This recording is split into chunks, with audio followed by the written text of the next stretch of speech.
All right. And somebody help me get that link on our front page. Yeah. And let's go here. We are there, Mark. We're seconds Okay, away. we're coming up seconds to away. hour 7, yeah? I'm Okay, here we go. Index here now. Bum, ba, da, bum. Hour 7. Yay! All right. And where are we off to? We are off to.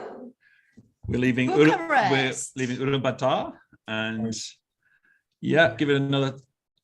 Yeah. Oh, I've got the wrong. I've got Yerevan. So we're from Yerevan. Oh yeah, it's Ulaanbaatar to sorry. Bucharest. Yeah. Don't tell me we've made another mistake. No, it's good. We're good. We're in Bucharest. Romania. We're not in Hungary. We're not in Bulgaria. We're in Romania. Okay. I'm so sorry. We're in Romania. Thank you so much, Mihaela, for being so understanding of our situation, and we're so happy to have you. We're just gonna how are you, everybody? Let's just. Hey. Yeah. It's about love, so any mistake is forgiven by default. Yeah. Thank you. Thank you. We learn from mistakes, we grow from mistakes. So that's perfectly fine. I told you. We haven't had any mistakes. It's just all good, and it's a part of the event. Yeah. Yeah. It's lovely people. They don't know the story behind.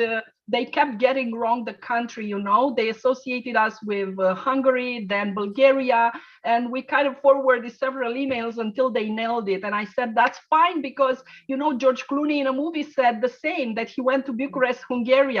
So if I forgave him, I can forgive Brian also. Hey, and I think I just got compared to George Clooney. Yes, exactly. That's Right? the half part of the brand. I'll take that. I'll take that. Okay. Yeah, all right. like my motto, I'm seeing the beauty in this situation. Yeah, so more chances for us to make people aware that Bucharest is the capital of our beautiful country, Romania. But not only this, today I decided not to have a presentation myself, but to invite two amazing ladies, two Amazons, both women, both mothers of 4 and 3. Both super educated, powerful women, but also in the same time, everything that a woman has, love, sensitivity to all sorts of things. One of them today is going to tell us that she loves education, and the other one, she super surprised me because she's a super amazing, successful entrepreneur actually in fashion industry, but she chose to talk about loving trees. So I'm super eager to see what's going on there also, because I haven't heard their presentation. I've only seen the pictures. So without further ado, I give you Wana. Please, Wana. Hi, Wana. Hi, everybody. Welcome. We love your shirt too. Thank you for Actually, I have. Oh, it's a necklace. Okay. So these are two wooden hearts from my friend Adriana that loves trees, and she also has a business in fashion. So I have this from her shop. So it's a nice connection between love today and our group here in Romania. I'm super emotional, really, because of this global perspective of this event. I congratulate you for having this. And I'm going to talk about what I love now after 2 years of pandemia, after losing some friends. One of my best friends died in this period. And I think that made me think again and again to what we love in this life. And my presentation today is about rejoining and going on with everything that we have around us, to treasure, to pressure, and be somehow, Let's play it. Let's hit. Yeah. Okay. Here we go. The 20 slides are yours. Yes. Thank you. So I love life because in the 70s, when I was born, lots of women choose not to keep their unborn children because of communist heavy times in Romania. My parents decided that I will have life as a first child, So here I am. I am one of the 53% of the children that were born that year.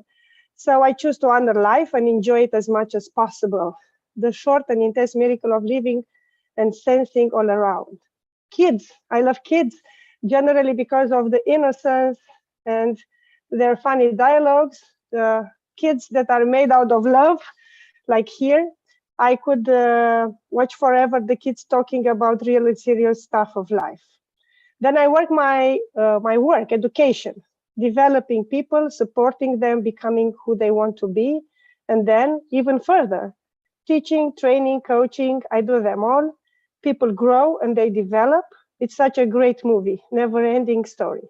Then I love my friends to whom we share this kind of connection between heart and brain, the community of me, the alter ego and different egos, some similarities, some differences, but having this kind of alignment and singing together the song of life. The people trying and doubting and succeeding.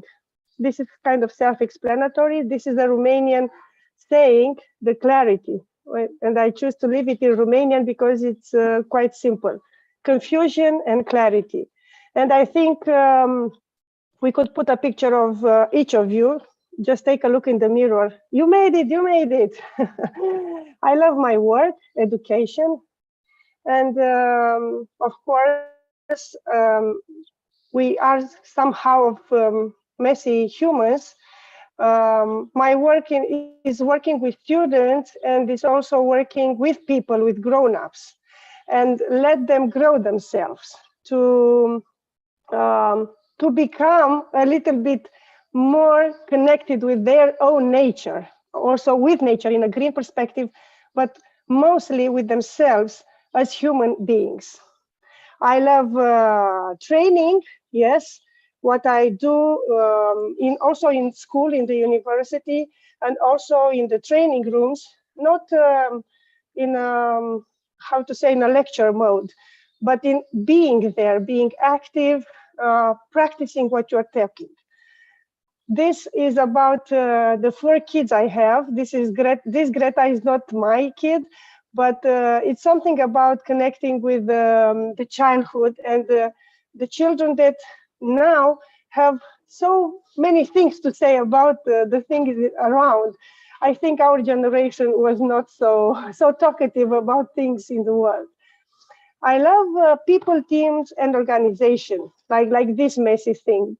No need to say that we are so social, that most of our efforts after the subjective life of each of us goes to surviving together. So I'm fascinated by the human dynamics in the relationship, the communication process, the organizational way of working, sometimes too complex, too complicated, too futile. But it's incredible how much effort, time, and energy humans are capable of investing in complicating relationships.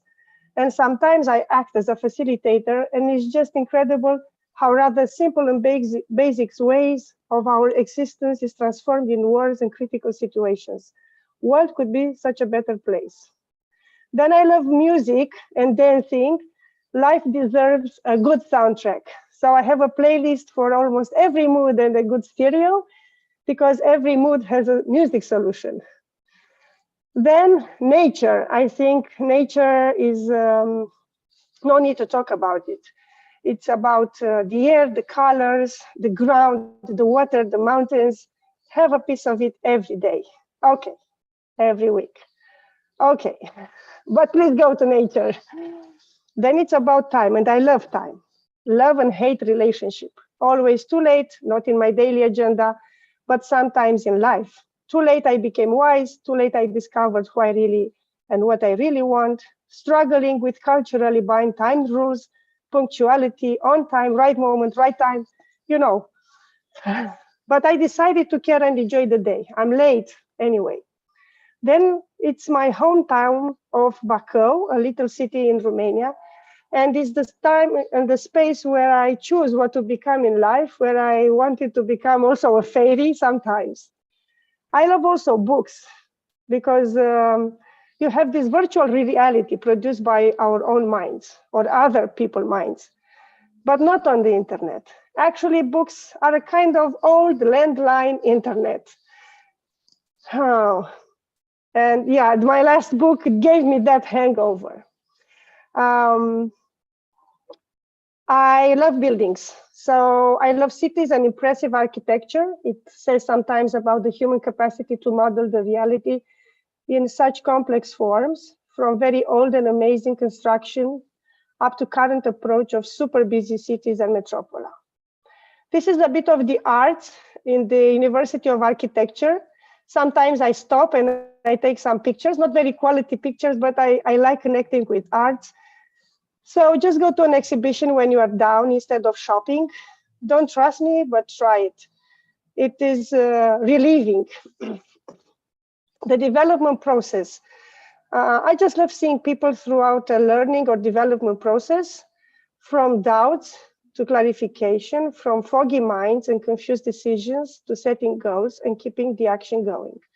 This is just fabulous for a person working in education. Then it's about me. Yes, not in the egocentric mode, but ecocentric mode, being part of the world, contributing, making myself seen and heard, changing the world in me and around me. I love me for who I became over time, despite all oddities. I hope universe is happy with me. Some people around me, not just few, are also. And thank you. Yeah. You are one kind of master juggling mom. You are I am kind a bit. multitasking and having all the different professions. And yes, I think quite a lot of people here can feel with you. But what I most liked is hard times require furious dancing. That's the best.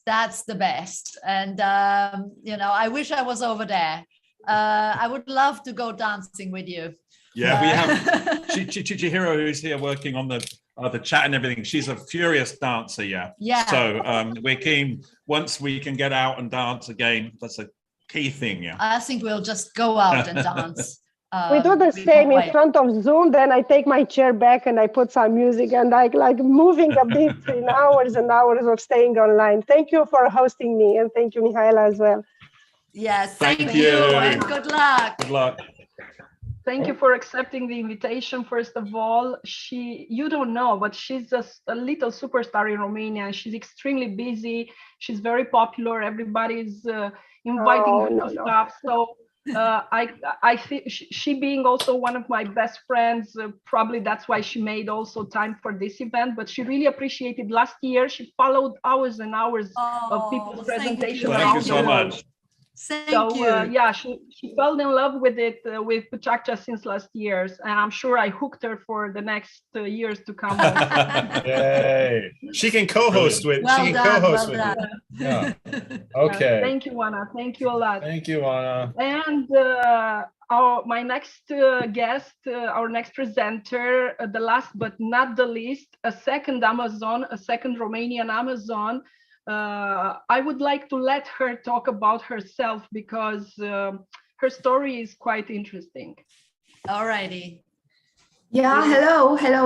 I'm Adriana, and I'm glad you've mentioned dancing, because I was just considering having the presentation about dance, because I love contemporary dance. But then again, I remembered that I am in this activist part of fashion, the sustainable fashion, and we are looking towards the environment and protecting it. So I choose eventually for the last option, which is I love trees, because they can adapt to change. They grow all the time, and they can reach the sky and enjoy the view from there. So yeah, I love trees. Apart from that, I am a mother of 3 boys, and I have a startup business in fashion, going for a sustainable part of it. You have your hands full. Yeah. Okay, well, Adriana, Yeah.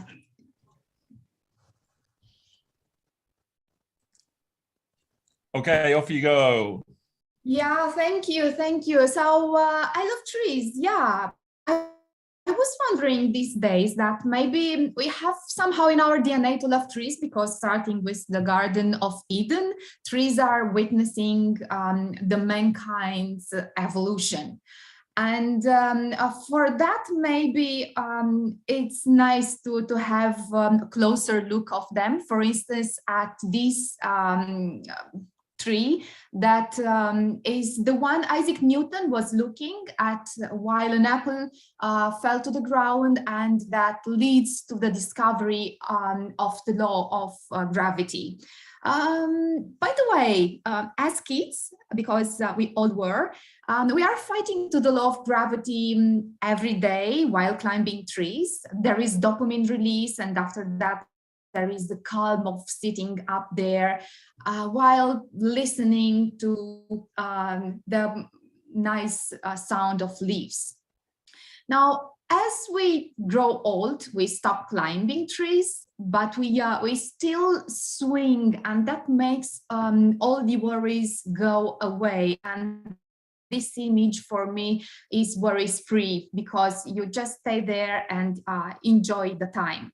Maybe the Christmas tree has the same magical effect. Each year, our family gets together and is celebrating life, happiness of making small gifts to the one you love, or just sitting there and listening to the carol music. Now, this juniper tree is a collector of memories, because Christmas is about memories. This juniper tree is collecting memories. There are different occasion shoes there: wedding shoes, kids' shoes, army boots. There is a ritual to celebrate something which is worthy in our life. Now, unfortunately, not everything around us is positive. That is also valid for nature. These are some olive trees in Italy, and they are ill, they are sick. There is a Xylella bacteria that is causing the plants to die of thirst from the inside out. This is from Yemen. It is the dragon's blood trees, and they are considered to have medicinal properties in their essence. They are there for thousands of years, and they just help people improve their lives. Apart from witnessing our evolution in time, there are some trees, as sequoia, as you may see in this picture, which are the tallest on the earth. And I imagine that they can see the entire world from there. Well, not all the trees have the benefit of living with their peers in the forest. This one is most probably the loneliest tree on earth. It is from the desert of Australia, and is just accompanying with the birds that travel to drink some water. Talking about being lonely, for us human, that is some kind of virtue, and we are paying a lot for that. In this image, we have a house, a tree house from a luxurious resort in India, and I have that on my list for the next few years.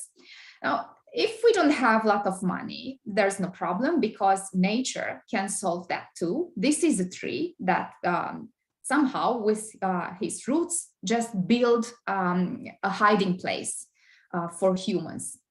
Now, let's see what magic can trees build around. This is a ginkgo biloba tree, and well, it is a Buddhist temple that makes this splendid show each year. His leaves are dropping gradually at first, and then suddenly they all drop and make a yellow ocean.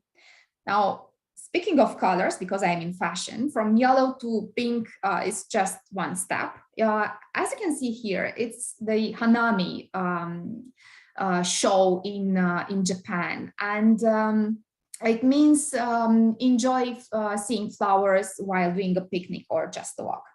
Now, for those in US, this is an iconic image. It is the Joshua Tree National Park, and each year 1.3 million visitors are just going to have some time away from the city and everything else.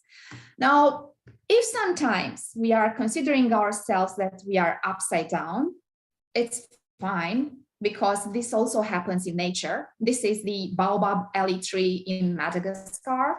And these trees are resemble that their crown, actually, it's the roots. Now, when we are talking about the roots, which are can be seen, this is an image that, for me, for instance, is like a perfect combo in nature, because once there lived human beings, and there is also nature, trees. Okay, so I like this one in particular because it shows how nature is marked. Trees, as you can see, have some gaps between their crowns because they don't want to get diseases from one another. It is somehow a crown shyness, and it looks like it works. It keeps them safe. Talking about safe, in order for us to be safe, we need to plant more trees. That is because they are producing oxygen and we breathe, and they capture carbon dioxide, and that helps protect nature. But the problem with trees is that we put a lot of emphasis on planting that instead of having a lot of work to make them survive. And if we can do that in order for them to let it grow and help us, I would say that that will help us be part of the nature as we should be and to embrace it. Because I'm a tree hugger, I have to admit that. Yay! Hey, well done, well done. Who doesn't love trees? By the way, I was going to say, we still can dance around the trees. It's not a problem. Yeah. Definitely. But yes, I'm always impressed in Japan. There are some hundreds of year old trees and close to 1,000 years, or who knows. And when you think, oh man, what they've seen in their lifetime. And here we are as little kind of humans, and and some silly developers sometimes think it's okay to cut that tree down. So disrespectful. We've just finished a project here, and we've had to work really hard to keep the tree. Yeah, it was. It's a really lovely tree, and there was no way we were going to chop it down. So anyway, really fantastic and thought-provoking presentation. Yeah. Thank you. It was Adriana, for me. Super unexpected, and I'm sure your artistic mind drawn you into creating this amazing, was a super educational presentation about trees, about many of them. I had no idea, so thank you for this teaching moment. Thank you. Very lovely to look at all these trees, and please remember what to talk about next year, right? Mihaela, thank you for curating. Thank you for Bucharest coming and curating. Family, thank you for having us this year. I cannot wait for the next year. Alrighty. We'll stay tuned for the whole day. Yay. Lots of love to you all. Thank you so much. And more Amazons. More Amazon. Oh yeah, sure. Okay. And make some Amazonian. There you go. Okay. All right. Goodbye. Oh, Mark, you keep having. Bye. We're still in Yerevan again. Oh, sorry, Brian. That's okay. It's not updating. Oh, is that the problem? Issue. Yeah. Oh, I think I have to close it. Maybe I have to close it. Okay, don't worry about that. Shall I do that? Okay. No, we're good. Let's go to Amman. Jordan. Hey. Hello. Hello. Hi. How is everyone? Hello. Oh, مرحبا from Amman. Assalamu alaikum. Yeah, good to see you guys. Yeah, so thank you for being here. The organizers, you're welcome. Thank you for having us. Yeah, we're so happy to have you. Sorry, we're a little bit behind schedule, but we're very happy to be traveling across the globe. We're just getting a little bit further west as we go, and it's just great to hear from interesting corners of the globe. And we're very excited to be in Amman. It's a place that's on my bucket list of places to go. So hopefully we've got big buckets, Brian. You know, I know, very big buckets. We'll be waiting for you. Please. Well, We're let's go ahead and organizers. So we have 2 speakers for today. Great. And with very exciting presentations. Nama, would you want to introduce them? Please. Yes. Hello, everyone. I'm Nama. I'm one of the 3 city organizers. We have a 3rd city organizer who's sick, unfortunately, but she has tuned in to listen. Rawan. Hi, Rawan. So we have 2 speakers. The first is Dalal. Dalal is a multidisciplinary visual artist from Amman. She explores the theme of identity and space within the public sphere. And then we have Razan as a young architect and jewelry designer based in Amman. And she believes that a city's personality lies in its topography. We started doing presentations since 2018 when we brought the PechaKucha to Amman. We have done 5. This is our 5th PechaKucha, and we're very happy to be here. Thank you for having me. Wonderful. Thank you. Yeah, it's an exciting event. So let's go ahead and kick off. So we can start with Dalal. Dalal, are you ready? Yeah, I'm ready. Okay, the 20 slides are yours. Yeah. Hi, everyone. My name's Dalal. I'm from Amman. I'm a multidisciplinary artist with a focus on the outside and public space. I'm also a cultural practitioner. I'm currently studying in Rotterdam at Erasmus University, studying arts and culture. Initially, I lived all my life in Amman for the past 23 years or so. And I always like to describe it that I've lived between 2 hills in a valley. Because I've basically lived all my life in one hill and also worked all my life in the adjacent one. So my sphere of what the city is very small, and I've always struggled to find my place in it. And so in 2018, I dropped out of university from a computer science degree that I was pursuing. I was in my 3rd year, so I was very close in finishing in order to pursue the arts. I had nothing to do with the arts beforehand, and I started working at multiple cultural organizations and managing festivals and whatnot. This is one of the works that I want to show you. It's in Manila Street, and it's a street that has a small Filipino community of domestic workers in Amman. And the works are Facebook and digital conversations of women with their families. And these women haven't seen their families over more than 50 years or so. So it's about this digital communication. This is on a larger scale a bit. This was done last year. It's also in the city, and it talks about the shared stories of displacement that are shared with the Palestinian diaspora, especially in Jordan. And it focuses on one person's particular story of diaspora, which is Halima Dajani. That could go on. This mural was done as well in collaboration with a Catalan artist friend of mine named Jofra. And it's in a very old part of the city. It overlooks the Roman amphitheater. And the work talks about the individual's role in the city and their responsibility towards it. Okay, after this little overview, I want us to try and examine this relationship with our space, and particularly in Amman, and to try to make it truly our own in some sense. So we're also going to think about where love is situated in such a space and city, and how is it really expressed. And I think if we want to really start that, we have to think of the ways that we communicate in the street and communicate in the city, and the different forms that it takes.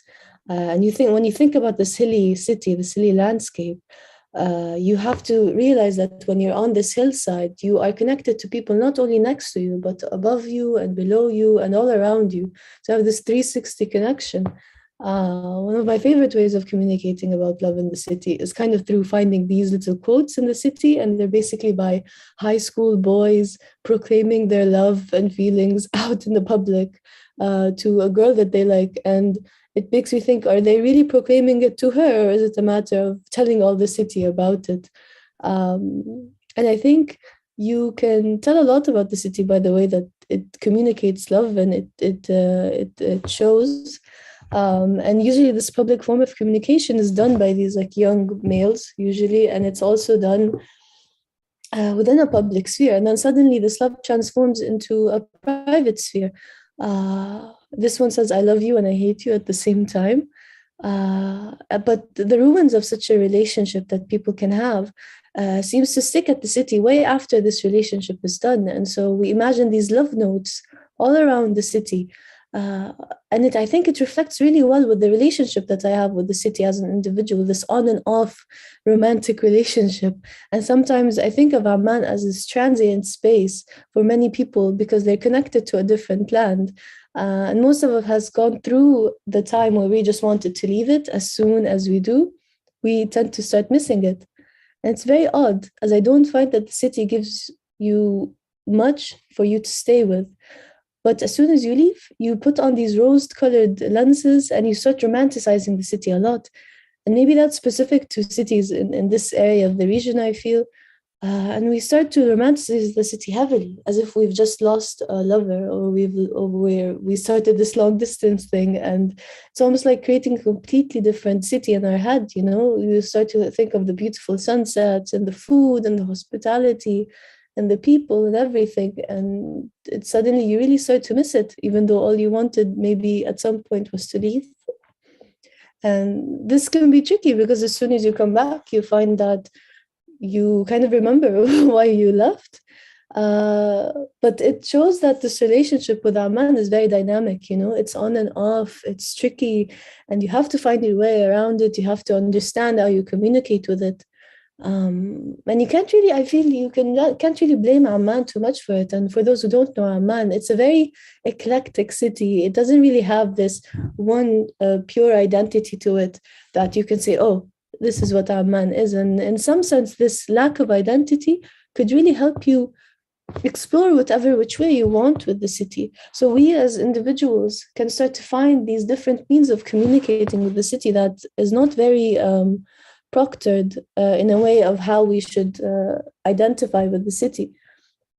So I think that forming a good relationship with it is really kind of about finding or creating a space within Amman and within the city. And to me, it was always about directly talking to the streets, and it was about claiming my space in the streets, really. And I think I was able to get to know the city in that way.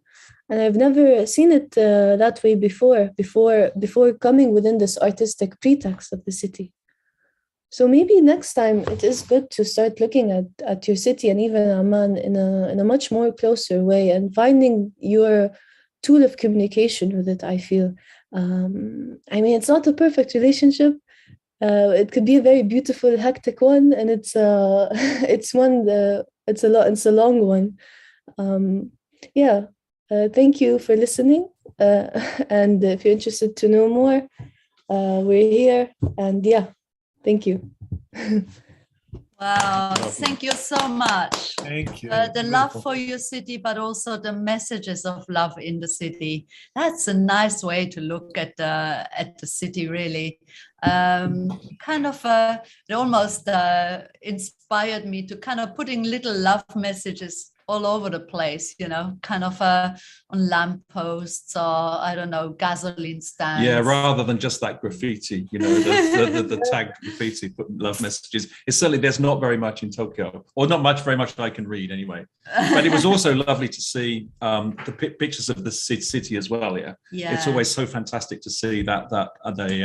You know, probably you see it every day and you're not really shocked by it, but for us it was really beautiful and you know, just surprising in so many ways. You certainly talked with a loving way about your city. It came through very nicely, very lovingly. Thank you so much. Thank you. Okay. Thank you.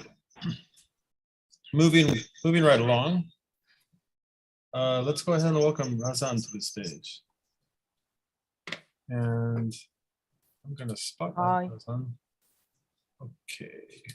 All right. Are you ready? Yes. Hi. All right. Hello. Hello. Hi, Hello. Razan. Hey, thank you for presenting. Here, the 20 slides are yours. Hi, everyone. My name is Razan Basim.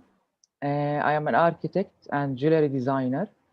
And I always believe that designing a jewelry piece is very important, or is as important as designing a building.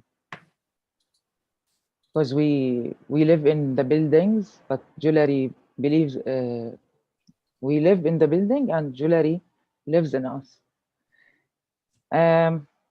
My love for Arabic typography and letters started long time ago.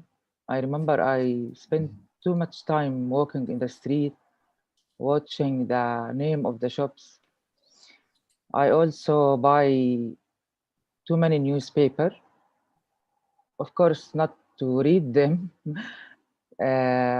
just to focus more on the letter design itself and to compare the political titles from the, like, there is a sport newspaper and political newspaper, and making this compare.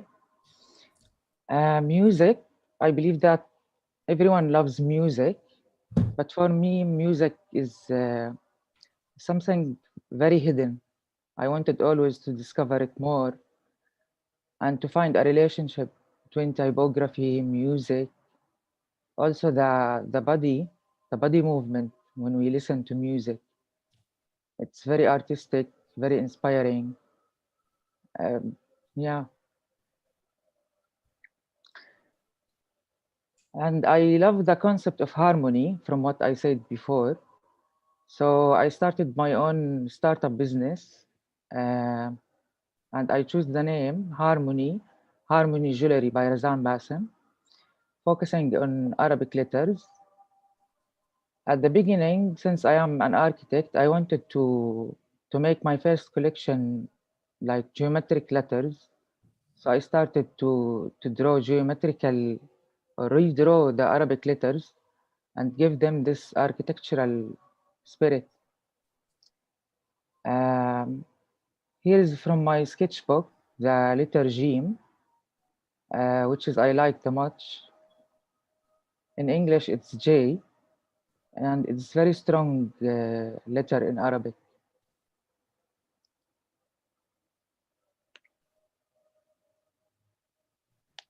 After that, after I finished some of my elements, I went to Beirut to make the photo shoot. Beirut is my second home because my grandmother is from Lebanon. So I wanted to start from also a place that I love. Here is some of my letters in prototype stage. The scale of the letters was very big. After that, I started to make it small for jewelry design. And I used the colors also, enamel color, to add more life to the items. Here's also I wanted to make the harmony between the building and the model. So I choose a very old building in Beirut. It has two colors, pink and turquoise. And then I started to draw names. I remember the first name I drew was Lara. After I draw it, I also take the initial of the name, and I started to make like elevation, architectural elevation from the name itself. And yeah, here is the two colors, pink and turquoise. I like these two colors too much. In jewelry, its technique, the name is enameling colors. After that, I wanted to make a new collection. My second collection was freestyle. I started to draw by my hand. Here is Arabic name Fay. And I wanted to express myself more in this stage. And people always tell me that the freestyle letters looks like someone dancing or listening to music. Also, I used color in the second collection, pink and white. Maybe the normal people like the freestyle more than the geometrical. Most of my clients, they choose the geometrical. They have architectural background or graphic design, interior designer. But normal people, they like freestyle. They feel it is maybe abstract, not very clear. Some of them tell me that it's like English, not Arabic. Yeah, and here's some photos from my collection freestyle. Here's tube bracelet, Sarah, North. Showing this, some of my designs. Yeah, after that, one of my clients, they liked the freestyle too much. After I designed for her a necklace, she requested from me to make her family name on a marble inside her home. This is in Dubai. And still, each time I have free time, I make freestyle between my letters and the dancer. Here I make collaboration with the dancer from Russia. And this poster wins award from Gridlines Design Award. Wow, that was really fantastic. Thank you. Wonderful. It's so, fonts are so interesting, and especially living here in Japan with the kanji, but it was really interesting to see those fonts and those the curves. In Japan, it's the spaces between the characters really that are the most important thing. And they're not, so coming from the UK, our characters are we're kind of structural.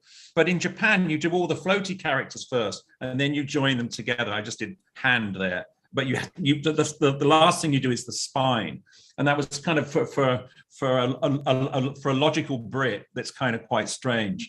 So it's very beautiful to see those flowing characters and that freestyle nature of what you do. Really, really lovely work. And somebody wrote in the comments, if I get a girlfriend, sigh, I'll make sure I buy some of the freestyle jewelry. So keep in touch. So really fantastic. Razan, I recommend you stay on for a little bit later in the hour. I think we have a sculptor in the hour later in the hour whose work reminds me of yours. His name is Morgan Robinson. So keep an eye out for him. Thank you so much for curating such an amazing hour slot there, Aman. We're so grateful to have you on the call here and celebrate International PK Day. We'll say goodbye to you. Great to be here. Bye-bye. Stay on the love to you from Tokyo. Bye-bye. Because we're still going, guys. We're a little bit running behind, so we're just going to keep on rolling. And from this keeps turning on. From Aman, we're going to go to Ishinomaki. That's one of my places I always go. Well, cool. It's Tokyo and Ishinomaki, but I thought KG, it'd be better to go to Ishinomaki and show you a little bit of the landscape in that beautiful area of Japan. Okay. How are you, KG? Can you hear us? And is Luke there? Hi. Hey, Luke. How are you? Thanks so much for joining us. Yeah. Let's see here. Okay, there we go. And so KG and us, KG presented back in 2005, I think, at PechaKucha Night, and he presented at Tokyo Design Week. But he's a longtime friend and an architect, and always up for interesting stuff. So, and he's been working and collaborating and talking a lot with Luke in London, and we've put the two together. So we can have a little discussion at the end. So why don't you kick it off, KG? And we'll go from there. Luke is Megan right now, so I'm going to change Luke. Yes, thank you. Yeah, I'm going to take care of that for you. How are you doing, Luke? I'm good. It's my alter ego. Did you survive the storm yesterday? Yes, we did. It was incredible. I was bringing a kitchen countertop up the front of my house, which I miscalculated. It should have gone up the stairs, but we had to drag it up the outside of the house 30 minutes before the storm started. Wow. So yeah. It could have gone wrong. Anyway, thank you so much for joining. Well, without further ado, we'll start with KG and then we'll go back to Luke here. All right, KG, Isao-san, are you ready? I'm okay, thank you. Okay, thanks for inviting today. Thanks as for always.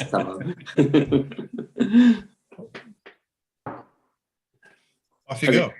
All right. I love traveling, but recently I don't. But so I stayed in many guest houses in all over the world. So that's why I decided to open my guest house in my studio. So many friends and all over the world stayed in my guest house. And then, but also I opened the new guest rooms in Ishinomaki. So Ishinomaki is a northern city of Japan, 3 hours from Tokyo.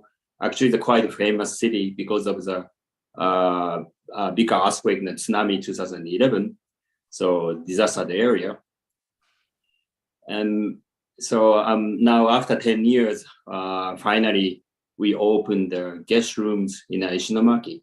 So because we opened the Ishinomaki Laboratory, it's a furniture company brand. And also we are happy to invite this area.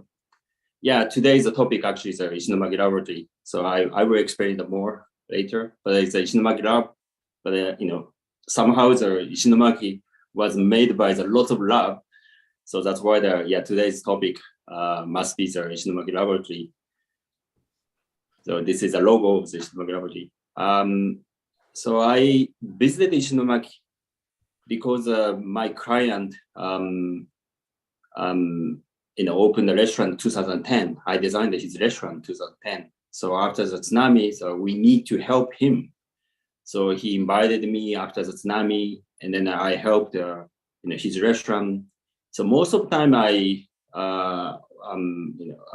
just enjoy the volunteer works, but I decided to have another things. I opened a public workshop to help around the disaster area.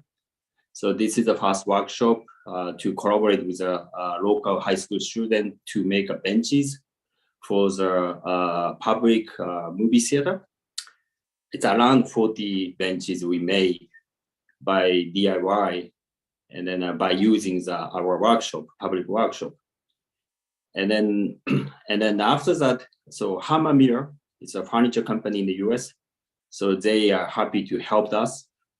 And then they had many workshops with temporary housing to make benches, but more like we tell how to make things, how to use DIY skills.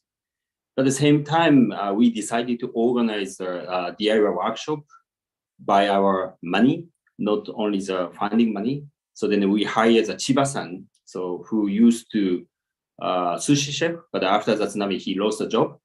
And then now he's my partner. And then, so then we decided to sell our products, benches for the outdoor theater, and the stools for the temporary housing, the tables for the temporary office, and the AA stools by Straff Architects design, small stool. We decided to sell to organize a workshop. So actually, small success to sell our products, because of the timing. And then we successfully moved to the new place. It's a much bigger. And then we decided to make a company, and then more seriously that we organize this workshop. But at the same time as we opened the public work showroom in Tokyo. Actually, this is a downstairs, down floor, our guest rooms. I'm sometimes invite the architects to show the Ishinomaki Laboratory works. But at the same time, I use this space as my studio. And then many shop owner and cafe owner use my benches in Ishinomaki Laboratory. For example, the .com space in Harajuku. So they are happy to use most of the furniture by the Ishinomaki Laboratory. And then, it really helped to promote. So Blue Bottle Coffee, originally from the US, they are also really happy to use our furniture for promoting. And we are happy to collaborate with them. Actually, I designed the Blue Bottle Coffee in the Shibuya interior, but using the Ishinomaki Laboratory furniture outside. 2021, 10 years ago, actually we celebrate 10 years anniversary. And then we had 3 exhibition in Tokyo to tell the story, what's happening 10 years ago in Ishinomaki by showing the Ishinomaki laboratory. So another story that we also started to have a made in local project. It's using the local available material, using the local craftsman, and they're selling the local people, selling the local area in Scandinavia, in London, Berlin, and India, China, actually, and even in Japan. So Karimoku is one of the biggest furniture company that helped us to produce our furniture. So because the Ishinomaki laboratory is still small in Ishinomaki, and then they really help our concept to spread our story. And then last year, it's one of the amazing exhibition in London. So HGP, it's a furniture maker and furniture shop. So they produce our concepts made in local projects. So they collaborated with amazing designers to show the Ishinomaki furniture. Again, so I'm showing the Ishinomaki home base. It's a guest room in Ishinomaki. We design in the cafe. There are a cafe and a workshop and the 4 guest rooms and upper floors. And then yeah, we are really happy to invite you all to visit Ishinomaki after 11 years. What's happening in Ishinomaki? So Ishinomaki laboratory could help to rebuild the city, and yeah, luckily. And then but when you can stay here, so you can see the Ishinomaki laboratory, factory, and also showroom, everything. Oh, that's all. Thank you very much. Wow. Thank you, Katie. Thanks, Katie. It's a great story, and the more we can promote it and promote the whole idea, it's really important. It's amazing, out of these difficult moments, these incredible initiatives come through. Yeah, and there's it's just really great to see that 11 years on. Or 10 years on, it's still getting bigger and bigger and stronger. Yeah, but that's because a lot of it is clever design as well. yeah, that's true. That's not only me. Yeah. Lots of love. Yeah, we got. Yeah. No, it's anyway. Congratulations on that, Luke. How did you meet KG? What's the story there?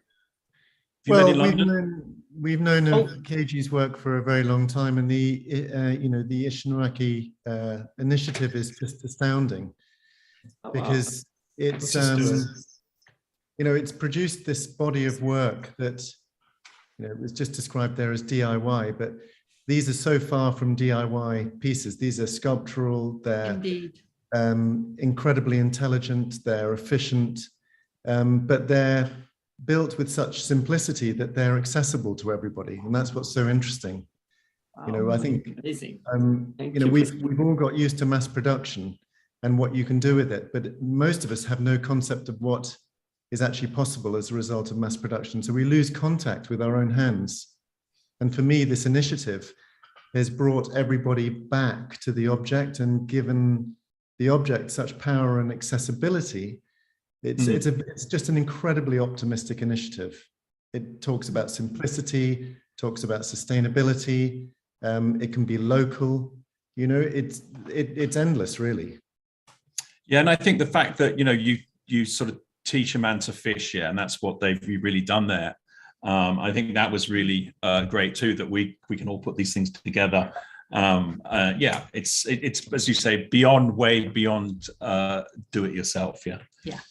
There are lots of interesting comments I can't really read out about another large furniture brand that comes from Sweden, but I'll leave that. I'll leave those for you to read afterwards. But anyway, Luke, why don't you go ahead and present yours, then we'll chat a little bit afterwards. Okay, everybody can hear me, I hope. Yeah, 20 slides are yours when you're ready, Brian. Okay, well, I'm just going to show a few things that I love and inspire me. And basically, it's all about structure, be it nature or man-made. This is a wasp's nest I found in my house, and wasps basically chew wood from trees and make papier-mâché in their mouths and then produce these extraordinary structures for their colonies. I'm fascinated with wind and the possibility of energy that doesn't actually damage the earth. This is a wind farm in the English Channel, a terrible photograph. But these beautiful sort of creatures that have this wonderful sort of lazy motion actually produce incredible amounts of power. The tips of the wings these days run at the speed of sound. This is something that was produced over a long period of time. It's actually a goggonite, and it's not paint, it's not cream, it's actually sand that's been turned into a fossil. And it's a great reminder of me of the impermanence of everything that we do. This is 30 million years old. And I think this idea of permanence and being humble in the world is so often forgotten in our megacities when we're fueled with all this energy and excitement and content around us. This is a photograph of a fisherman right in the center of Rio de Janeiro I took a few years ago, mending a net in this very sort of relaxed fashion in this busy city. Nature has the most incredible way of propagating itself, and as a designer, I'm fascinated by this. When we think of a sunflower, most of us think of one flower. Actually, if you look at the perimeter of this sunflower, you'll see hundreds of tiny little flowers. So actually what we see in nature is often not what we believe it to be. Unlike nature, humans have this incredible ability to make things that only have one life, which is kind of terrifying. You know, we have mountains of tires, but this little moment of optimism for me, this tire, discarded tire, turned into a trampoline at a school in Brazil, filled me with sort of love and hope. I love trees, like so many people on these talks this morning. When you look at them, the structures are truly mesmerizing. And I can't help feeling when I look at this, that nature has a way of interconnecting everything. We just don't understand it. This could be neural networks in our brains, or a picture of the back of your eye. And it's paradoxically so different to what we seem to be doing to the world. This is also a network. It's the internet being sort of trailed through the streets of Shanghai. Goodness knows how anybody's going to find a cable. The irony is that it's carrying these simple binary bits of information, noughts and ones. So it's really very easy to be in touch with nature. These are sun-dried tomatoes, and we've been doing this probably for thousands of years in Southern Europe. The simple process of cutting a tomato and allowing the sun to dry it allows us to eat that, tomato for the rest of the year. So again, back to humans trying to assert ourselves. These are absolutely stunning tetrapods, gigantic, with a picture of my daughter at the bottom, on the beaches of Sicily. We have this kind of desire to control nature rather than work with it, you know, trying to stop erosion, which is completely futile. And as a reminder of that, these are volcanic pebbles on a beach in Sicily on the other side of the island. You know, at one point, these rocks were molten lava in the center of the earth, and they then become eroded by the sea, and eventually they'll become sand, and they'll become more rock. And this is just a process that we're in. This is a picture of something completely different. This is our attempt to create something out of these broken rocks. These are the promenades on Rio's beaches. And I love the fact that in a way, it's all built out of broken structure. We try and make it permanent. It's kind of totally impermanent, but beautiful. One morning on a winter's day, I took photographs on a beach. It was very windy, and this was sand. And I've been fascinated with entropy, this concept of change and fragility ever since I was a child. So this series of pictures, every 5 minutes, the beach looked completely different. And it was just a reminder, we're just passengers. So talking of passengers and travel, these are Texas motorways. And when I look at these, I find these absolutely beautiful and absolutely ugly all at the same time. I can't really describe those two emotions. But of course, they're made out of sand that was moving, that we've made concrete and permanent. And so often we don't understand really our part in nature, and these trees are a great example of that. They've actually been exposed by sheep walking over the roots. And we think of these trees as 4 separate trees, but actually when you look at the roots, they're all interconnected structures. It's really one big organism, which is how the world works. And we've kind of lost and forgotten how to be a part of that. This is a fishing basket from Corfu. Nobody knows how to make these anymore, but they're made out of reeds that grow on the beach where they fish. And it just seems so beautifully simple, this connection. The fish swims into the hole and is trapped. And so often we miss things in nature because we just don't look hard enough. This is another trap. It's a spider's web, which of course has been around for millions of years, these spiders, and they're invisible to us, the beauty of their structures, the simplicity. And maybe we only notice them on those days when it rains, or like in my garden, the dew was captured. And it's in stark contrast to the way in which we capture our food.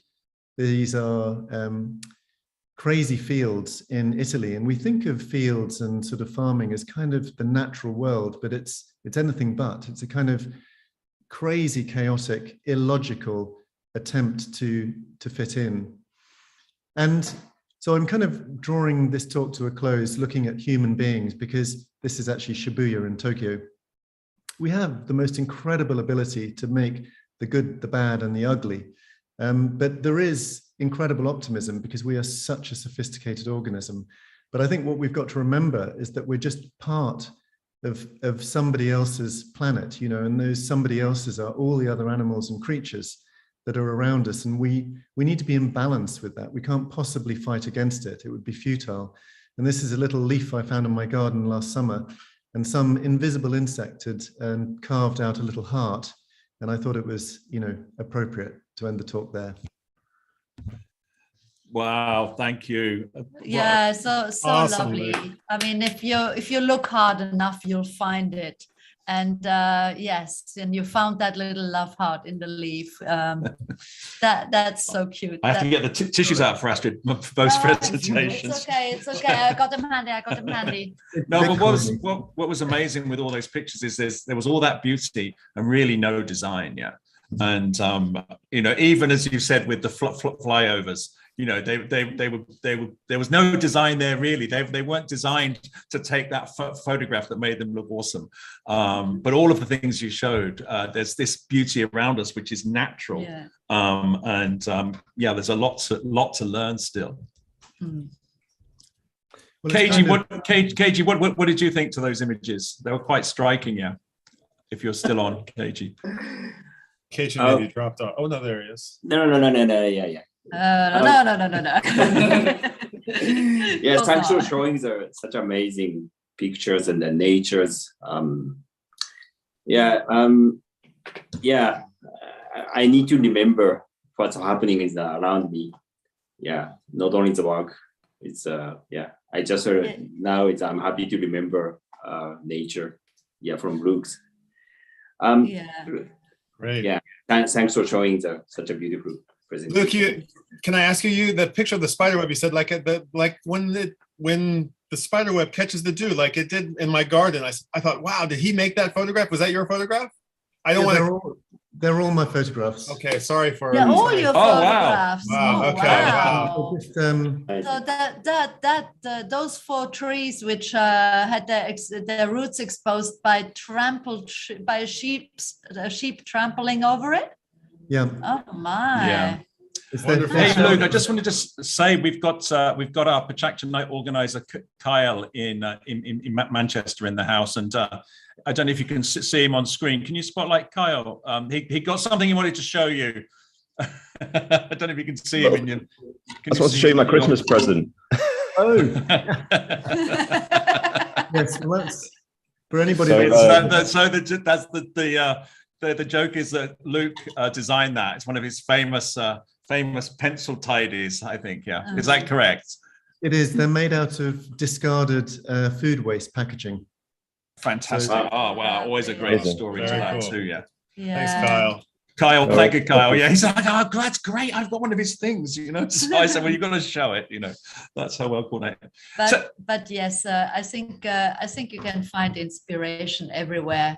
All you have to do is look hard enough. The problem, though, is we are pretty inspired, but we never get to do it as beautifully as nature itself, isn't it? It's so frustrating. I think we kind of, there's the contradiction is that we've got all these tools and all this machinery, but actually unless you become expert at anything, you're really just practicing in a very primitive way, dilettante way. We're always looking forwards, and actually so much can be learned from actually just standing still and looking around you and moving slowly.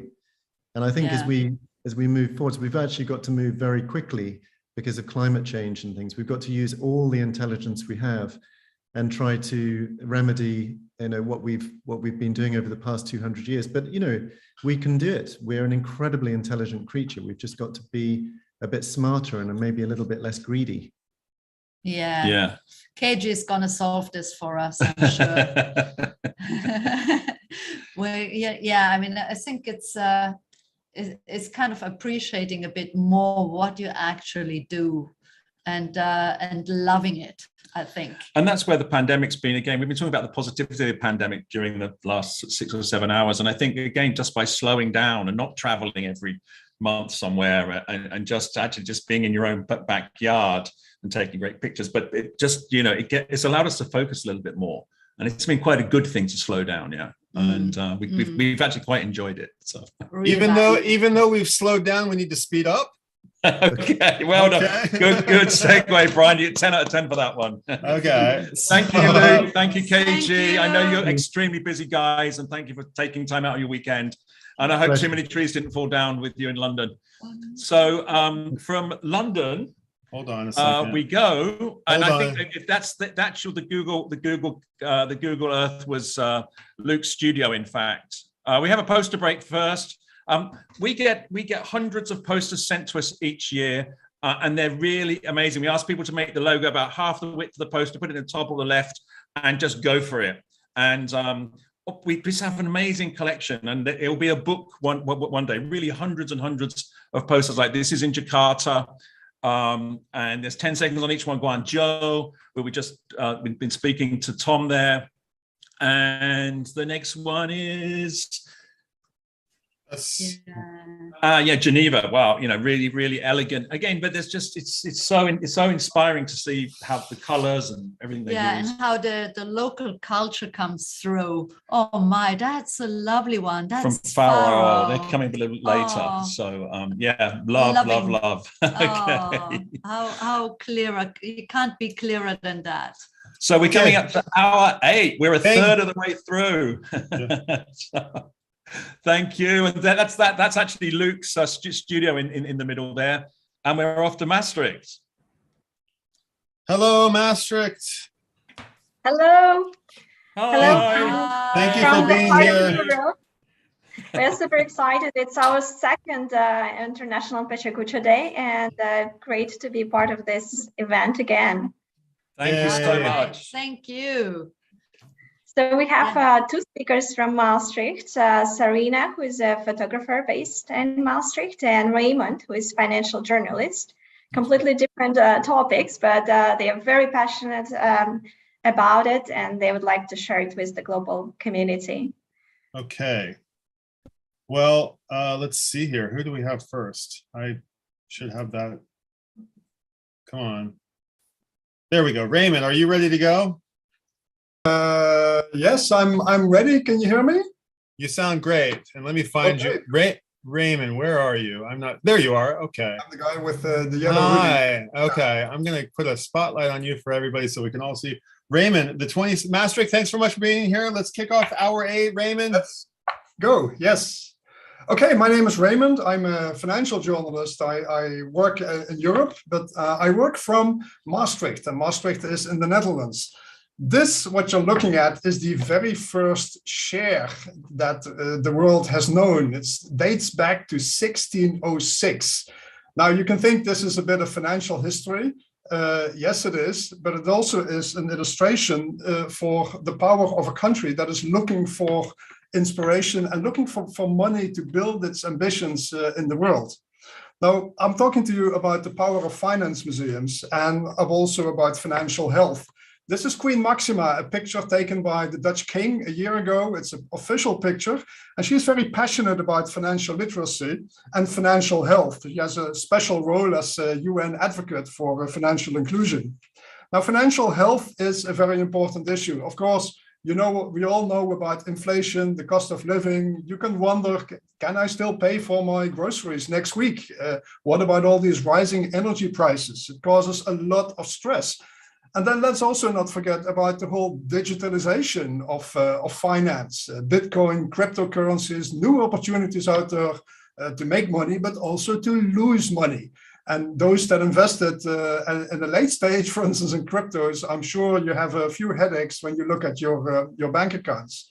Student debt, payments, the housing market, economic turmoil, it all adds to stress. And I can share that from experience. An expensive mortgage can tie you down. Credit card debt with 15% interest, that will double in 7 years if you don't repay anything. So all in all, financial life decisions are very important for your own situation. Now, there is a bit of a solution. This is a picture of the MIDE Museum, the Museum for Interactive Economics in Mexico City. It's a new type of museum, not one that talks about history, but one that talks about present and the future, your future. This museum actually helps you, trains you on how to make financial decisions and how to ask the right questions when you take out financial services. What questions should you ask your bank when you take a mortgage? Should you really sign up for that loan? Do you really need it? Is there a way to actually grow your own pension over a longer period? And that MIDE Museum in Mexico City has inspired a wave of other museums, such as this one here in the Bank of Canada in the center of Ottawa. It's a beautiful technical digital museum underground. Unfortunately, it has been closed for the last 2 years because of COVID, like other museums as well. Now, China is a very big country when it comes to finance museums, and China really understands the power of economics when its people understand what is going on. Remember the Dutch innovation that led to the golden century? Well, China is focusing on economics and understanding the role of money in the economy for its citizens. Almost every city in China has a finance museum, such as this one here, but there are also small personal finance museums. The birthplace of Mao has a little museum about the personal finance situation of one of the founders of China. And here, of course, you can look at that. This is a European example in Torino in Italy. It's a great type of museum, also inspired by the Mexico Museum. It opened up only a few years ago. It's the Savings Museum, and it targets different audiences with different kinds of exhibits. The best thing here is that you can actually interact with holograms. They have holograms, for instance, for Ernest Hemingway, or here on this picture, you have Dante Alighieri, the writer. Dante Alighieri made a lot of financial mistakes in his life, and he shares his lessons in this hologram interview when you actually ask him these questions. This is an example of a great new museum in Vienna, the Financial Literacy Park, the Flip Museum. These are exhibits that actually, when you take your mobile phone, you point them at these pieces of art, they actually trigger your questions on the cost of, for instance, the cost of living or sports, or in this case here, travel. How does travel work into your budget? So all in all, these are ways to encourage young people and also adults and teenagers, everybody basically, to think about how you manage your money and to learn basically to ask the questions that you need to ask when you take out financial services. Another new kid on the block in Europe in terms of finance museums is this one in Paris. It's the City of Economics, the CITECO, opened up 2 years ago, just at the beginning of the lockdowns. It hasn't seen much visitor traffic, but apparently it's a beautiful museum. I'm looking forward to going over there myself. Now, I'm speaking to you, of course, from the Netherlands, and this is the pride of the Dutch Central Bank. It's the gold collection. And the visitor center, the closest thing they have as a museum, the visitor center actually has a periscope that will let you peek into the gold vault. And that is the educational experience that you can get in Amsterdam. We do have something close to a finance museum in the Netherlands. That's the Tax Museum in Rotterdam. That's on this picture. You can wonder also how educational it is in terms of your personal finance. It's also a reminder about one of the two certainties in life, death and taxes. So you better pay up. But you can try to get around it. And for instance, they have some nice examples here with this bicycle that has a hidden pocket under the saddle that smugglers used. And apparently the kids who visit this museum, they are very excited about this particular exhibit. Now, let's move to Maastricht. And I'm sure that all of you know Maastricht as the city where the euro was created. we owe this euro discussion in Europe, the euro as a single currency, to a treaty that was signed here actually 20 years ago this month. And Maastricht is full of empty buildings that are looking for a new function. So I'm wondering, could we maybe not turn Maastricht into a city that has a museum of interactive economics? Maybe call it the MIM, the Museum of Interactive Economics in Maastricht. Could be a nice project. Of course, funding would need to be arranged. But as a capital in Europe, a financial capital and home of the euro, you could say that, you could actually think if that might not be a good idea. And the same thing, of course, also applies for other cities in the world that have buildings that are looking for new functions. So thank you very much for that. Wow, financial museums. That's a new one for us. Yeah, we got all the art museums, and we saw an art gallery under the water in Townsville earlier on.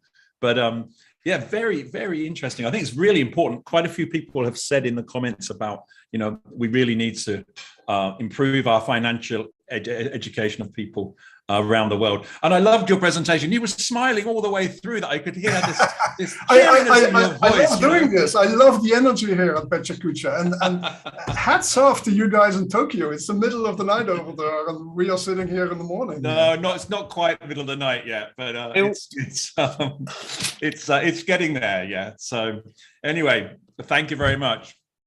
Thanks for having me. I'm not sure who's running the day. You're still running the deck, Brian. Yeah, we just had a little catastrophe here. I hope it's not a financial one. No, it's just a little catastrophe. So Jean-Paul, are you there? Yes, okay. Jean-Paul is our fantastic Maastricht flag waver as well. Maastricht is a really important city for us, as so many people go through Maastricht. And through Sueli, who used to run the event there, she spread it all around the world, and many, many people we've met elsewhere. I think Miami, it was coming up a little bit later. She's from the Maastricht PechaKucha school, and so it's a really great way that she's really broadcast the format around the world. So really great. Moving on. Serena. Serena is next. Serena, are you here? Yeah. Can you hear me? There you are. Okay, yes. And I am going, there you go. Okay, spotlight for everyone. Serena, are you ready? Oh, this is a short one, 10 by 10. Yes, that's quite a challenge because I have lots to tell, but I managed to do it in 10 by 10. Okay, the 10 slides are yours. Off you go. Okay, hi, my name is Sarina Oudenberg.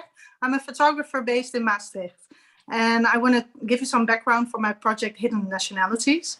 I've always been passionate about languages and studied Portuguese and linguistics. Worked in the translation industry for 15 years before switching to photography. Another passion of mine is food. I love to discover new dishes and to experiment. And finally, I have myself a hidden nationality. You cannot see it, you cannot hear it in my Dutch, and my name is also very Dutch, but I do have mixed roots. My mom was born and raised in Madagascar and has the French nationality through her father. She carried these two cultures with her in the form of language, food, and habits, and passed them on to her children. It had an influence in my life, and I started to wonder how others in the same situation felt about it. Decided to combine all my passions and curiosity in one big project.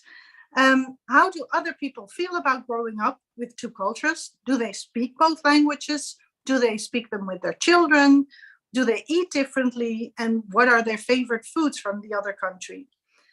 I only just recently started with my project, and I'm looking for participants. People with a Dutch parent and a foreign one, and that are willing to share their story in an interview, cook their favorite food from that other country, let me photograph them, and share the recipe. I would love to end up with an international cookbook with stories. So please get in contact with me. Thanks for your attention. Thank you very much. I think there's quite a few people here with mixed marriages and mixed cultures here in Japan. My wife, I said earlier, is Russian. So yeah, this around New Year, it's very different. She makes the Russian salad with the beetroot and the peas and the potatoes and the cucumbers.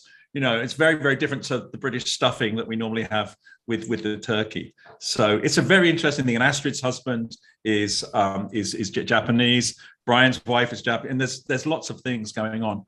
Astrid's very lucky. Her husband cooks most nights and cooks in the traditional Japanese way with dashi and everything. Yeah. So really interesting project. Thank you. Yeah, Yes. thank you for that. I'll mention that Serena, there's another great project by a Dutch photographer on our website. His name is escaping me, but I believe it's called the Half. Yes, I have to get in contact with him. Yeah, let's make that happen. Okay, wonderful. Yeah. So it's a similar project, only I add the food aspect. Yeah, to very it. interesting. The languages and yeah.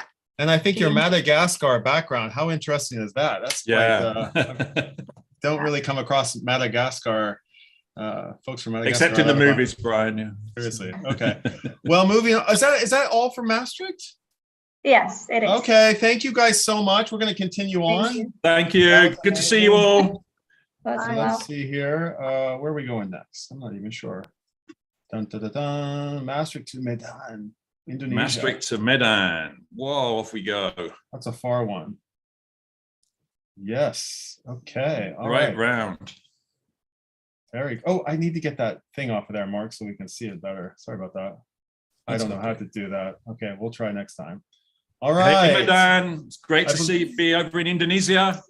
Hi, Another big guys. PechaKucha country. Really lovely for you to join us. What time is it with you? It's a couple of just late afternoon, is it? Yeah, it's 5:30 p.m. So it's good. It's good chill time. It's Yeah, on so Saturday. two hour difference to us, which is 7:30 in Tokyo. But it's really great to connect with you. So how many presenters?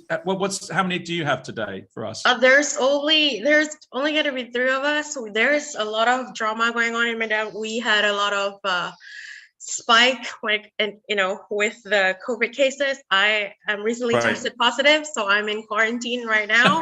Oh wow! But all good, good. Wow! We're Well so done, hyped. thank you. There's 3 of us. I'm included as speaker because I like to share one thing that we love from Medan. It's how all of us are crazy different, crazy chaotic, and we're just we're being crazy all the time, but no one actually appreciates being crazy, especially being Asians. You're supposed to be on a straight line. So I'm so glad to introduce my first speaker today. His name is Alvin Chandra. He is a chief creative in his creative agency based in Medan, but he has clients all over the place. He's a talented artist, a multimedia artist, and I hope you enjoy his presentations about his love of toys, because who doesn't love toys, guys? Right on. And Brilliant. I believe Alvin's here, but we're going to play his recorded presentation. So I think we got a little connectivity scare. So we've got this one queued up as a pre-recorded. So off we go.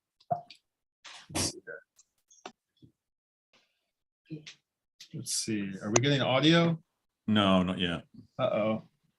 Or is he going to voice it? Oh, we might have to. Christina messaged me that they were having connectivity issues, but we might not have an audio track. Let's stop sharing for a second. Lizzie, was he going to voice it himself? Oh, we submitted through PechaKucha with the audio. Okay. But, let's see here. What was my audio? Oh, maybe it's me. Okay, maybe I just had let's try that one more time. Lot of buttons here. A lot of buttons. No worries. Let's try again. It's fun to use the PechaKucha though. Yay! Thanks for saying we like so. that. Thank you. All right, let's see if this works. Hi guys, my name is Alvin, and on this wonderful day, I'd like to share about things that I love. Love has different meanings and interpretations for all of us. For me, love is that one thing that breathes wonder, adds color, and creates fond memories throughout every chapter of my life.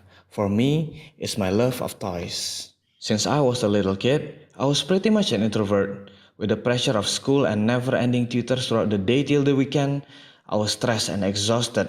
I couldn't wait to go home and find comfort to relieve me from the weary just for a couple hours before the day restarted again, and I spent those precious hours playing with my toys.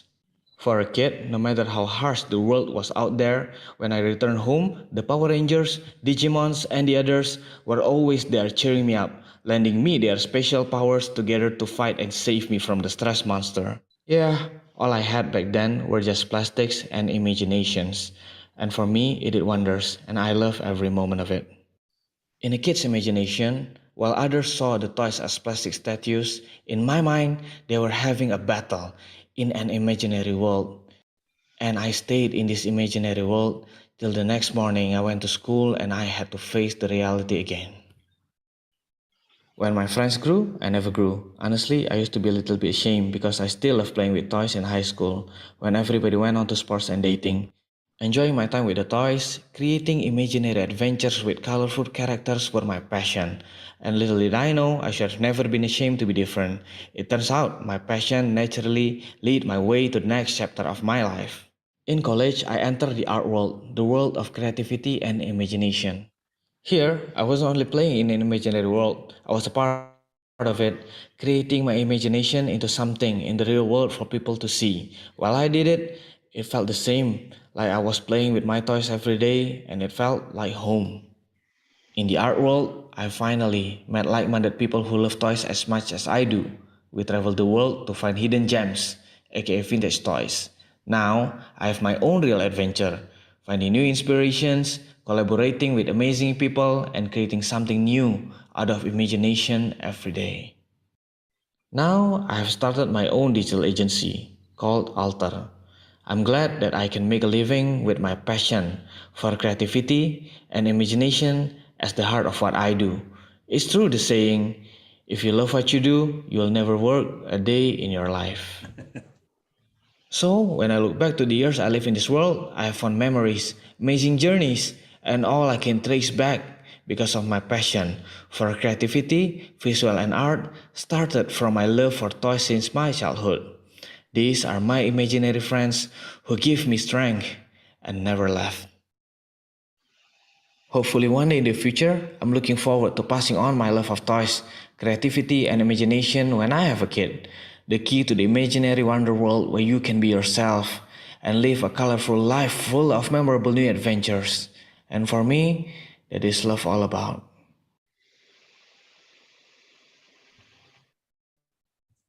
Great job. Can I just highlight that again, that was made with the PK website. That's our tool, PK Create. Anybody can just go to our website and upload their 20 slides just like Alvin did here and voice them. They sounded great. You made a great little package that you can put on your social media and share out there. What a great thing to have, just, a great little post. Anytime you have a story with 10 images, 5 images, 20 images, put it up on a PK presentation so you can share it with your community. That was great. Yeah, no, coming from Japan, the characters are really important here, yeah. And we have a lot of friends in that world. There's some really great presentations on pk.com about toys in Japan. What's the name of that toy, Brian? That I'm gonna pull some down in a second. But we've got lots of toys here around in the office. They're actually up on the top there. But yeah, they're really important here, and people. We're working with a big toy company right now here in Japan, and it's incredible. I'm not quite sure why there's that attraction here to toys. I think it's everywhere. I mean, Lego's like, what is their new byline right now? Like, okay for adults too, or something. I love that. So yeah, keep up your no shame in all your toys. I mean, really, what is a camera or an iPhone or a bicycle? So I'm going to get us out. So one of our presenters here, Don, he actually makes these, and he sort of works with traditional Japanese toy makers here in Japan to export them around the world. Yeah. So this is actually Don. He's made a character of himself. But anyway, okay. Thank you so much. Brilliant. Lizzie, is this you? Yeah, that's my full birth name out there. Okay, another short one. Yeah, This is yeah. a very short one, also made with PK Creates. I just want to share my love about tea because I'm so tired of everyone forcing me to drink manual brew and coffee every single day. Just want to tell everyone that tea is also great, especially if you're in Japan. So this is my love of tea for y'all out there. Nice. Thank you. All right, let's play it.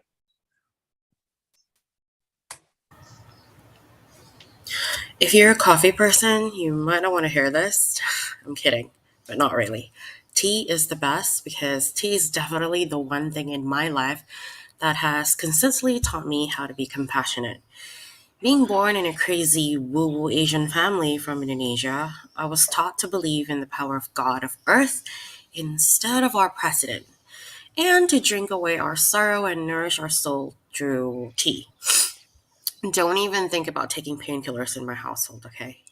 Through the art of tea, I learned to remove what I want. Instead, focus all the energy in serving the kind of tea that will open up conversation and give whoever that person a very warm hugs, even without our skin touching. You know, because since we're Asians, of course, we're such huggers. Serving the right tea means giving the tea leaves, the pots, the people, every little thing the respect it deserves. By being patient, by giving it time for the leaves to really open up and gives you that good nutrition you need. Just like how if all of us were given the time, space, and respect to kind of grow into the person that we've always been, without the noise, without the filters, without the societal expectations, just us blooming into the right kind of, the right kind of warm cup of tea, the right kind of person, heart, and soul. Just like every single one of you here.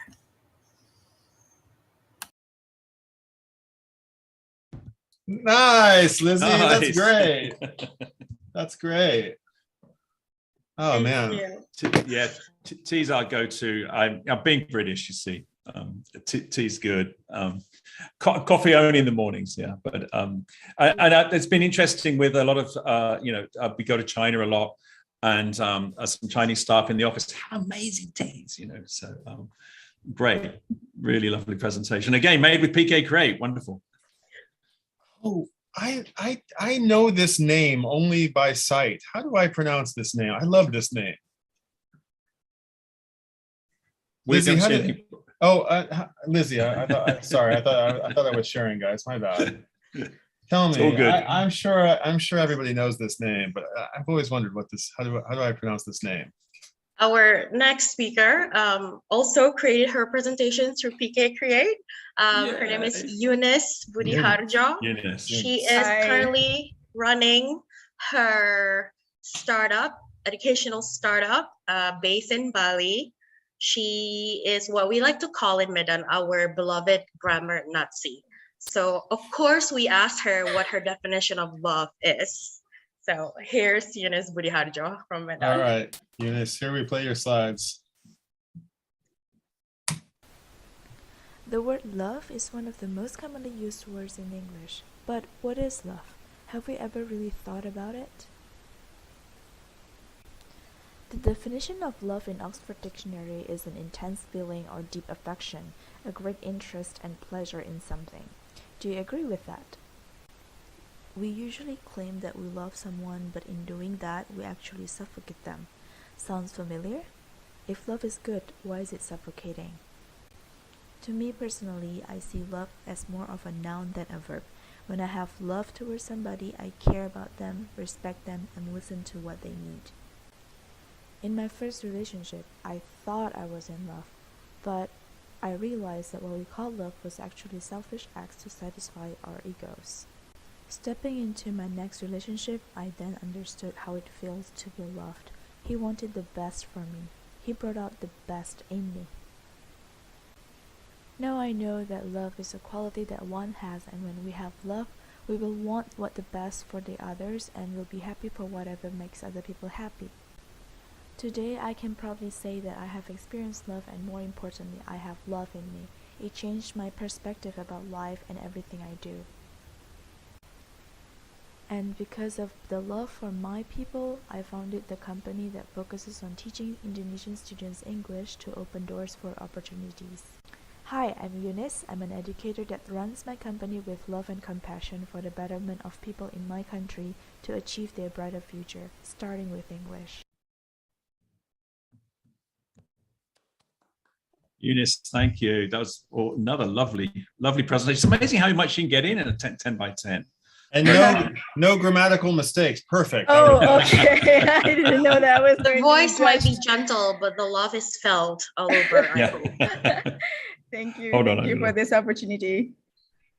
No, it's been really. Thank you for being here. Yeah, lovely, wonderful. That's a great little collection from Madame. We thank you guys so much. It's like great to see. It's great to connect with you guys. I think this is our first time to see you on camera and for us to be on the hour with Maastricht, who's old school, and the family just gets bigger and bigger. You guys make sure you save some space for next year, IPK 2023.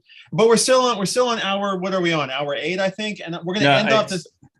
Yeah, we're gonna end the hour here with I've invited one of my friends from Adelaide. Yeah, I think that's where we're going next. Let me get the cues. Let me get the deck side up. So hold on. Yeah, you need to share your screen, Brian. I know. We're getting there. Sorry. Okay. Sorry. No, I'm it's getting okay. there. Good. I know. Okay. Dun, dun, dun, dun. I don't even know really. Adelaide, is it down there it's down there at the very, yeah, I thought so. Yeah, there it is. Cool. All right. Yeah, beautiful city as well. Look at that. Look at that. Wow. That's green, huh? Yeah, okay. So this is my friend Desh Malani. He's an old Tokyo resident. Hi, Desh. Are you here? I'm going to pull you up and just say hi real quick. You're muted, so come on, unmute yourself. Why can't I? Hi, I'm here. All right, good. And you're not on a boat, are you? Because there was talk of you being on a boat at one point. No, actually, I got my schedule wrong, and hey, it was if we had to synchronize schedules, I could be on the moon by then. Okay. Well, it took us a while. I'm really glad that you're here because I think there was some stuff in one of the earlier hours we were talking about, how far into the future design looked like in the 70s and in the 60s, 70s, and 80s.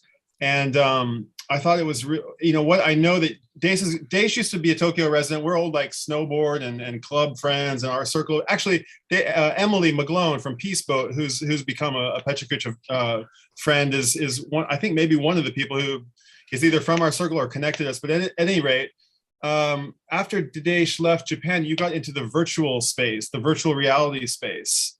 And I think it was always part of you're a visual artist and a VJ, and I think you're always been you've been one to follow the graphical and visual trends. And I think in the virtual space, what you're doing is something that you're using it in a whole new context that I am quite curious about. So we only know it really as a kind of gimmick or I don't really know. Not a gimmick, but I'm really curious about what you're doing. It sounds really, really out there, and I think it's going to be, a new way for us to think about the virtual. What'd you call it? Do you remember the buzzword that you said? Something hybrid reality, or what was it you were calling it? Do you remember this? Extended reality. Extended reality. Okay, so there is no virtual or augmented reality as the two most famous technologies have been known.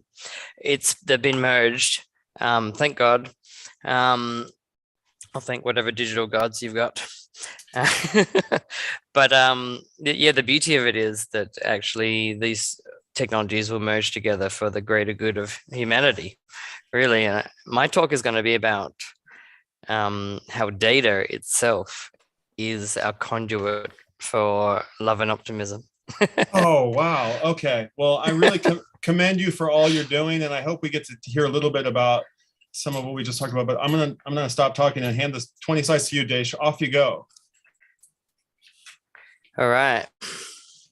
Hi, my name is Desh Malani. I'm from Add Life Technologies, and I'm going to present love and optimism in a different way. And hopefully by the end of this talk, you'll agree with me as to the nature of the relationship with data to love and optimism.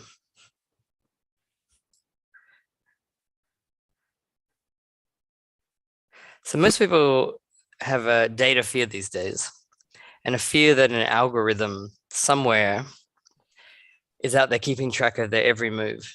They don't as often praise that data for showing them something that's actually relevant to them or providing them for a safer environment to live in. The definition of these words boil down to a few things. Well, love is harder to pin down. Optimism has a few more clearly defined boundaries. I think the best definition is hope and confidence for the future. So I designed software for people after a brain injury. For many who are silent, their data becomes the way in which the world can finally interpret them. I also know people who make software for people with autism that allow data to interpret their world. Many of the people I design activities in virtual reality for have been severely affected and have lost mobility, cognitive skills, or both. This generally promotes the opposite of hope and confidence for the future and results in hopelessness and despair, and ultimately depression. When your body doesn't behave in ways you expect, and sometimes even it has its own ideas of what it wants to do, your brain doesn't interpret the world around you in a replicatable way, and you start to distrust these things. This leads to confusion and doubt. So let's look at what the average person wants to do in life. How can this be achieved, and what would restore their faith in hope and optimism? Most people just want to do what we generally call normal things. They simply want to make life, well, just life. These things include just going for daily things, just like going to a birthday party, going to a picnic, even like bathing or toileting by yourself. Pretty much all the daily tasks that seem important only once they're taken away from you. But I really haven't alluded to the data aspect of this yet. So we could collect physical and movement data from an individual after stroke in particular, using virtual reality. This data is then sent to a family member and initiates a conversation that could never have taken place without them having to do an exercise after stroke. Alleviating the uncertainty starts a process of understanding. The individuals can see the light at the end of the tunnel. They start to become more optimistic. They have used their personal data to create optimism and love, which as you get older becomes more defined as appreciation. This data coming out of a person that is now their conduit to optimism and love. Data sent to other people also becomes a conduit to this same love and optimism, and understand that their loved friend or family member, they have less fears, and these feelings snowball.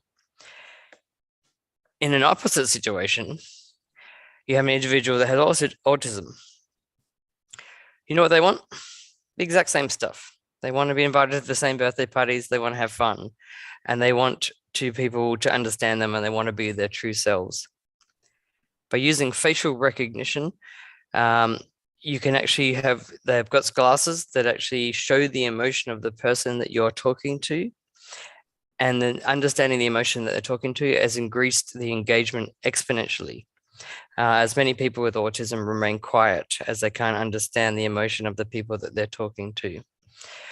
This is truly incredible. Using such a simple thing, and I could say generally hated as emojis, it became such an important aspect of their lives. By sharing this data in the same ways, we've made the link from data to love and optimism. So the full disclosure is, I'm a massive XR nerd. That's what it's called now, by the way, XR, extended reality. I've had so many epic moments in a virtual world that would have been possible to do in the real world that have changed me deeply as a person. I've climbed Everest. I've met digital hippies at Digital Burning Man last year.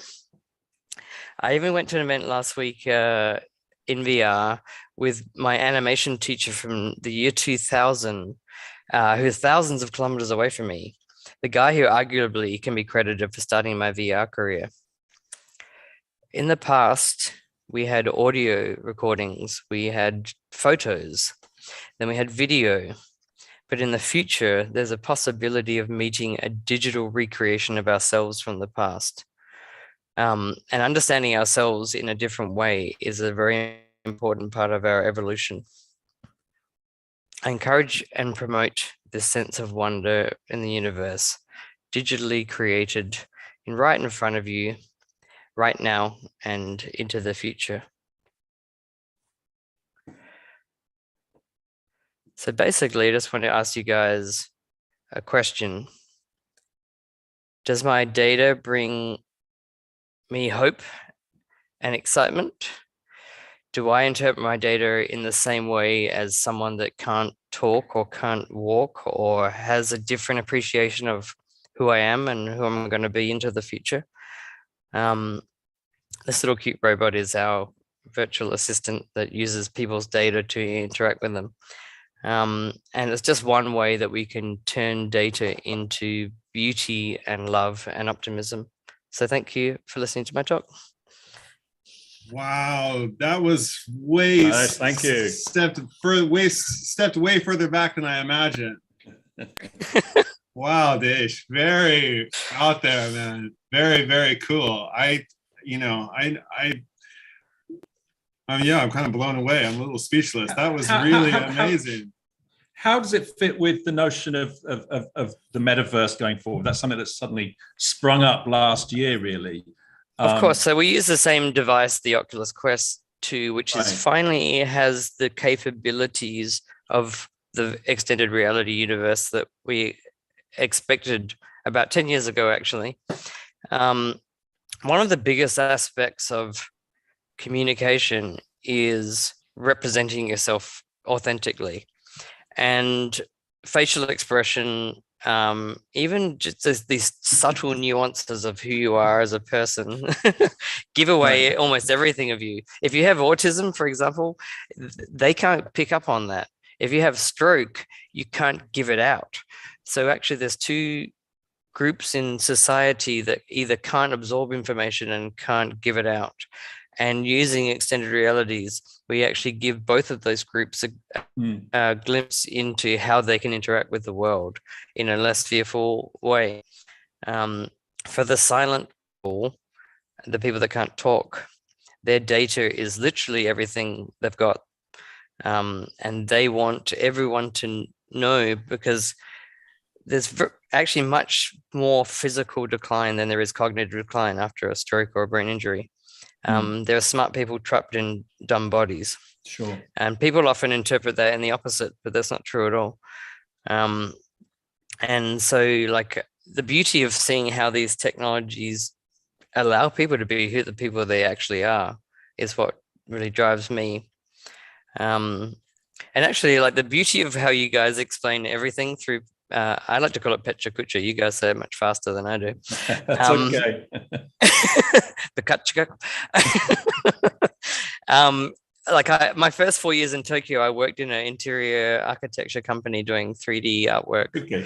And we ended up designing a lot of the downsizing of what was happening in Tokyo at the time. But actually, I think just listening to the people in here, they actually understand a lot more about what I do than I would have expected originally, using that intelligent thought process of reductionism, understanding what's going on in your environment.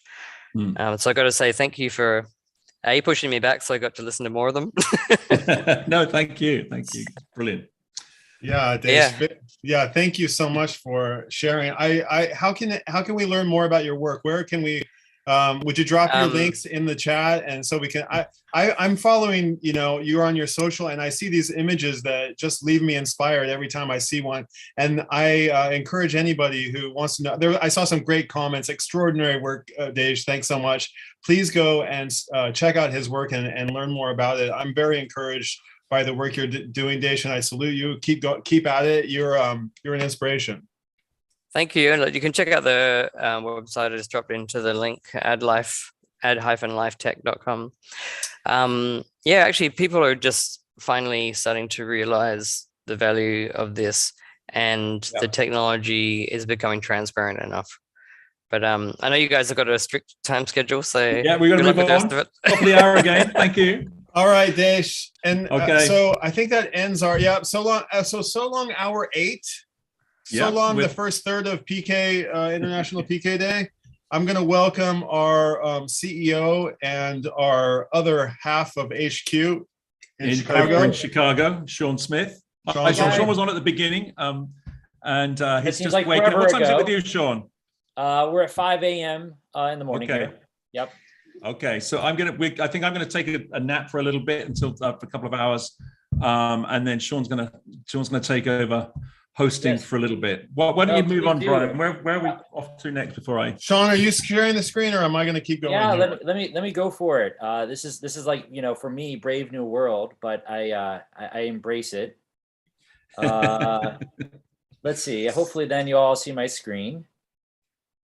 And oops, sorry, I got to do the presentation button. Oop.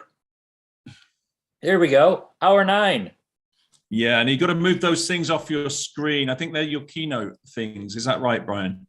Yeah. Oh, yeah. No, I have my Zoom. That's what's going on. It's the Zoom overlay. Sorry, I could get rid of one pretty easily. The other one's going to be hard.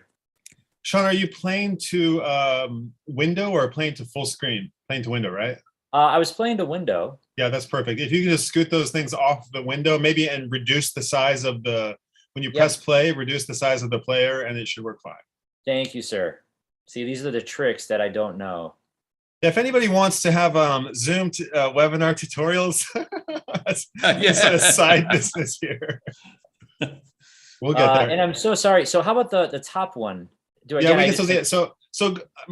mind? Sorry, a little behind the scenes here. Press play and then reduce the size of the window, Sean. Reduce the size of the play window. With the keynote, just grab a corner of it and make the window smaller. And I'm so sorry to tell you this, but it actually took over my entire screen. Okay, so let's hear. You know what? I'm gonna share my screen just for the first bit here, and then I'm gonna have a little chat with you after this. Yeah, Sean? Yep, that sounds great. Sorry about that. Okay, so stop screen sharing for a second, and I'll tell you. I'll give you a little. All right. So I did put all of the buttons everywhere where I can't find them. So hold on. This is always tricky. Yeah. Stop video. I should be able to. Why can't? Yeah, I know why. I know what I need to do. I haven't made myself co-host. Thank you, sir. Yeah. We're all family here, as we've said from day one. Yeah, none of this is. Oh, here it is. I'm sorry. Co-host. Okay. Here we go. Yes. There we go. I found the button. Sorry about that. No worries. No worries. Okay, we're getting there. We're kind of back on schedule.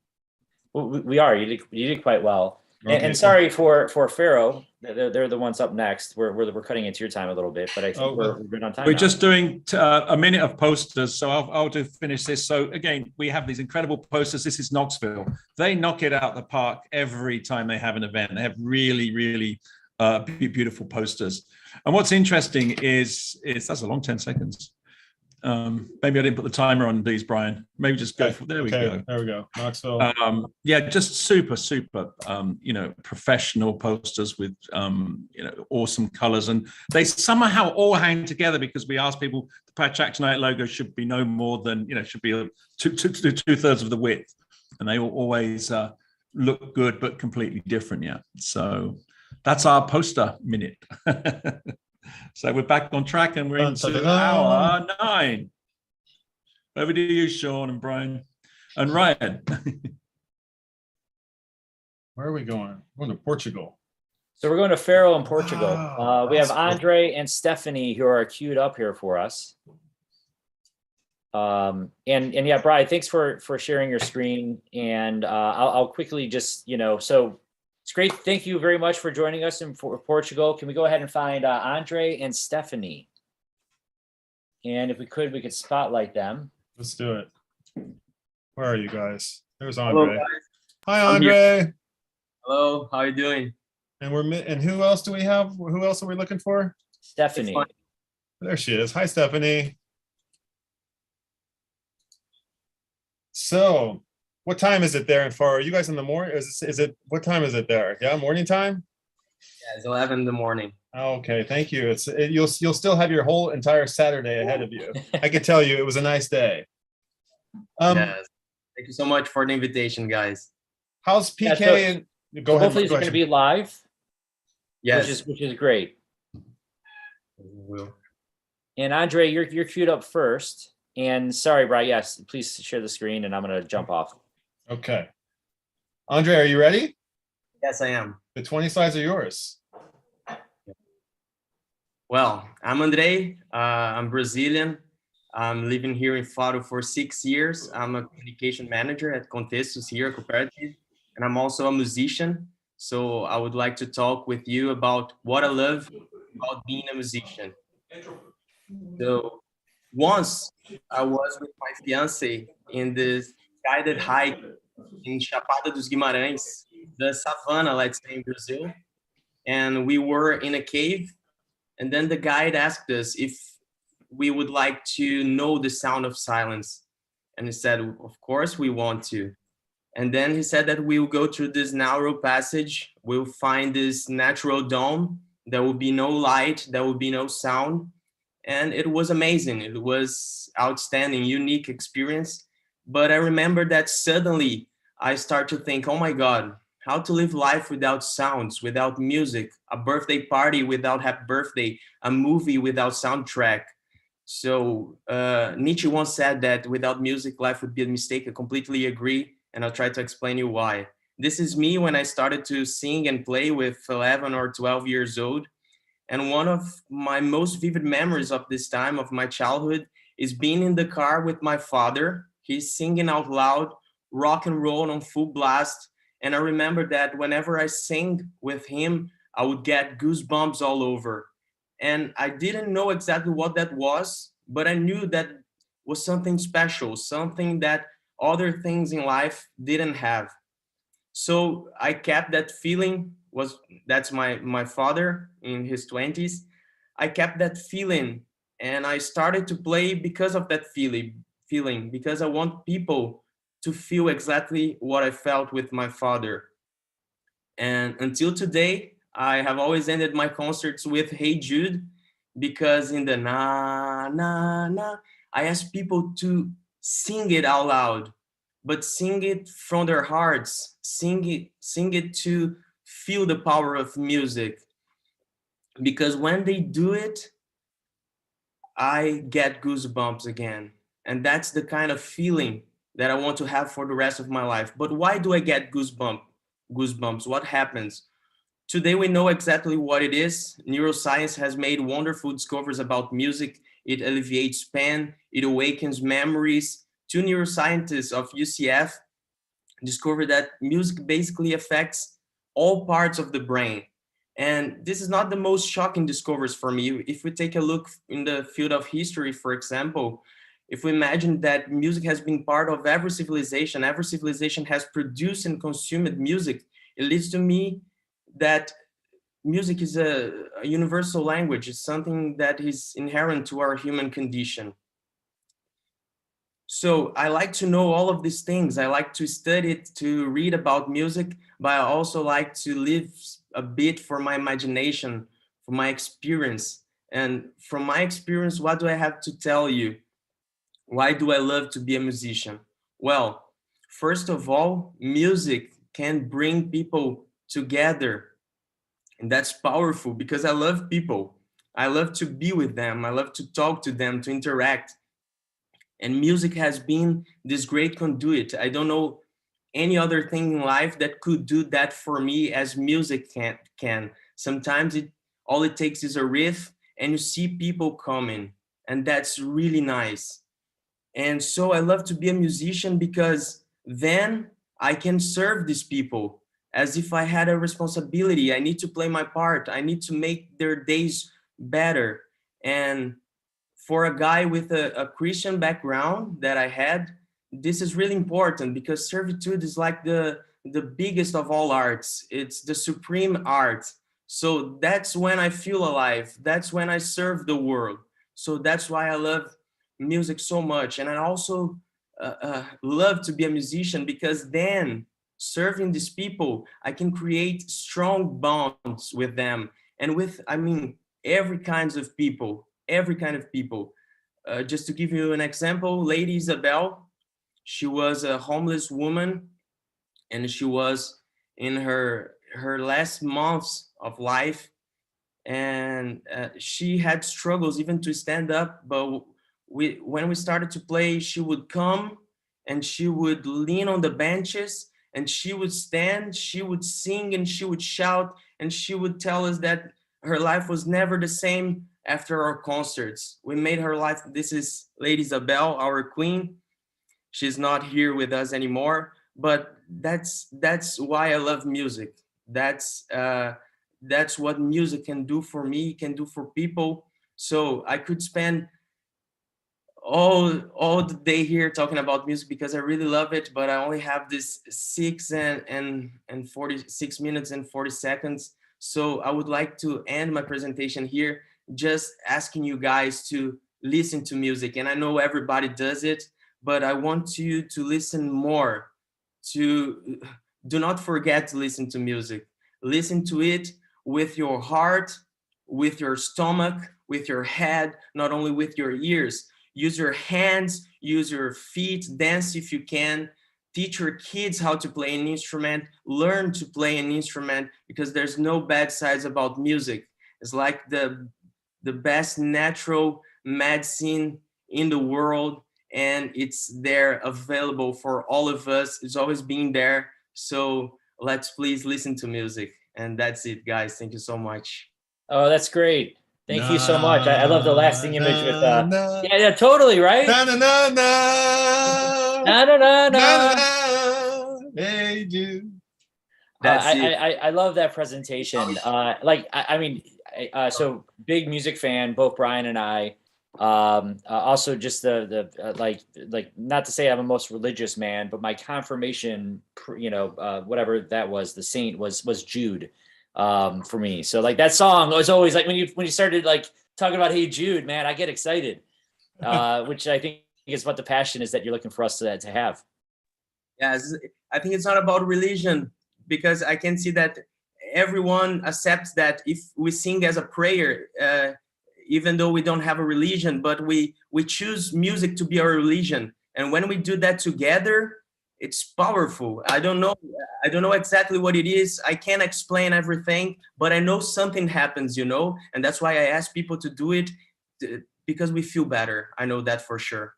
Yeah, no, we totally feel better. How all right, you got to tell me how many instruments on your wall. I'm just like looking behind you now.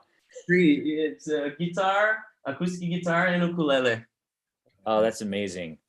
I have like zero talent. I have 2 kids. They both try the violin. But I mean, in the house, it's all about, who controls the playlist. And I love that, like, even my 12-year-old now is like, she's running and she wants to, put the music in front of me of what she's inspired by. And that's like lovely. It's a great presentation. Thank you so much. Thank you, guys. Thank you. Cool. I'm going to go ahead and try to share my screen again, Brian. Let's see if it works out for us. Let's see. How does it look to you? Looks good on this side. Hey, that's great. Okay. Well, we have one more presentation, another 20 by 20, and this is going to come from Stefania or Stephanie? Stefania. Hi. Stephanie. Stefania. Yes. Stefania. Thank you so much. Okay. Are you ready to go? Yes, sure. Cool. Let's go ahead and make sure I got the spotlight on you. Spotlight. And the 20 slides are yours. There's this micro-universe inside ourselves and this effervescent sea of feelings, longing to escape the physical body. How can I express this overflowing experience of being? Some choose poetry, others music, and I chose theater. Of course, life on stage and on stage can intertwine, and man, that's quite a show. Hello from Faro. My name is Stefania. I'm 25 and I'm from Romania. I joined the theater group Teatrul 21 in 2017. None of us has any formal training in acting, but this doesn't stop us from creating emotions and experiences for people that come and see us. My first play was Almost Maine. where I got to explore love and the loss of it under the mystical energy of Aurora Borealis. As Gail, I realized that people need a confirmation of the feelings that others have for them. Hope showed me that, contrary to her name, sometimes we do become hopeless in love and move on. Lastly, Sandrine restored my faith in finding the right person for oneself. Next, I was Mrs. Martin, a woman who lives a series of revelations during an absurd conversation with Mr. Martin. The most striking of them all is that they're actually husband and wife. It's a play about the deaf type of communication that we sometimes practice with one another and the disconnection that comes with it. On the other side of love, there is too often something as horrible as rape. Being Dvori, a 14-year-old girl, victim of 4 boys' games, made me feel uncomfortable and vulnerable. There's no such thing as she asked for it. Violence has no excuse. Then I met Lyuba. She's one of the lost people waiting for a train that finally arrives, but it's nothing like she had imagined. Nowhere in the 6 directions of the world will you find anything. The only thing that really exists is in you, is what the magician Harry Houdini tells her and her companions. Most recently, I was Anna, a young girl living the Transnistrian war. Among shootings and funerals, she experiences love for the very first time. Years later, after losing her father and the lover to war, she reflects upon its futility. Why do we make wars for our children? A piece of land? No, thank you. Besides this, I also participated in a dance poetry performance, and dance is another passion of mine that I started to explore more lately. It brought me to the realization that we spend our whole lives in this flesh carcass without having any idea of what it can do, and it can do a lot, trust me. In 2018, I received the debut prize in one youth festival in Romania. We played games in the backyard, and although we got off to a rocky start, we had a great experience. One of my colleagues also won the prize for the best supporting actor. Theater has this social function. It's not only meant to entertain, but also to make you question the world you're living in. It exposes you as part of the audience to situations that might make you reconsider some of your beliefs. Life's full of nuances, and one of the things that we have to accept is that we are all made of light and darkness. I say, let us tame our darkness. At some point, we made a quiz session, and when asked what character I would like to play, I said a negative one. So you see, we have this urge to let our darkness come out to the surface sometimes, and what better way to do it other than by acting?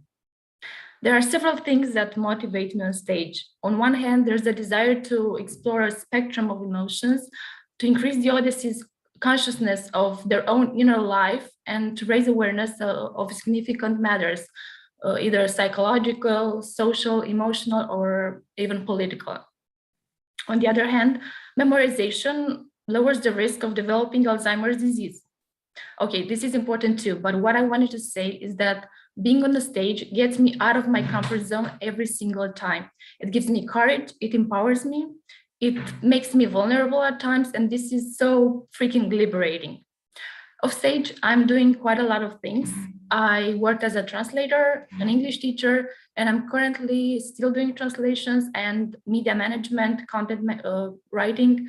I lived in Spain for 5 months, in the United States for 4 months, and I'm now in Portugal for half a year.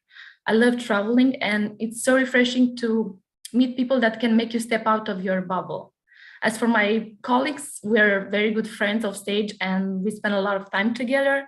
The small community that we build gives me this sense of belonging and connection that I never experienced anywhere else. It's a place of love and acceptance where I can be myself. What's beautiful is that we're all so different and of different ages, either working in banking, engineering, or teaching, doing computer coding and programming, but we make time to be there and create something soulful together.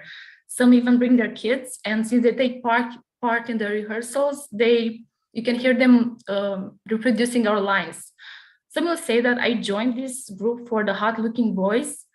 Well, I can only agree with it. One of them is my boyfriend, Liviu.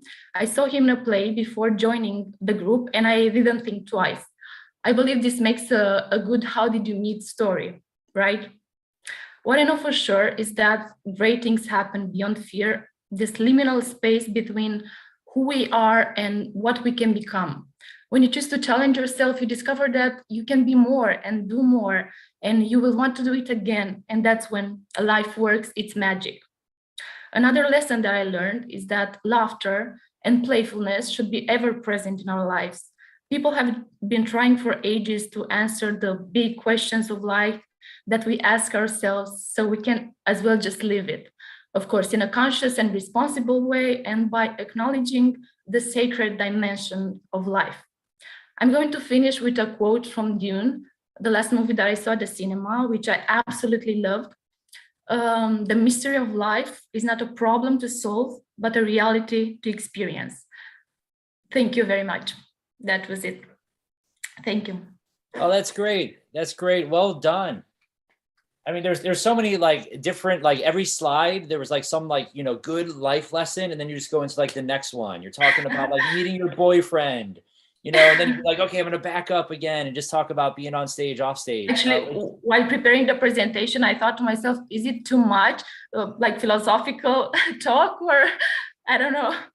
Yeah, I mean, so isn't that fun though, right? So like also even talk about like this experience, like, cause you know, it's funny because like I could be in a room with like 1,000 people, but like when you're like sitting in your own house and then you're just doing like a presentation like on the Zoom, it's just such a different experience. Exactly. You don't get the immediate response, the reaction, and yeah, no, you're like so vulnerable, but you're like, wait, I'm good at public speaking. Totally. Do I really want to say all these things to all these people? Yeah. Oh, that's great. Yeah, no, I appreciate it. It wasn't too much, really. It was quite enjoyable. Like, I mean, honestly, you have like 3 or 4 PK presentations in there. Like, I just want to hear more. So thank you so much for sharing. I think that was lovely. Thank you so much for having me. Oh, for sure. Well, great. Let's go ahead and queue up the next city. And let's see if, there we go. So we're going to go from Portugal over to Germany, to Regensburg, if I'm saying that at all closely. You have to excuse the American, you know, I kind of bastardized some words. But Regensburg, and we're looking for Florian. So let's see if I can get Florian on the screen. Oh, that's beautiful. Here you are. Hello. Hi, everybody. Hi. Hi. Hi, it's lovely to see you. Thank you for joining us today. Yeah, thanks for the invitation. Nice to see you. Nice to see you. So this is Florian. This is Florian. This is Florian. And this is Paul. This is Paul. Oh, that's great. Well, thank you, Florians and Paul. We have one Florian queued up, and then we have Paul right afterwards. But am I saying the name right? Just Regensburg? No, it's Regensburg. Yeah, see, it's like you say it so good. I'm like, I just hate the American accent sometimes. Yeah. Oh, I quite like Regensburg. Regensburg. No, you're making me feel good. But say it one more time. I wanted like the brogue, the Regensburg. Regensburg. Yeah. Okay, I apologize. Usually American tourists say Rainsboro. Rainsboro, yeah, in Rainsboro. Yeah. Well, that's great. So, you know, I guess, Florian, you're going to be the first up, and you're doing a 10 by 20. Yeah, it's me. Okay. Are you ready to go? Yeah, I'm ready to go. Let's start. All right, here we go. Hello, my name is Florian. I'm from Regensburg in southern Germany. It's a smaller city, about 150,000 people. And I prefer to swim in one of the rivers in Regensburg. It's the Donau, the Danube in English. And I prefer to do it in the wintertime. It's the best during the wintertime. When I go to the water during wintertime, I have some kind of routine. The most important thing is that they have to be warmed up. So I prefer to have a little nap in the after lunchtime, then ride my bicycle to the river. Then I'm warm, and when I arrive, I take off my clothes immediately and walk in immediately. The best is that you have a place to enter the river when the ground slopes down smoothly and steady, because you enter by yourself. You don't have to think about it. Oh, will I go in or will I stay out? You enter by yourself. You're in the water, it's very cold. You are not able to breathe in the first moment, but very soon your breathing is normal and you're getting very, very warm. Inside your body, there spreads a big warmth. Only at the finger tips and the toe tips, it's a little bit painful. I stay inside the cold water where I feel very warm. About 2 to 5 minutes, I swim a little bit and then return to the riverside slowly, walk outside slowly, and start to towel me. And I have about 10 minutes outside the river where it's very warm, it's very comfort, everything is perfect, everything is nice. And I towel me up, I dress me up again. And after about 10 minutes, the big shake starts. You are freezing a lot, your teeth are... and the best is to start moving immediately. So dress up, the big shake starts, jump on your bike, ride home. Do not go by car or anything because you are not able to drive the car. I do winter swim because it has a lot of benefits beside health benefits. The most important things for me are that it deletes all bad thoughts in your brain. It's like a restart for your brain. You get much more patience and you get much more confidence for the day. And every time it's a great experience outside in the nature. Every day is a different day. Every day the clouds are different, the water is different, the birds, the animals are different. It's a little vacation every day from your normal life. So thank you. Maybe you are able to go winter swimming in your area and maybe you will try it once. Bye-bye. That's great. Thank you so much. I mean, every day is a good day, Florian. Every day is a good day. That was a lovely story. Were those your illustrations? Yeah, fantastic slides. Oh, I did it on my own. I'm an illustrator. I work as a graphic designer and as an illustrator. Yeah, that's great. I love seeing those. But just a good story and a good message. So thank you much, Florian. Yeah, you're welcome. Thank you. Yeah. Awesome. Okay, let's go and get Paul ready. Oh, Paul. Oops, sorry, I screwed up. Hold on. You know, that's always the issue sometimes when you you click buttons too soon. So I'm going to go ahead and present again and share screen. Okay, Paul, you ready to go? And I'll start it off. I'm ready. We can start. Very good. Here we go. Thank you, Paul. The floor is yours. Hi, very nice to meet you. I'm Paul, and this is 4 stages of my life. On the very left side, it's me, my grandma, and my cousin. Then me when I was 13 years old. I liked growing out my hair and not taking showers. Then it was me last year, and I'm a photographer, or I'm studying photography, so the last picture was me looking too hard through the viewfinder. In my project during studies, I came up with the term precious pictures, and I thought to myself, we live in a time of a flood of images, and how can we get precious pictures that go back to the idea of consuming with intentional consuming of pictures. So here's a quote from Eric Kessels: "We live in a life with so many images nowadays. We consume images on a daily basis, but hardly look at them anymore. But how can we go against that?"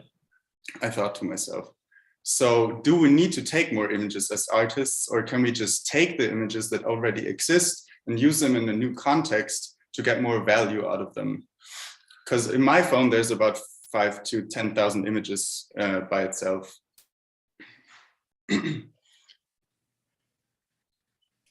So then I asked friends to send me pictures from their phones. And that was about 5,000 to 6,000 pictures. And I made a selection and tried to recontextualize them and get more value out of them. I tried to tell stories. So here's an egg in a shot glass that fell to the floor. It's 2 simple images, a new story. 2 different photographers, 2 different phones, but a new story. You can take time and imagine your own stories. It's going to be fun. Here, it's a color play, but also somebody took the upper part of the dog, cut it off, and well, you can see what you can see on the right. It's a hole, or is it a butthole, or I don't know. It's a new story with 3 pictures from 3 different phones. Here you can see light going next to a wash machine. And the light is a projector that puts a tattoo on an arm, and somebody wants to pay for it. It's 3 different pictures from 3 different phones, but a new story. Here's a pug that doesn't want to be grilled, so he looks sad. It's 2 different pictures from 2 different phones and a new story. You get the idea. Now you can think about the stories yourself.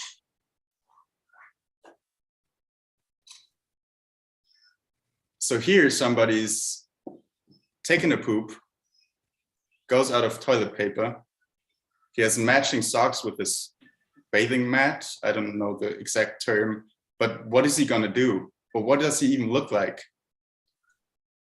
The reveal is gonna be, it's a pretty lady that glows in the sun, hair's waving in the wind.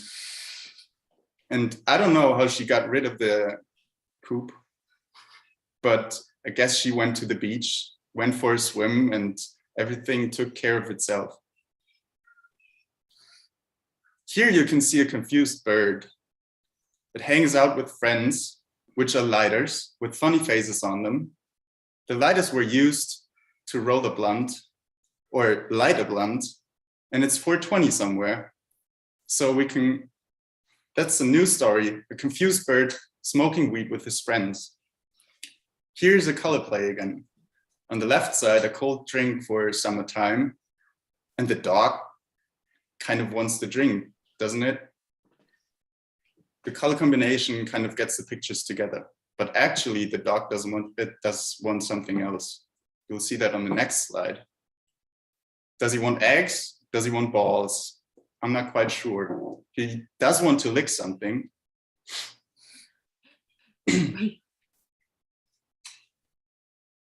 And you always have to imagine that these pictures were actually taken on phones. Sometimes there are moments people know, but somehow don't really know. So here we have a little fella on a birthday cake. He goes to a sex shop or a strip bar where horns are blown and his grandparents are watching. I think that's quite funny. Here we have somebody parking a Mercedes on a parking spot for disabled people. How does he look, or why is he disabled? Probably because he did the things on the right side. He has a bike leg. Here we have a dickhead who doesn't let the pigeon into the club because the pigeon is too fat. So if you're tired of being fat and ugly, just call us. So the pigeon can get into the club where the dickhead doesn't let him in. All you can say to that is, Jesus Christ, how does he come up with these things? I don't know, I just associate pictures that lie next to each other or come from different phones. And I come up with stories to give them more value, so I don't have to take more pictures every day. And I can use the pictures of friends and family. The question is, do we need to take more pictures as artists? You have to answer that yourself. But I think you can always go back to images that already exist and just put them in new context and work with them, kind of like a resource you can use. These pictures are pictures taken sometimes. All people know what what they are. They know the situations, but they're kind of funny and happen during life. Thanks. That was my presentation from my little project I did at uni, and hope you enjoyed it. Oh, that's great. Great job, Paul. I mean, I do wonder where you get your stories. I was laughing the whole way through. I like, for me, it's like 5 o'clock in the morning. So like, I'm not used to being entertained at 5 o'clock in the morning. But it's a little early for this, isn't it? Well, totally. But I mean, it's just funny, man. Like, Paul, you're making me laugh. Like that was well done. Assuming that was the intent. Yeah, it was the intent. Yeah. I love the message too. I mean, we're all in the same boat. It's too easy now to take photos, and we just take a ton of them, and we never look back. Ryan, like, your wife's a photographer, and he shared with me like how many photos that she could take of one of their kids at the ball game when they're playing football, and you can't see the photos. There's too many damn photos. Yeah. And just on Instagram, you just get used to consuming pictures a lot. Yeah, great stuff. Like it's really interesting. Never thought about it before. Taking photos out of context, shuffling them around and using them as inspiration for writing or storytelling. It's amazing. That's great work, Paul. Thank you so much for that. I can't wait to show that one to some friends. Cool. Well, we're going to move on now. And we actually are going to spotlight some of the team here at PechaKucha. So again, I'm Sean. I'm based in Chicago. Ryan, the guy you just heard, is also based in Chicago. And we kind of represent the, I guess the Western view of PechaKucha, but we still have like that team in Tokyo. And we have one of our good friends, Chihiro, who will also be. Hello, Chihiro. Hi, how are you? All right, Chihiro, I'm going to put you on the spotlight. Okay, everyone can go. see me. So Chihiro. Okay. Hi. You're doing great. Thank you. You too. And okay, so today I want to introduce my favorite PK. Okay, so we just play the video, but it's really amazing. He's not a designer, but he creates the unique mask. So please, share your love with him. Okay, so please play the video. I'll play it. Thank you, Chihiro, for introducing us to it. Let's take a look. Oh, yeah. Oh no, I probably don't have the audio going. Okay, my name is Sasha, and I mask to unmask. I started making masks 10 years ago, and it actually happened here in Tokyo because I worked in. I did a window of a shop in Daikayama. I came home with I created thousands of these papers. I came back home, and basically I was stuck with thousands of papers. I didn't know what to do, and I invited one of my best friends, and I said, let's stick it on you. So basically that's how I started making these masks. So basically the idea behind Mask to Unmask is to have these intimate conversations with people while I mask them, and to communicate something that they usually wouldn't communicate. It's really interesting when you meet people on one-on-one. Through the mask process, you can definitely see people putting up the walls, unlike the one between Mexico and America. But they definitely put that invisible wall. So I really feel passionate about what I do, and I have been doing this for the past 10 years across the globe. This is one family in France. I was staying with them for a month, and they actually breed savannah cats, and they live in a castle. They're really amazing family. This is one of the collaborations. Oh yeah, this is really interesting because I was doing this by myself. I was taking these photos, and obviously, you have to focus on making the mask, then you have to apply and then take a photo and process and blah, blah, blah, blah, blah. But when I started actually getting invited by photographers to collaborate, my work jumped off, and I was really open and flexible to give that trust to photographers, basically make my mask and step away. So this is a little mask I did in Serbia, in Belgrade.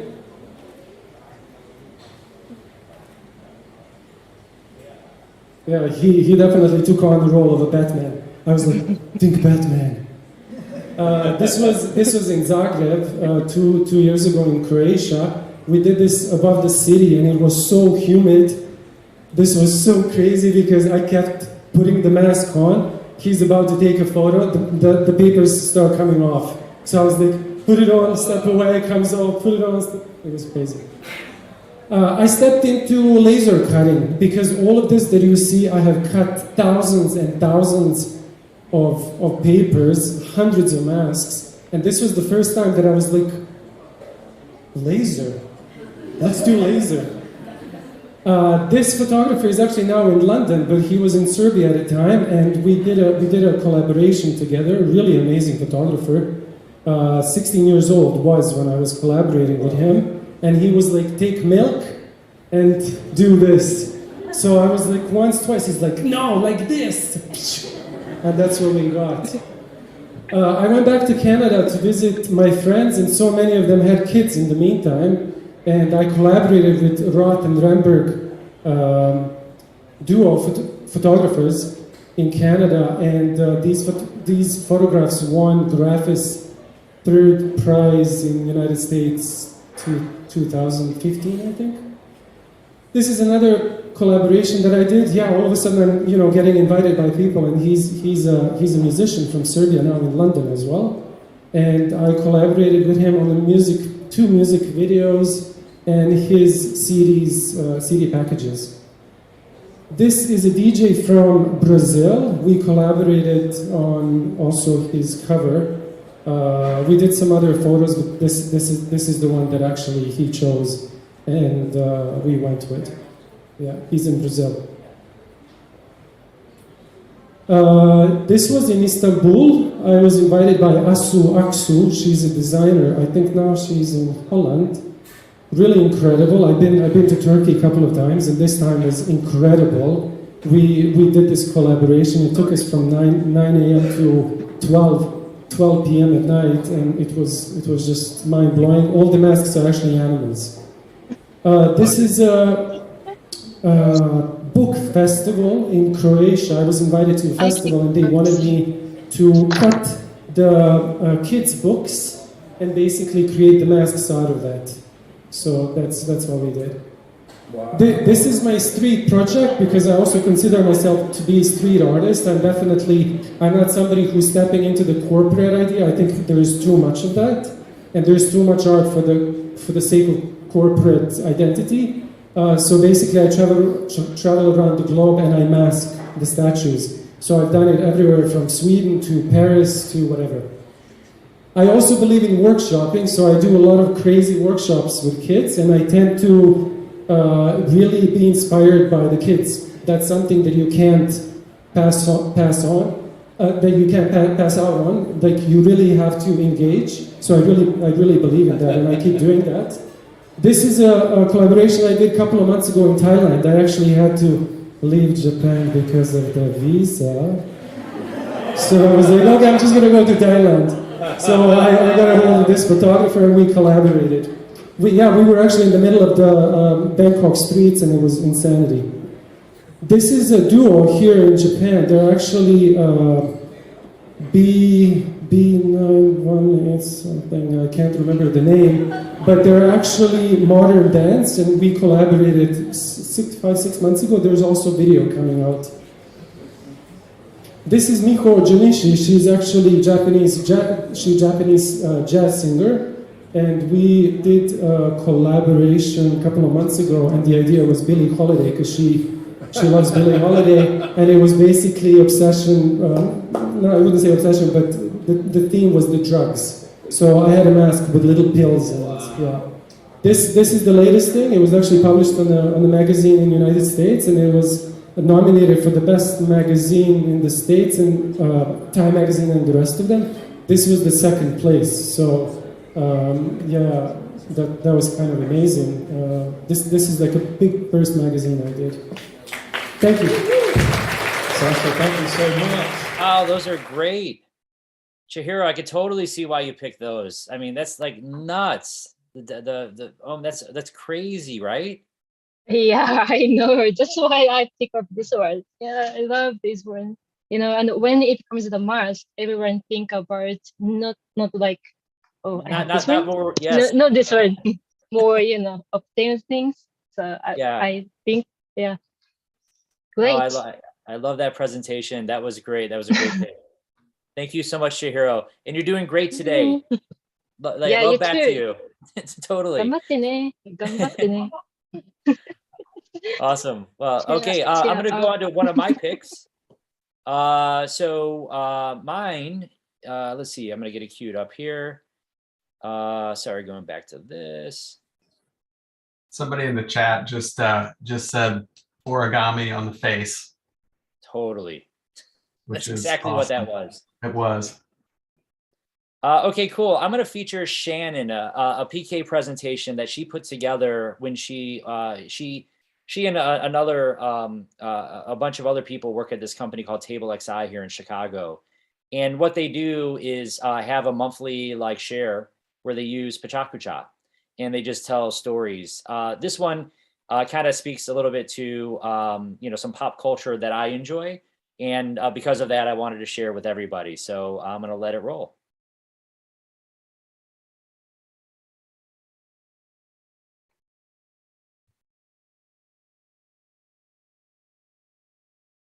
So, getting drunk and taking provocative pictures of an action figure and then creating a Facebook page for them could have been my worst idea ever. I'm a professional, I own a business, I teach at a university, and like it or not, I have a personal brand to think about. But the thing about bad ideas is at some point, someone, sometimes many someones, will think your bad idea is a brilliant idea. Case in point, when I sobered up and went to remove the captain's fan page, lo and behold, 300 people that I did not know thought this was a brilliant idea. That felt like critical mass to me. Enough so that I wanted to play around with the idea a little more. Maybe the whiskey was right after all. With a master's in leisure studies, I know all about the value of play. Non-competitive play is proven to relieve stress, elevate happiness, bond us to others, and ignite creativity. I decided to add play instigator to my repertoire. So I started taking the captain with me everywhere, documenting his adventures and then posting them to his Facebook page, which often led those around me to question my sanity and those on Facebook to praise my brilliance. As we went around adventuring, some funny things started happening though. The people around me wanted in. Strangers would want to help me set up better shots. They'd want to take pictures with him. They wanted to know where the photos were going to be so that they could track him. They really just wanted to play with us. Then his digital community wanted in. They wanted more, bigger, better, and they wanted to be involved. I feel like we froze. Okay. Oh, we skipped one again. Okay, that's okay. They started sharing content that they thought the captain might like, suggestions of events he should be attending, places he should go on vacation. They would ask questions like, where's Beverly? Or why didn't number 1 lead that away mission? Well, because I didn't have those action figures, I only had the captain. Suddenly, I started getting packages from all over the country with friends for the captain. How these people found out who I was or what my mailing address was, I will never know. But after months, I had every Next Generation character. How could I thank them? Well, it had to be big, and since I always wanted to learn how to do stop motion, naturally, I encouraged my girlfriend to help me make a video. Little did I know it would take 15 hours, but fun for me, fun for them. Strangers and friends started sending me anything and everything that involved Patrick Stewart or Captain Picard, most of which revolved around appearances he was making. They wanted the captain to meet the captain.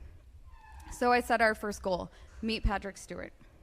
It seemed easy enough. He was going to be at WizardCon, and for $80 I could get my picture taken with him. The fans were ecstatic. I might have been too. But 2 days before the con, he canceled, and it was devastation all around. But the fans were not deterred. Months later, I got hundreds of pings that Patrick Stewart was going to be narrating the Chicago Symphony Orchestra. Naturally, I got front row seats. And while we were a few feet away from each other, it didn't feel like enough. The guy behind me was so excited about the captain that he convinced me to hide in the basement bathroom for 2 hours waiting for him to come to the after party. When we got kicked out, it was a sad moment. It was progress, but not a win. Then it happened. I was in New York when Patrick Stewart had a 2-man show on Broadway. My girlfriend got us tickets. At the end, they said, you know, if you make a donation to Broadway Fights AIDS, you can come backstage and have your picture taken with the captain. So, I'm sorry, with Patrick Stewart. So I ran, I got the picture, the fans went crazy, it was epic, and then they asked, what's next? So I thought, all right, let me set the bar high. The captain needs to boldly go to the final frontier. I thought for sure this would take a really long time. But 4 months later, I was at the TED conference, and I'm sitting around a fire with talking to this young, spirited gentleman, and I was like, what do you do? And he's like, something, something, something, space. I whipped out the captain, and he squealed, and within a few weeks, he had launched a Kickstarter and raised over $6,000 with backers like Peter Diamandis of the X Prize. Before I knew it, I was hanging out at the University of Illinois with a bunch of aerospace engineering grads. I watched these whiz kids construct an elaborate device, cameras attached to a massive weather balloon, the captain dangling off the end with just a hint of fear in his little plastic eyes. And as the captain headed to near space, we drove around for hours, tracking him via GPS. We located him later in a cornfield, totally unharmed. Did I mention that the Discovery Channel came and filmed this whole thing? The project ended up on Discovery, CNN, MSNBC, StarTrek.com, and dozens of other blogs. In less than 6 months, and with the help of hundreds of people, the captain had gone to space. And then they asked, what's next? Okay, well, let's meet the other captains. 2 months later, my friend Elliot, a friendship which started because of the captain, invited me to be his guest as he moderated the Star Trek Captains panel at WizCon. What was going to be a quick pre-panel photo turned into William Shatner drowning the captain and Scott Bakula giving him CPR to resuscitate him. This one took a little longer, but the 25th anniversary of Star Trek The Next Generation is this year, and the convention happened to be on my birthday in Chicago. Ironic, right? So I splurged in order to have this dysfunctional family photo taken. I'm not gonna lie, I felt cold and dirty, but the fans were pleased. So even though I'm going broke, I never feel more excited than when I'm out on adventures with the captain. I'm fueled by this community and this just totally inspired by the power of this action figure to really connect and engage total strangers, many of whom have become my friends. So what's next, you ask? Well, last season, a Spock action figure, complete with the voice of Leonard Nimoy, made an appearance on The Big Bang Theory. Immediately, my phone, email, Facebook, and Twitter feed blew up with thousands of people being like, you have to turn it on, like as though I wasn't already watching it. And they collectively decided that the captain should have his own guest appearance. This one is proving to be the most challenging yet, I'm not gonna lie, but the momentum is strong and the Picard community is relentless, so I know it's only a matter of time before they make it so. So what is the moral of this story? Sometimes a bad idea is only a bad idea because you're not hanging around with the right people or drinking enough whiskey.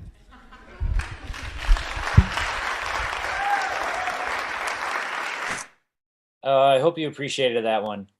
It's like one of my favorites. It's just so fun when you can start with something so small and silly, and then it just gets laddered on, and it just doesn't stop. So I appreciate, or hope you appreciated that story.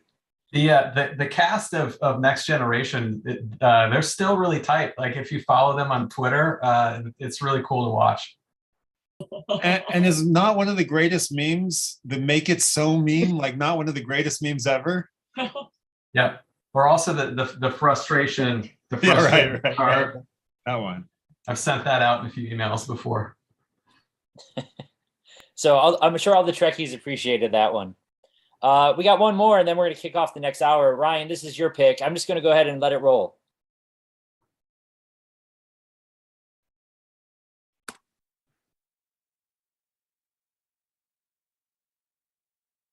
So today I'm going to talk about my hobby and also slip in a little chat about my business.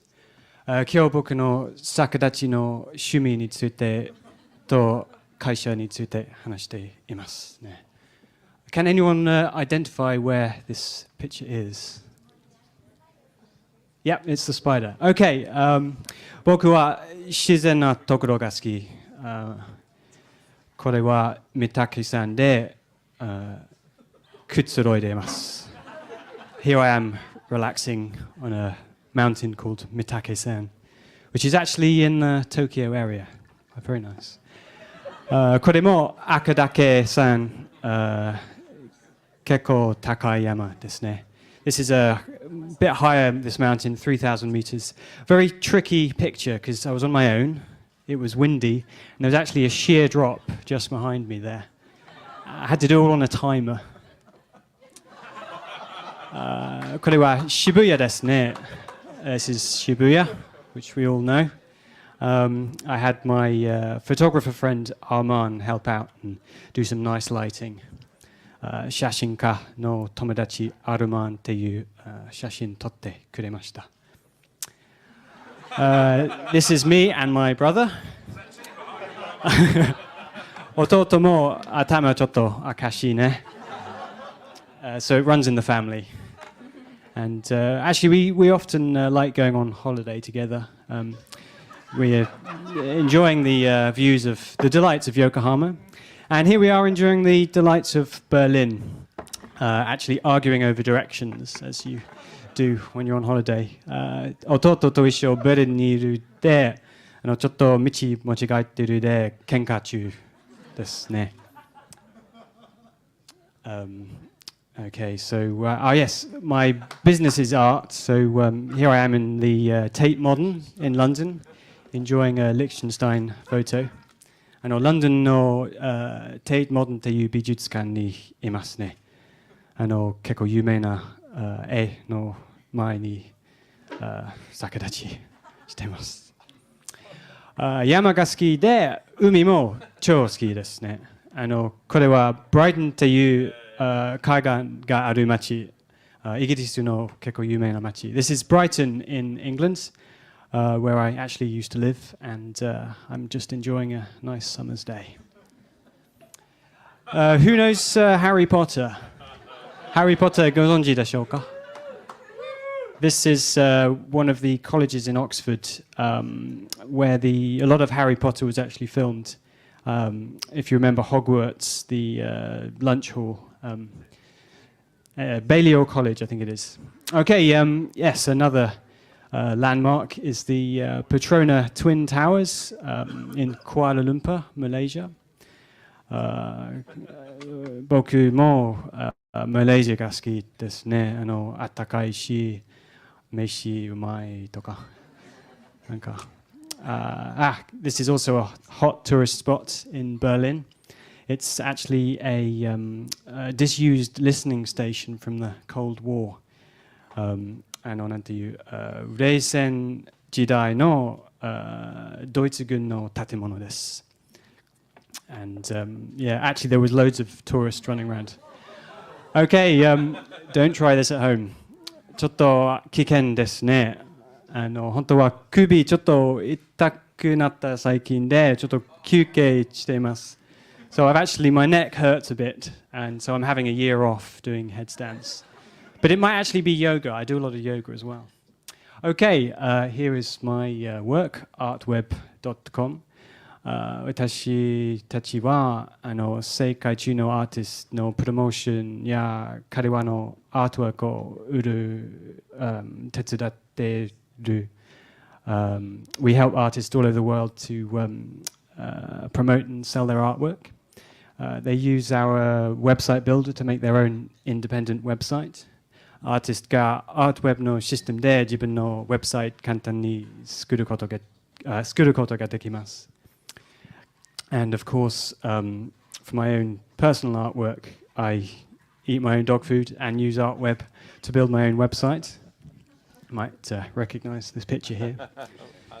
Yeah, ArtWeb comprises of artists having their own independent website, as well as our network, which includes artweb.com, where we showcase art and artwork, artists and their artwork. We also have quite a popular presence on Facebook and Twitter, and we have some print partners who publish and sell artwork, which comes back to the artists as royalties. we've got over 10,000 artists registered with us now. Here's a few pictures. 現在までに1万以上人アーティストが登録しました。From all over America, England, which is where it started, and also Asia as well. こちらはアートウェブの広告です。This is an old flyer, which of course I use headstands as well. The caption, it needn't be a headache to create an artwork, a website for your artwork. This is actually the Reichstag in Berlin. And last but not least, my favorite photo, Shibuya crossing. I'd actually just arrived in Japan when I did this. I'd been here like 4 or 5 days, and I thought, that looks like a good spot. So, thanks for listening. ぜひ ArtWeb ご覧ください. Please have a look at ArtWeb. Thanks. Hey Ryan, that's a great pick. My favorite part of that whole presentation is that he doesn't address how he does that or why he does that. It's just like this is me in front of this, and this is me here, and it's hilarious. I mean, I don't know how he doesn't get killed in the Shibuya crossing. Yeah, well, I also, he says my neck hurts, but it's probably my yoga. Could be the yoga. Probably not. Probably the thing that you do with the photos. So I'm glad he takes time off. Yeah.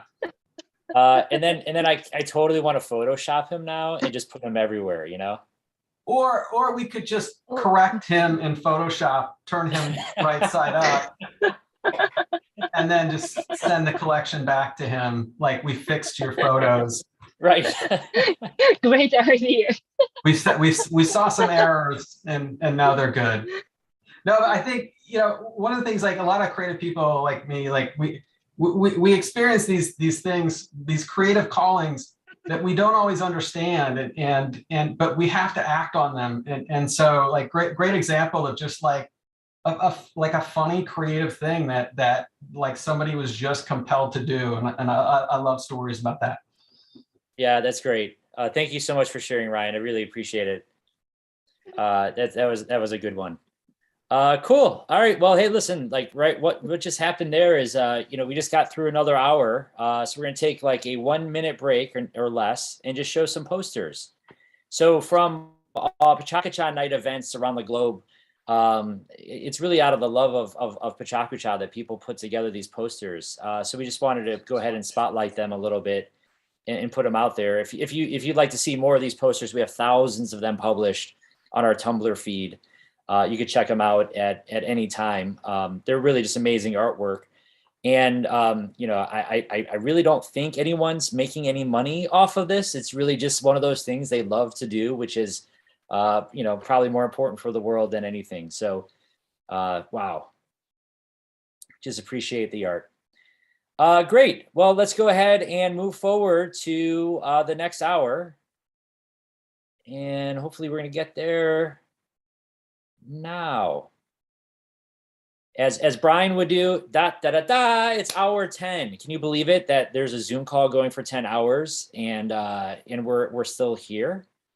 That's its own interesting thing. So, the last city we were in Germany, and now we're off to Indonesia. So let's go ahead and see the global map move forward. Going across the globe. And I'm based here in Chicago, so I mean, we really do have everything, clearly covered off on. And we're going to Bandung in Indonesia. We have a couple speakers there. The first one is going to be Reza. Reza, are you there? Yes, sir. Thank you. And am I saying Bandung? Yeah, correct. Bandung. Okay, so I can't say any of the European city names correctly, but I could do Indonesia, I guess. Okay. Well, great. So Reza, thanks for being online with us and for sharing. We're going to go ahead and queue up the slides. You ready to go? Good to go. All right, the next 20 are yours.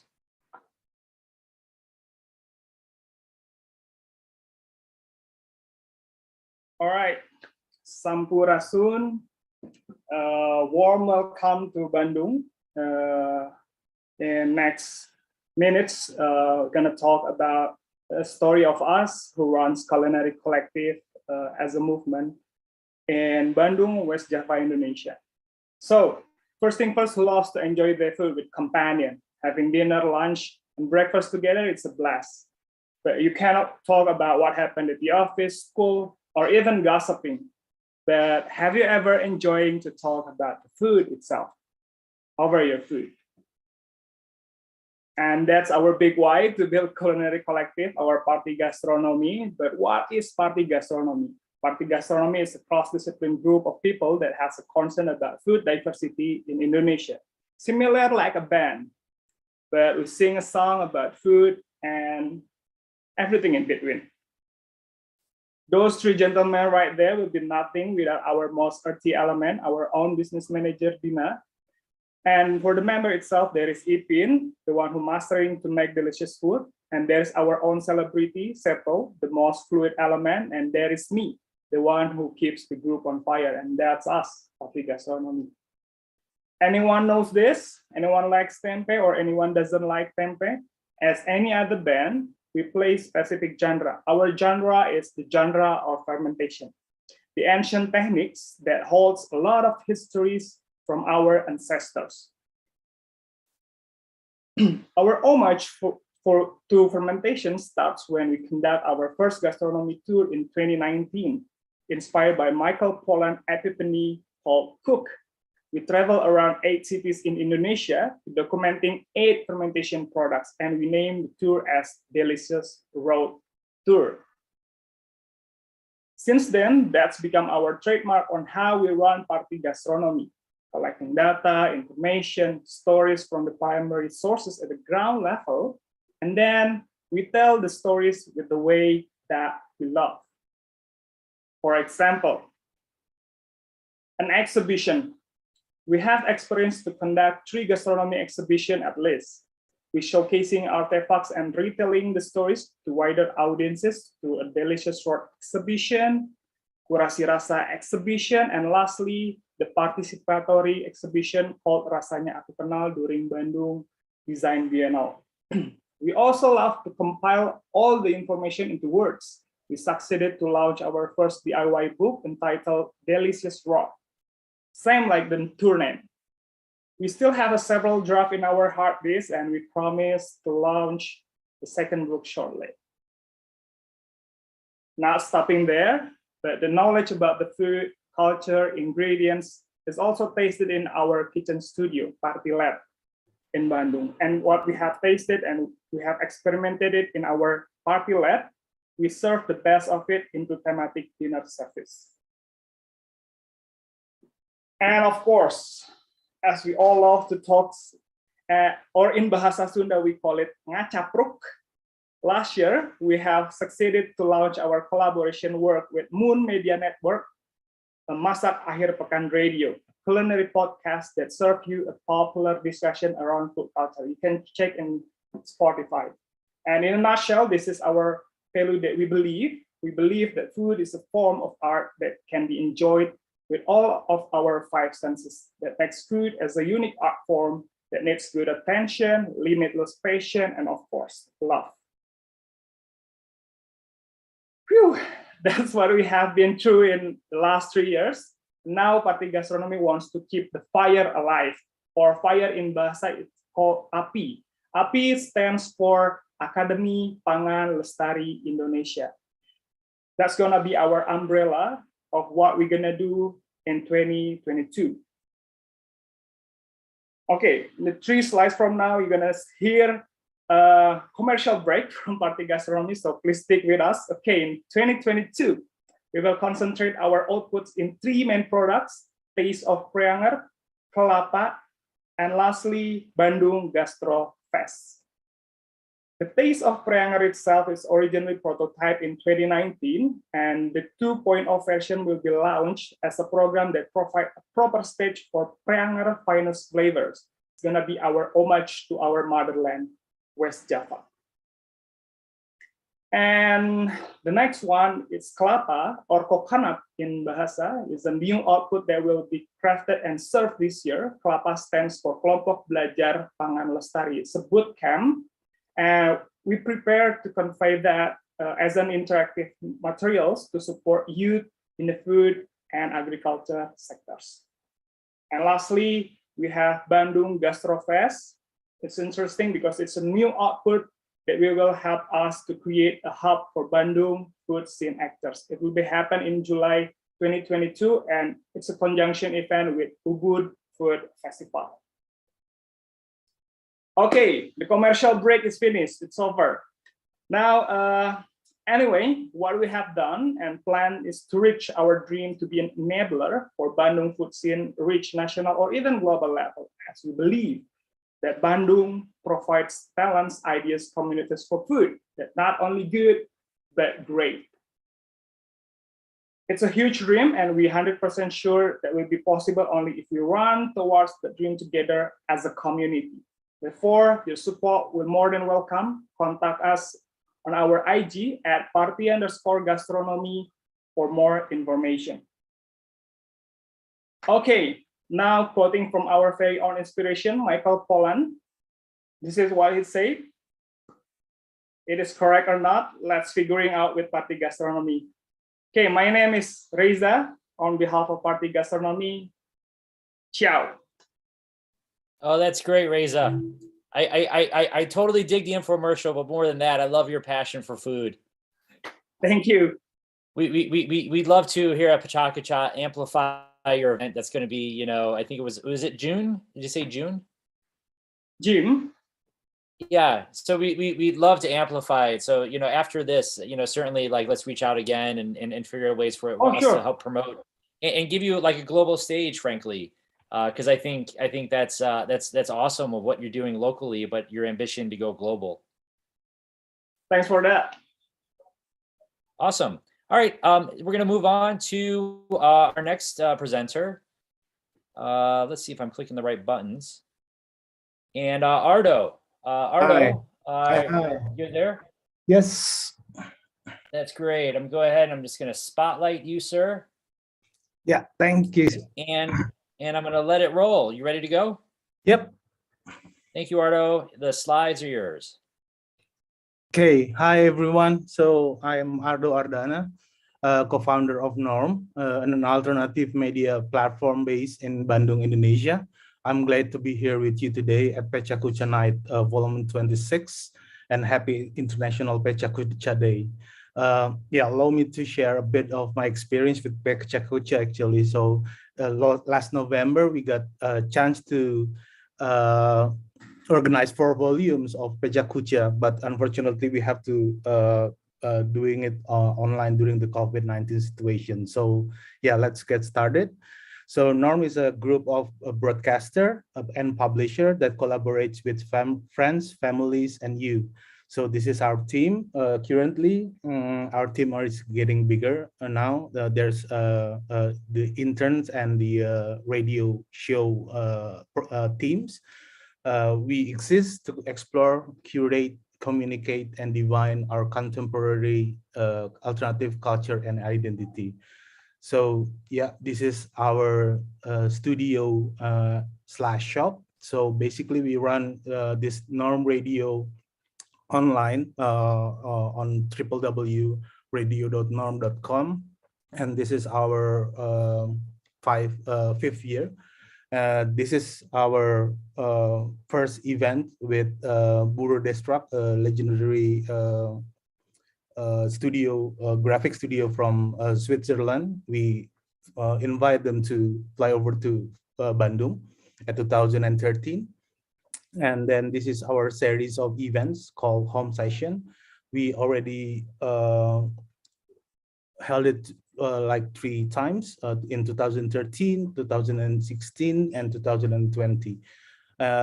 We invite local makers and also producers, DJs into one space. And then now we have 400 plus radio show archive on Mixcloud, but you can access it on our website right now. Yeah, this is locally and globally global producers and DJs and others. And this is our first international show, Radio 80K in München. So it broadcasts on the hall of the Kunstverein München, together with other online radio platform all around the world. So what we experience is the network of radio, online radio in all over the world is so big. And then this is how we make a living. So or how can we sustain our movement through merchandises. And then this is the felt project, the turntable slip mat exhibition. So we invite 20 plus music collective from all around Indonesia to have some contribution on the in the cover, in the form of a cover of a slip mat. And then this is Discover Music Now. We try to dig more new young talents all across the Indonesia, and we held it in Bali in 2019. And then this is Seamless Pattern. So we produce cassettes and also merchandise from 4 producers based in Bandung, Indonesia. And then this event went blessed. And then from there we continue we try to continue our movement with digital age broadcaster. So this is during the COVID-19 situation in 2020. So we make a platform that people can donate the artists or DJs to keep on their movement. And then this is the Norm Radio Residency Program. We have 16 contributors from 9 countries from all over the world. We want to make a continue from this this year. And then this is the book that we co-produced with Binatang Press and Irama Nusantara. It's a Indonesian archive, popular music archive in 2021, last year. And then from there, what we found is a very extraordinary. And then for this one is our website. So we try to rebuild our website because it's got hacked, several times. And yeah, we try to rebuild it into 3 forms. So we want to make Norm Radio, Norm Press, and then also Norm Shop.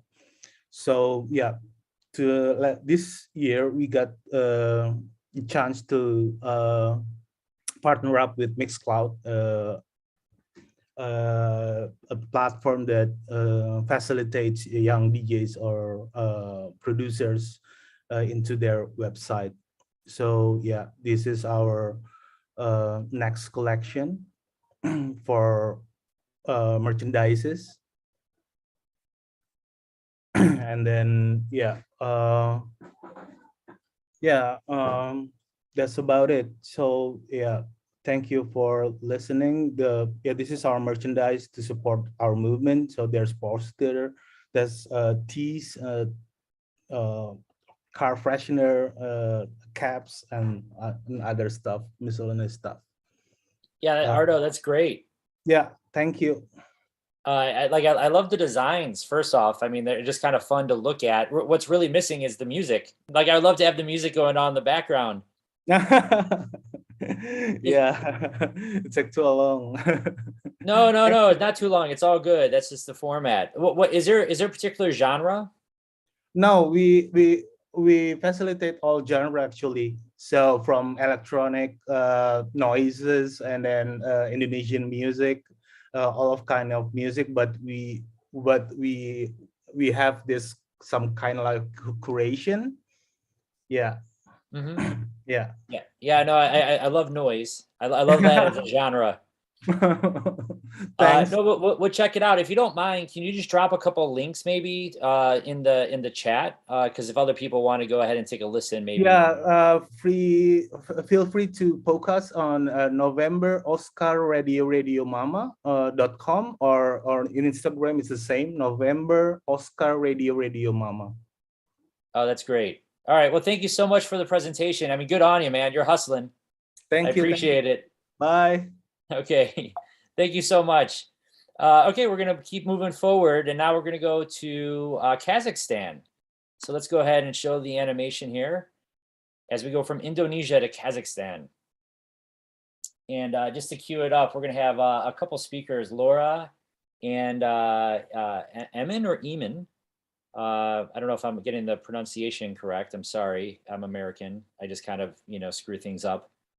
So we're in Nur Sultan, or I'm actually saying that totally wrong too. Laura, can you come online real quick? Can we get you to tell me how to pronounce the city? Can you see us? Yes, I found you here and now you're spotlighted so everyone can see you. Okay, great. But we don't see ourselves. Oh, well, you can change your view at the top, on the top right. You should be able to, of the Zoom, you should be able to change from speaker view to gallery view. And Sean, maybe I will stop sharing Ardo's. I'm sorry, we're going to stop spotlighting Ardo, and maybe if we stop. Yeah, that's what I keep on forgetting to do. Yeah, please stop spotlighting it, and also remember to okay, I'm on. Thank you, Brian. Yeah. Hello, everyone. So I think Nurlan wanted to say some words. Please. Hello, PechaKucha family. My name is Nurlan Dosumov. I organizer on PechaKucha in Astana. Hello, Brian. Hello, Sean. Congratulations to PechaKucha International Day. Okay, we tomorrow will be organized 31st building of PTN in Astana. Thank you for the opportunity of part of PechaKucha family. Yay! Oh, Very nice. Thank you. Yeah, that's amazing. So cool. Thank you. No, we love you organizing there, and thank you for taking up the PK banner and bringing it to everyone in Kazakhstan. So tell us real quick, what about is Astana and Nur Sultan? It's Nur Sultan. Astana is finished, right? Well, it was renamed in 2019. So its name is Nur Sultan now. Nur Sultan. Okay. We have everybody, it's a world, make a note of this. There is no more, the capital of Kazakhstan is no longer Astana, it's Nur Sultan. Okay. Well, actually, population here still call it Astana. Oh, okay, there you go. Well, then if you want to be cool, world, keep in mind that be like a logo. Still call it Astana. Yeah. Great. And Laura, I think you're queued up to do a presentation, 20 slides. Well, we got a message that it will be on your desk. I mean, we don't have to show our presentation ourselves, no? Oh yes, I'll present for you. I'll hit the button and then the slides will start to go. Okay, thank you. Okay, here we go. You ready? Hello, everyone. Yeah. Hello, everyone. My name is Laura Malikova. I'm a professional ecologist. And in 2012, I had an expedition to the Arctic island called Svalbard. It is located up to the north. And actually now in the Arctic, according to the Svalbard Act, Norway, it's a full part of the Kingdom of Norway. So here on the map, you can see this place. This is called the Arctic island Svalbard. Other way, it's called Spitsbergen. And it's very interesting here. When I was there in the expedition with the Swedish professors and students, and also with the students and professors from the Illinois University, I felt myself as a part of the nature, because there is a wildlife, wild nature, polar bears, and different types of birds and animals.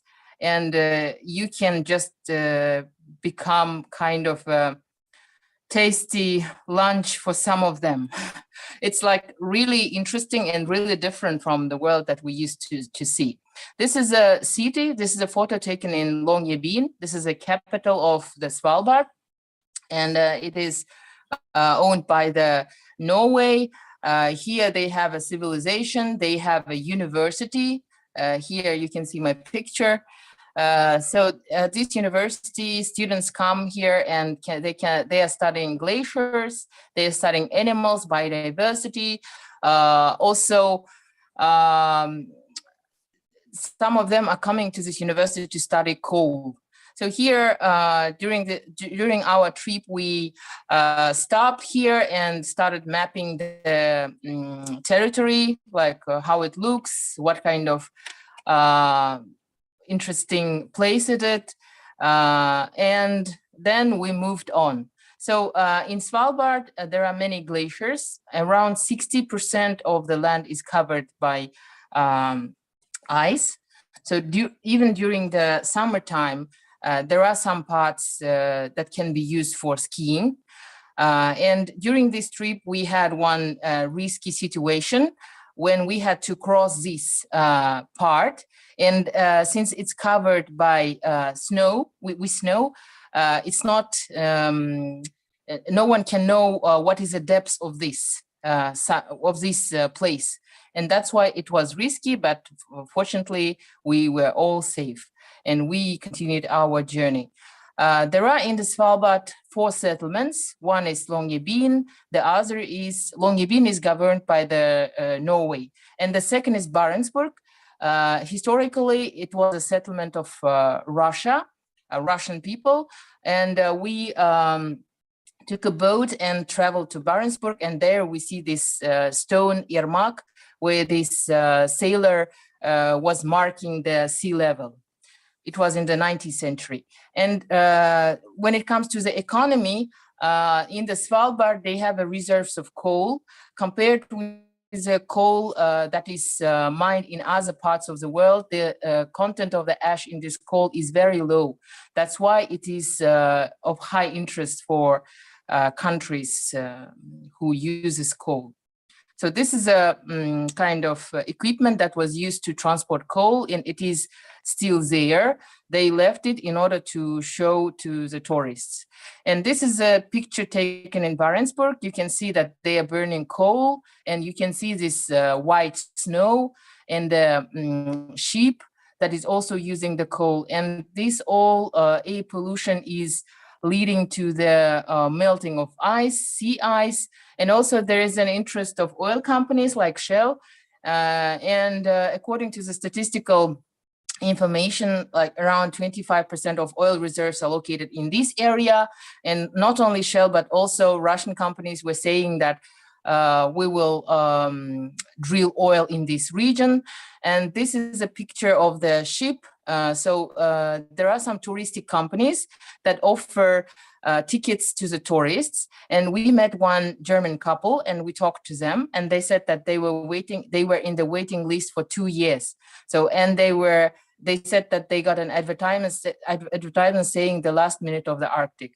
But actually these ships are also making their contribution to the melting sea ice. So this is a kind of pilot project related to using the sun energy, solar panel. It was installed on the top. And this is a picture of the polar bear that was shot, the biggest polar bear. You can see here Store Norske. It's a coal company of Norway. And according to the law in Svalbard, it's forbidden to kill a polar bear, even if it's dangerous for the person. In order to shoot the polar bear, the person should get an agreement from the mayor. And the mayor was saying to us a joke. Once some geologist called the mayor of the Svalbard and asked to permission to shoot the polar bear.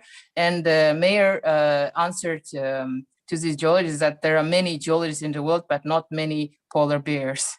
So it's kind of joke. Yeah, and this is a picture where we saw this kind of dogs, and there was one place where there were many dogs, and dogs are used as a transport during summer and during winter times. So everything is here very different. Also, it's very interesting that in this island, in Svalbard, located is a world seed storage. It has around 1 million samples of the different seeds. Kind of, if the crisis happens, if the apocalypse happens, we can get these seeds from the seed vault, and we can use them and continue the life of Homo sapiens. So this is a publication by Doug Avango. He was our professor at the university. So if you want, you can read these articles and get more information. So the aim of this presentation is just to say that the climate change is happening and we are making our contributions to it. And okay. That's great, Laura. Yeah. Well done. Great presentations. It looked like a great trip. How long were you there? We were there around 10 days, and it was like 9 years ago. So even that time, I was kind of thinking, what will happen after 10, 20 years? And that's why the presentation is called The Last Minute of Arctic.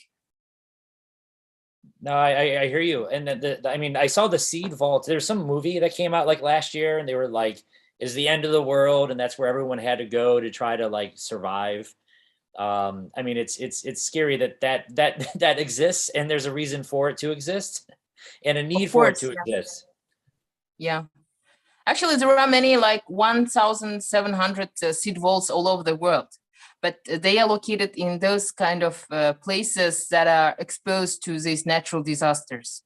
So it's this seed vault that is located in Svalbard Island is kind of a backup seed vault, seed storage. That's great. Well, thanks for sharing the photos. Great message, of course, Laura. Thank you. We have the next presenter. I'm so terrible with names. Is it Emin? Emin. You can say Emin. Emin. Okay. Thank you very much. I'm going to go ahead and put the spotlight on you, sir. Okay. And I'm ready. I'm going to share the screen. And oops, I didn't cue that up. There we go. Okay. So you're going to have a 20 slide presentation. You're ready to go?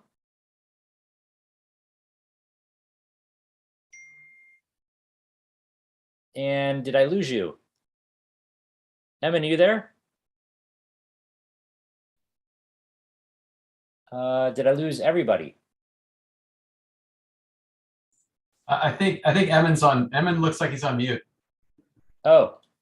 Oh, yes. I'm okay. Here. Very good. Okay, Emin. I got a little worried there. It's more about me, less about you. Okay, Emin, you're ready to go? The 20 slides are yours. Yes, I'm ready to go. Good.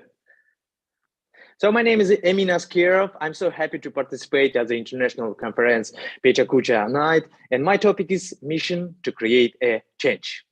Today, from my point of view, we are living in the best and wonderful time. Why? Because 300 years, if you were born in a poor family, you would die as a poor man.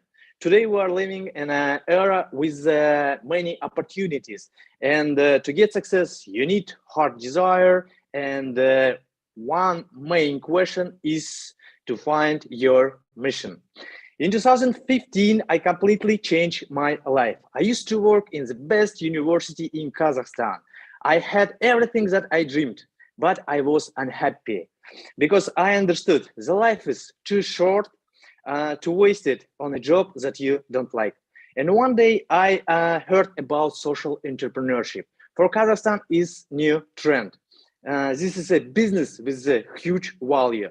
And I decided to quit my job and create a social enterprise called Green Talk. We're focusing on employment to employ people from social vulnerable groups. Unfortunately, in Kazakhstan, about 80% of them don't have a job. That's a huge problem. And we decided to solve it. Right now, we have several different directions: sewing shop, wood shop, iron shop, felting, printing, etc. And about 53 people are working in my company. Today, we are spreading our expertise and starting opening branches in different cities. But I want to tell you a story about one man who are working in our company. His name is Daniel. He has a schizophrenia, and it's a mental illness. And soon you will see his picture. About 4 years ago, he came to our job. And he's a great guy. He's a good worker. And one day he came to me and said, Emin, I'm willing to go to sport. You can see him right on the middle. He used to work in our social car cleaning, and he was the best. Right now, he is working in the sewing shop. And he came to me and said, Emin, I want to be a sport master, but my mom is not allowing me to go. Could you please talk to her? I had twice, I talked to his mothers. I had a hard conversation, and his mother was worried that his son would be injured. But Danilo went to para karate, and there is no physical fighting. And eventually I was able to convince her that everything will be okay. And she let him go. A year and a half later, Danila made an incredible result. He got 20 medals and became a silver champion in Kazakhstan. I think that's the greatest achievement that he did. 12 workers from our company decided to get example from Daniil and went to the para karate. And was that his biggest achievement? No. Last November, Danila represented Kazakhstan on international sport competition. He went to Dubai. He couldn't get any medal. He couldn't get any prize. But and when he came back home, we met him as a hero, because first time on his life he went overseas. First time on his life he went overseas without parents and without any support. I think that's the greatest achievements that he get.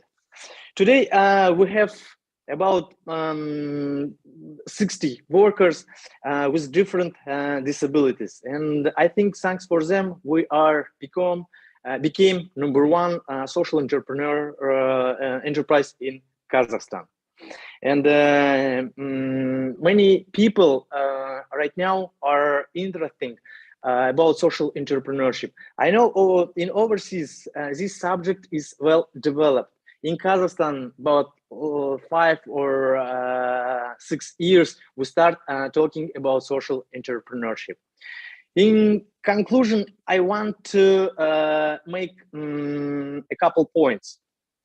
First point, life is a mission, not a career. But many of us thinking about career. Many of us thinking about money, but they not focusing about their mission. And thanks for this job, I became a change maker. Second conclusion, everything we want is on the other side of our fear. In 2015, I was scared to quit my job, but I decided, because I was seeing the huge goal and I didn't see any obstacles. Recently, our president noticed the importance of this trend. We met him several times, and he told me that, Emin, I will do my best in order to support social entrepreneurship. So you see a couple of pictures of this meeting. And this year, this new year, on January 4th, we start with a new law for social entrepreneurship. The president kept his promise and signed this law. And in Kazakhstan, a new era has begun, the era of social entrepreneurship, the era of the equal opportunities. Thank you. Oh, lovely job, Emin. Really appreciate that. And wow, it's really impressive. I love seeing the picture with the president. And I mean, you know, listen, come on. The message is live with passion, follow passion, live without fear. You know, those are universal. Everyone can appreciate that. Congratulations. That's a huge accomplishment. Thank you. Thank you very much. That's great. Okay, guys. So thank you from Kazakhstan. We're going to go over to the UK and Darby. And sorry. Yeah. So I was telling myself I shouldn't say Derby because you know that's the wrong way. That's how we do it in America. I can't even. Darby, you got to help me out here. Hannah, we're gonna spotlight you, and you have a couple speakers. Do you get that a lot from the Americans where they just butcher your name? We don't mind. I think we can be open-minded about it. We're just pleased that you've come to visit. Well, I certainly appreciate that. And thank you for being welcoming. And then certainly thank you for being the champion of PechaKucha in the UK for us. So we have yourself, you're going to present, but I think we have two people queued up before you, Kelly and Mark. Any preamble you would like to provide? Just that we are very pleased to be part of the community. We are based Derby, for those of you who've never heard of it before, highly likely. Even in the UK, I sometimes think we're right in the middle. We are literally the heart of the UK, we like to think. So yeah, perfectly placed for today. That's great. Thank you for being here. And again, Hannah, appreciate it. We'll get back to you in just a moment. And we're going to queue up Kelly. So Kelly, let's just make sure your mic is on. So can you unmute yourself?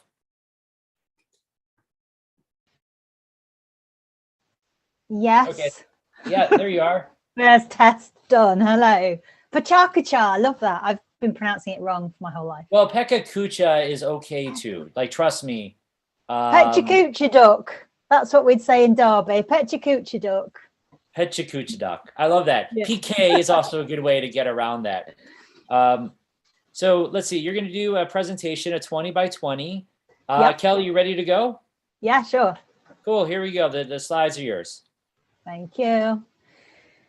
So I wanted to talk about art as love. I am an artist, as you can see, but I think it's a really powerful thing to talk about on an optimistic and inspiring, uplifting International PechaKucha Day. So I just wanted to share this message through my slides, this whole love affair that we have with the world through art. So I'm a nature-based artist, and I think at its most sort of heartfelt and basic form, art bears witness to the world. And when we're in a love affair relationship with anyone, everybody wants to be seen and heard by the person they love. So bearing witness to the natural beauty, to the wonder, the awe, is just such a powerful thing. And I can't seem to help myself but share this incredible love of the world through my own art, because I almost feel some sort of like worship or adoration. I don't know, green church, the world is my church. And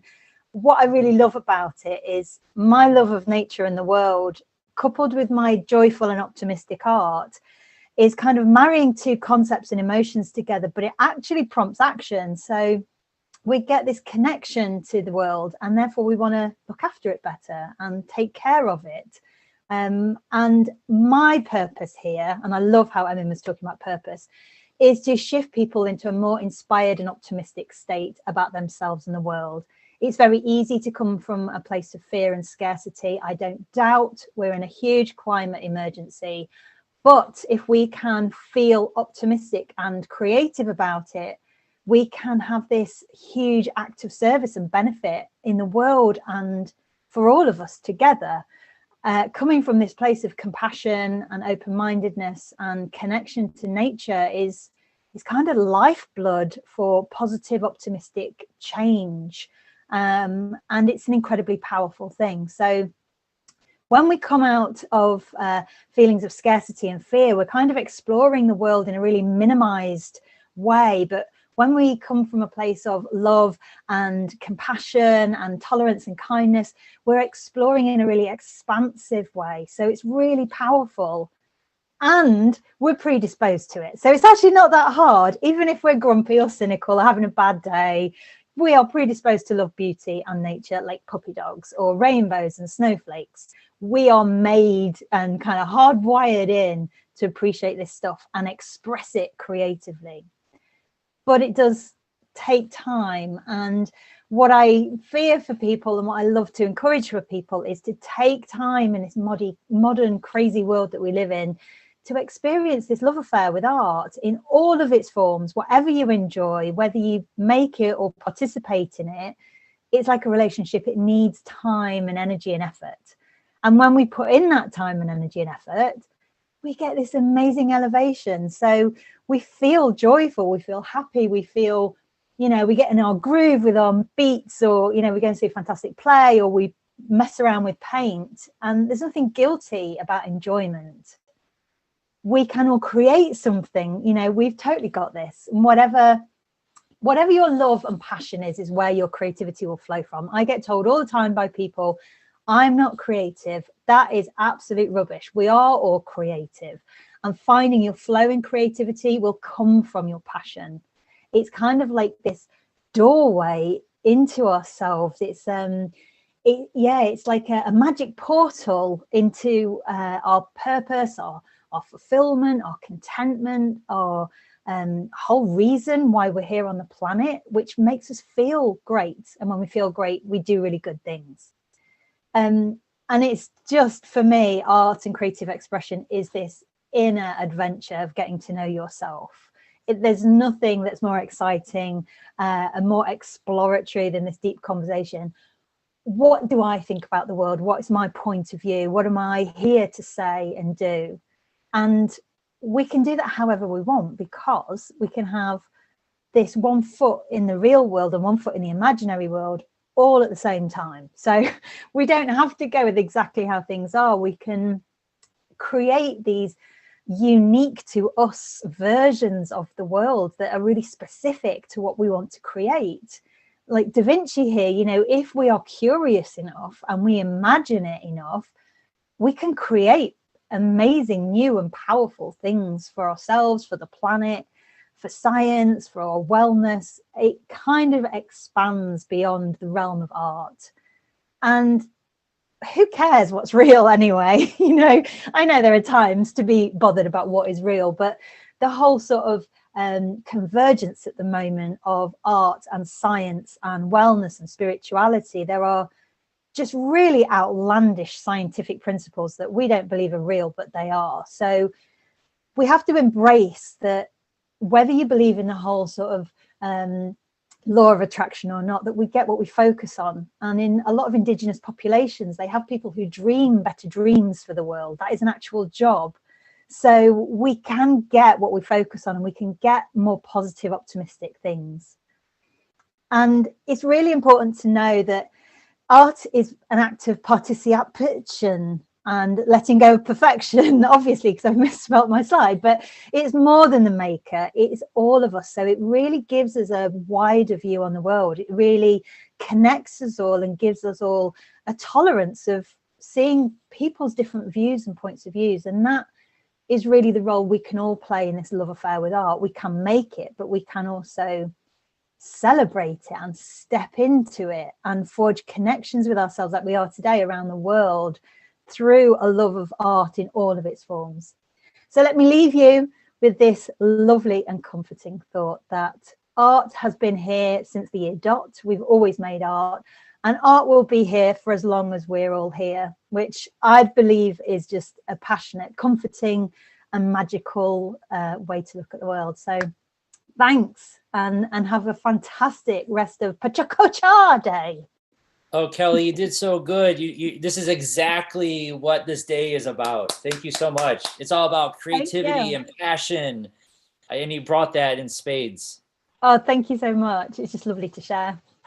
Yeah, no, I totally appreciate it. And, you know, I was one of those kids, you know, where there would only be so many scissors that would be right-handed scissors, and they would have like a couple left-handed. And I would just raise my hand, even though I'm right-handed, and say, just give me one of the left-handed scissors because I'm not going to create anything beautiful. And I just kind of like wrote myself off, like I'm never going to be artistic. So I love that message that we all have it in us. Yeah, and how unique to cut with left-handed scissors or rip the paper instead. You know, there's always an alternative, right? You don't have to use the right-handed scissors. That's it. Oh, I just love that perspective. That's lovely. Thank you so much, Kelly. That was a great presentation. We're going to get queued up. Mark next. So Mark, let me go ahead and make sure you're spotlighted for everyone here. Your presentation, I think you're doing a shorter presentation. Is that right? Yeah, 10 by 10. Yeah, fair enough. I love that. This is going to be short and sweet. I'm sure it's going to be very impactful. Let me go ahead and share it here for the group and we'll queue it up. All right, Mark, I think you're good to go. Thank you. Okay, so I'm Mark, I'm 53. I'm a father, a husband, a grandfather. I run a creativity and sustainability agency, and creativity is nothing other than imagining a world that hasn't arrived yet. And if you can do that with love, you can do anything. Now, love only means something if you give it away. Love is like an energy. If you hold it, it will evaporate and turn to nothing. And I want you to hold this question in your mind throughout my talk. What is the opposite of love? It's not what you think it is, that's for certain. So love comes in waves. The first summer of love was 1967. This was a sense of love, a sense of protest, a sense of coming together. There were psychedelics involved, as there were in 1989, in the second summer of love in the UK, which was all about dance music, coming together, protest, and a little bit of hallucinogenics. But when I talk about love for the planet, love for people, and love for ourselves. And I genuinely don't think you can have one and two without number three. It starts there. And I also work with business and I help them understand that kindness is a competitive advantage. There's a form of love that we're seeing emerging in business. And it starts with you. If you love yourself, you won't eat harm, do harm, think harm, or seek outrage, seek to be angry all the time. So that feeling of anger, there's a question here. Has any of that hate made anything in your life better? It won't have done. So what is the opposite of love? It's not hate, it's fear. And all the best experiences lie just the other side of fear. Thank you. It's a great message. Great message there, Mark. I mean, it just goes back to like, I don't know if you caught the last presentation from Kazakhstan, but again, like the message was have passion and live without fear. It's exactly that. And, you know, I've been around long enough now to see what happens when you stay in your shell. And you've got to come out of your shell and you've got to do the thing that you really enjoy doing. But all of that starts with understanding who you are and loving every single facet of you. Yeah, that's great. That's great. You need to be my life coach, Mark. I appreciate that. Thank you. I do that on the side. Yeah, I'm sure you'd be very qualified at that. All right, Hannah, you're going to take us to the top of the hour. So thank you again, Mark. Hannah, you're going to take us to the top of the hour. I know you recorded this. Yeah. So let me go ahead and I'll share it through. 1 second. And here we go. All right, Hannah, let's see what you put together. Did you use the PK Create software for it? I did, yes. I'm dyslexic and I struggle sometimes to talk and read and do all the things together. So I really appreciate that you let me pre-record. Absolutely, and no worries. There's all love, only love. All right, let's go ahead and play it through.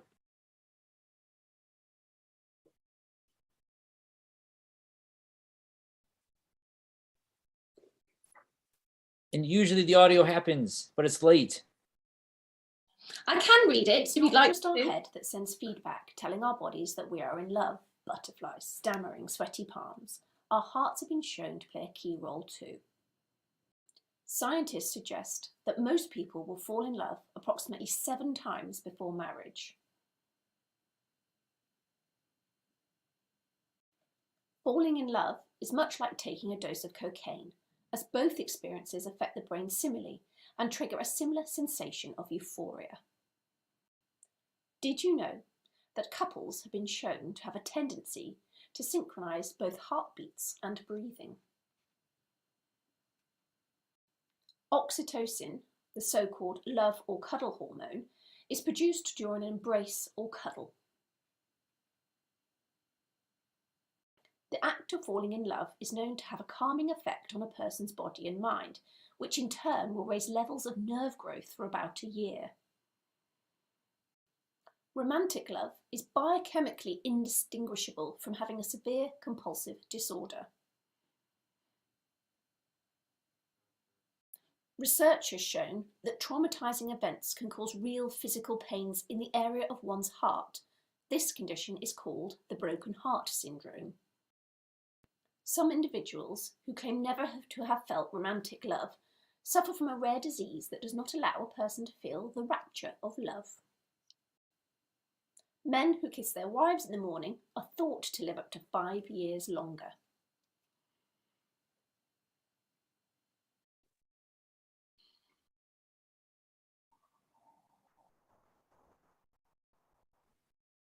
And was that that's the 10th? That was it. It was just a short and sweet. Yeah, no, very good. Thank you so much for that, Hannah. No, that was all right. It was a little toe into the water of the science of love, but viewed through the lens of art, because that's what I love. Oh, that's great. Really appreciate you again being an organizer for us. You know, certainly is like we love that. Yeah, it's I know it comes from a place of love. So thank you for sharing PechaKucha with everybody there in Derby. Oh, it's a pleasure, and it's always so fun to do. And it's talking of love. All the people that come on and take part feel loved. We have a great community in Derby that enjoys doing it. So it's a pleasure, an absolute pleasure. That's great. Okay, so you know, we're at the top of the hour. It's amazing. Like that was perfect, Hannah. So thank you for getting us right there through hour 10, or now at hour 11. I'm going to go ahead and let's see. Let's remove the spotlight, and then we're going to call on Jay. Jay Hill is our PK night organizer in Asheville. Jay, are you there, sir? I'm here. Good morning, Sean. Hey, good morning. Yes, so it's 8 a.m. your time, 7 a.m. my time. You know, let's have some fun early in the morning on a Saturday for us. Yeah, great. I also have also here in Asheville my friend Dr. Sandra Frempong, who is an alumna, presented here in Asheville with us. I think near the end of 2020, and she and I are going to co-host the next couple hours together. Oh, that's great. So I'll be the wingman. I think I'm going to get this going here. Sorry, my computer just kind of crapped out a little bit. So this is the da-da-da-da. It is now officially hour 11 of our broadcast. So this started 11 hours ago, which is crazy when you think about it. And we got the full day ahead of us. So Jay, thank you very much for co-hosting and taking us through. We're going to go now from the UK to Africa. So let's go ahead and run that animation and show how we go across the globe with PechaKucha. Very nice. Welcome to Benin. Yes, Benin. Here we are. And then we got J-Jo. Are you here? Yes, I'm here. Hello. Dude, Can you you hear always me? our hero. We play your song that you made for us all the time. I don't know if you guys can see me. Can you see me? Right now I see your hand. Oh, okay. Let's see. No, I just see your hand. Well, now I see your. There you are. Hi. Hello, everyone. That's great. Yeah, no, it's so good to see you. Yeah, good to see you too. All So are you doing a presentation this morning, Jijo? This afternoon for you?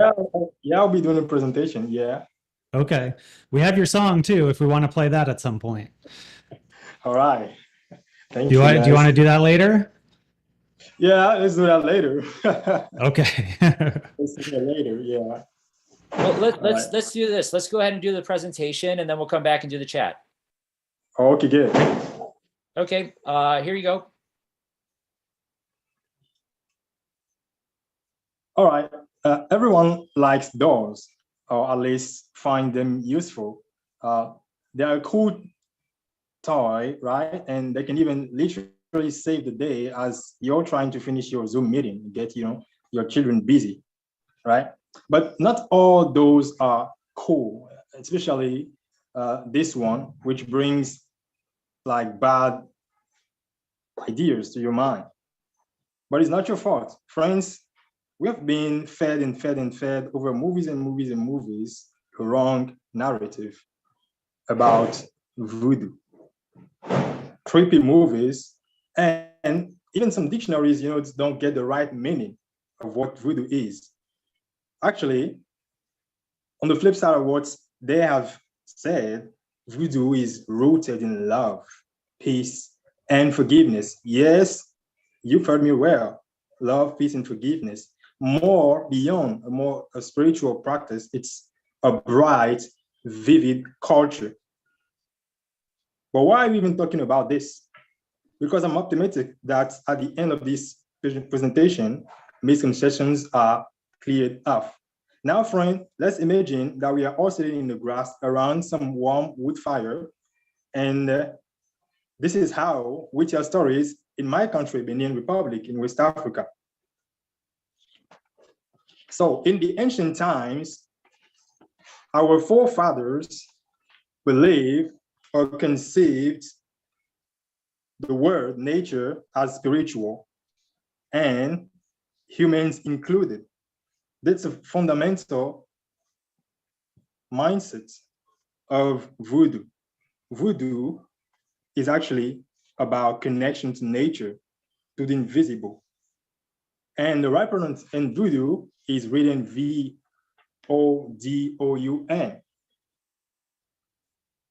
But what is the story? Voodoo actually was born in West Africa, Benin Republic.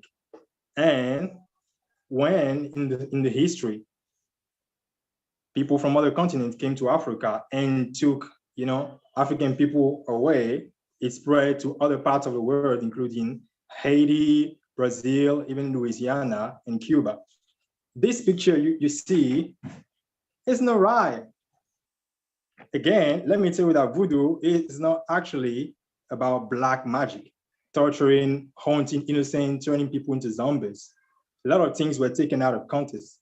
Voodoo is a way of life, and people consult the Fa, which is a traditional oracle, which communicates through a sacred sign language for advice, for advice about life, health, prosperity, etc. And yeah, this one is familiar to you, right? Voodoo is also, the philosophy is also, based on elements, 4 elements: water, fire, air, and earth. And thanks to voodoo, in the ancient times, people have been able to protect forests because they will, for instance, put a voodoo there and forbid everyone to enter. So if you enter the forest, okay, you're afraid that you might die because the voodoo is there. So it ended up being a way to protect the ecosystems.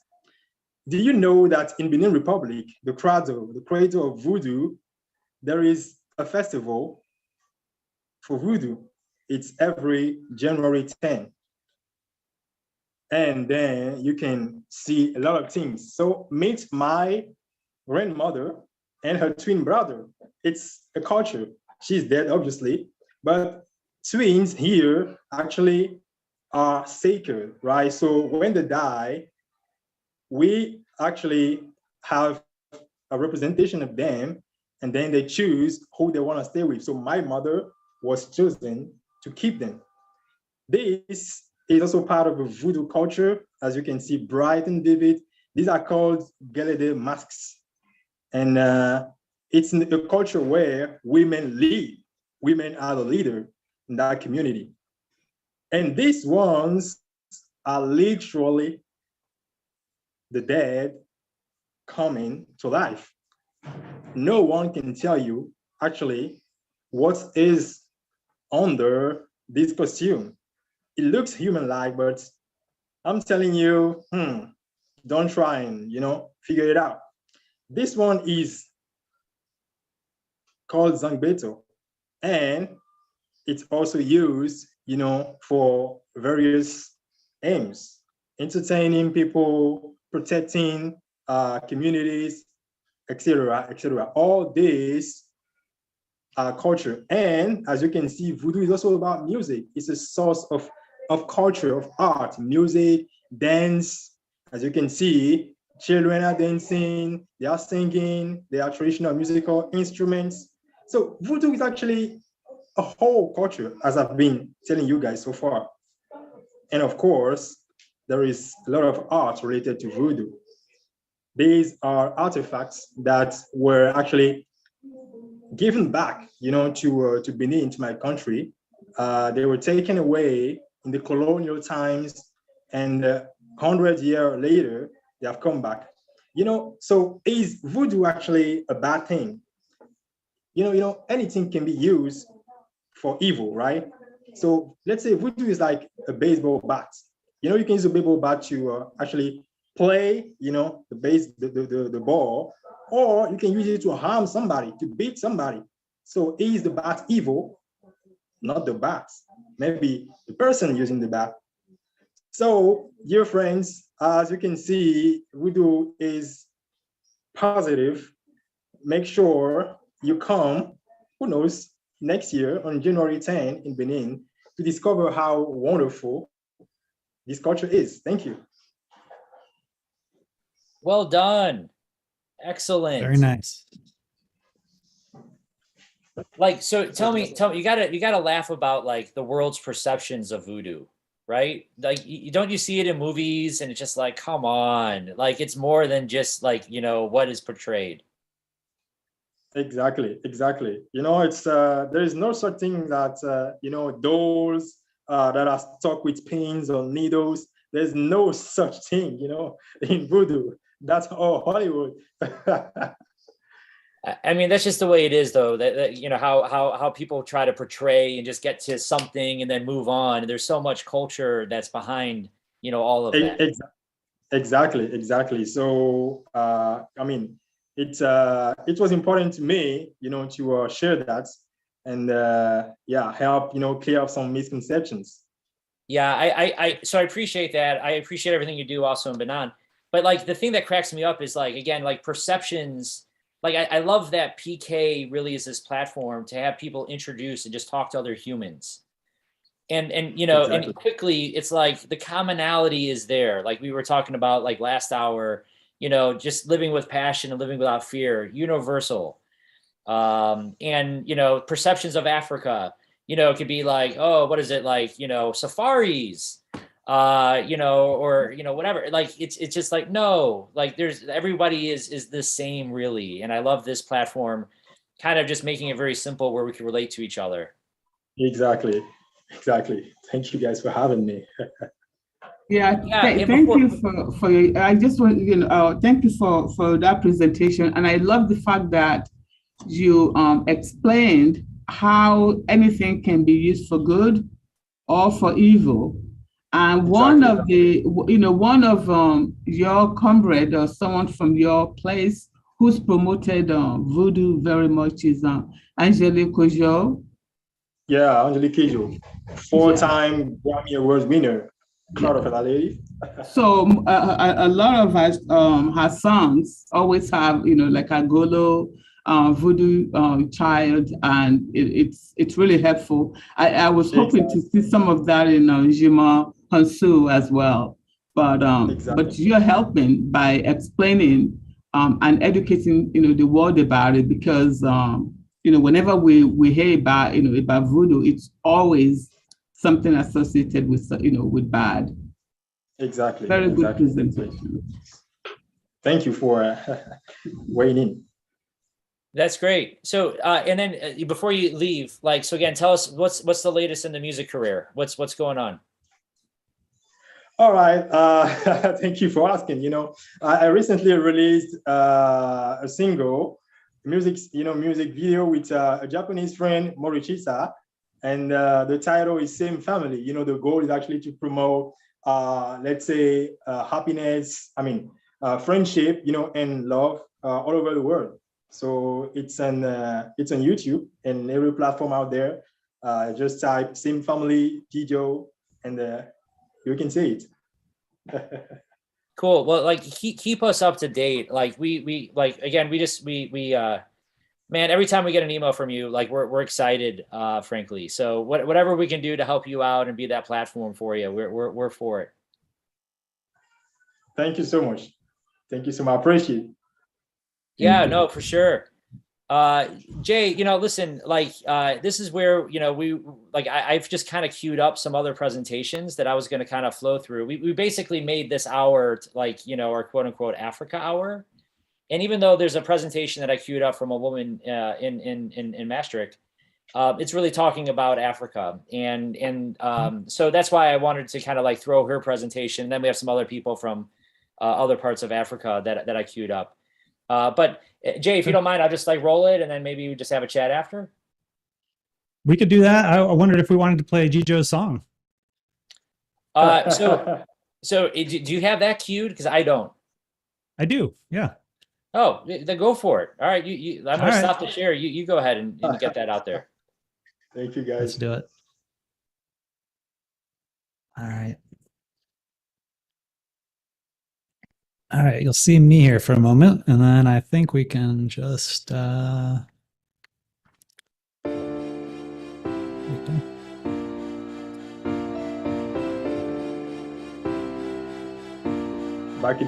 in the time I didn't grow my hair. Devastating Tokyo in February 2003. As an event for young designers to network and show their work in public. It has become a global celebration, featuring a special presentation format, 20 images each for 20 seconds. Moving on while you speak along. Do not sign for more and fun gatherings. Rendezvous for creatives or the city. Everyone can present whatever the age, no matter children, teenager, or adult. Presenting something that you like. Ideas what talks about anything. 1,000+ cities around the world. Together, let's say 20 by 20. PechaKucha, PechaKucha, 20 by 20. PechaKucha, PechaKucha, 20 by 20. PechaKucha, PechaKucha, 20 by 20. PechaKucha, PechaKucha, PechaKucha, événement mais surtout format de présentation orale en 20 images qui se succèdent automatiquement chaque 20 secondes. PechaKucha is een avond vol verrassingen, waar mensen de tijd nemen om weer eens echt naar elkaar te luisteren. Hey, PechaKucha is like it's night in Turkish. Dr. Dio no Matopoi, Japanese phrase for the sound of talking. This is PechaKucha. Thank you, Artie Dema, for this concert for short and concert presentations lively like cha cha cha. Always swung in a place, eating and drinking space. Bar to gallery, home beach or sway, membo. Sharing a relax way, put your hands in the air. You feel the spirit. 20 by 20. PechaKucha, PechaKucha, 20 by 20. PechaKucha, PechaKucha, 20 by 20. PechaKucha, PechaKucha, 20 by 20. PechaKucha, PechaKucha, PechaKucha es un evento y formato de presentación oral con 20 imágenes que pasan una a una a cada 20 segundos. We are PechaKucha, we are PechaKucha. All over the world, a real network. We are PechaKucha, we are PechaKucha. With wonderful stories at the Pecha Nights. PechaKuchaストーリーテリングのフォーマット。20秒のスライドを1枚あたり20秒使ってプレゼンテーションを行います。PechaKucha ist für uns allen eine fantastische, eine großartige Bereicherung unseres ganzen kulturellen Lebens.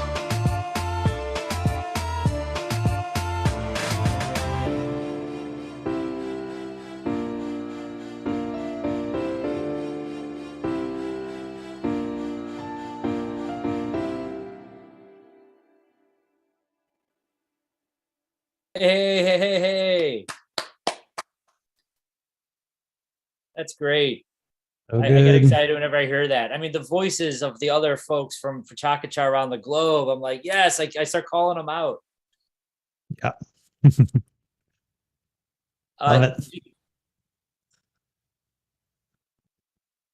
Gijo, you still there? Oh, I'm gonna unmute you. There you go. All right. I mean, basically, I was actually thinking of like another version of the song for this year's PechaKucha, but like things didn't go as planned. So that'll be for next year then. And yeah, what about doing it all together?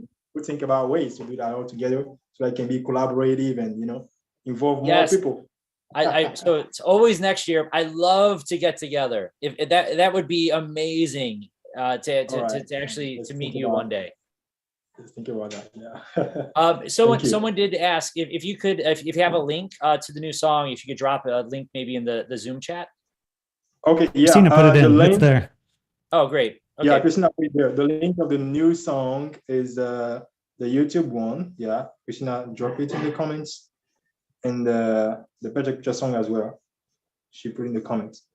That's great. Thank you, Christina. Cool. All right. Well, thank you, sir. Thank you. My pleasure. Thank you, Gijo. And PechaKucha yours. I came up with this one yesterday. PechaKucha yours.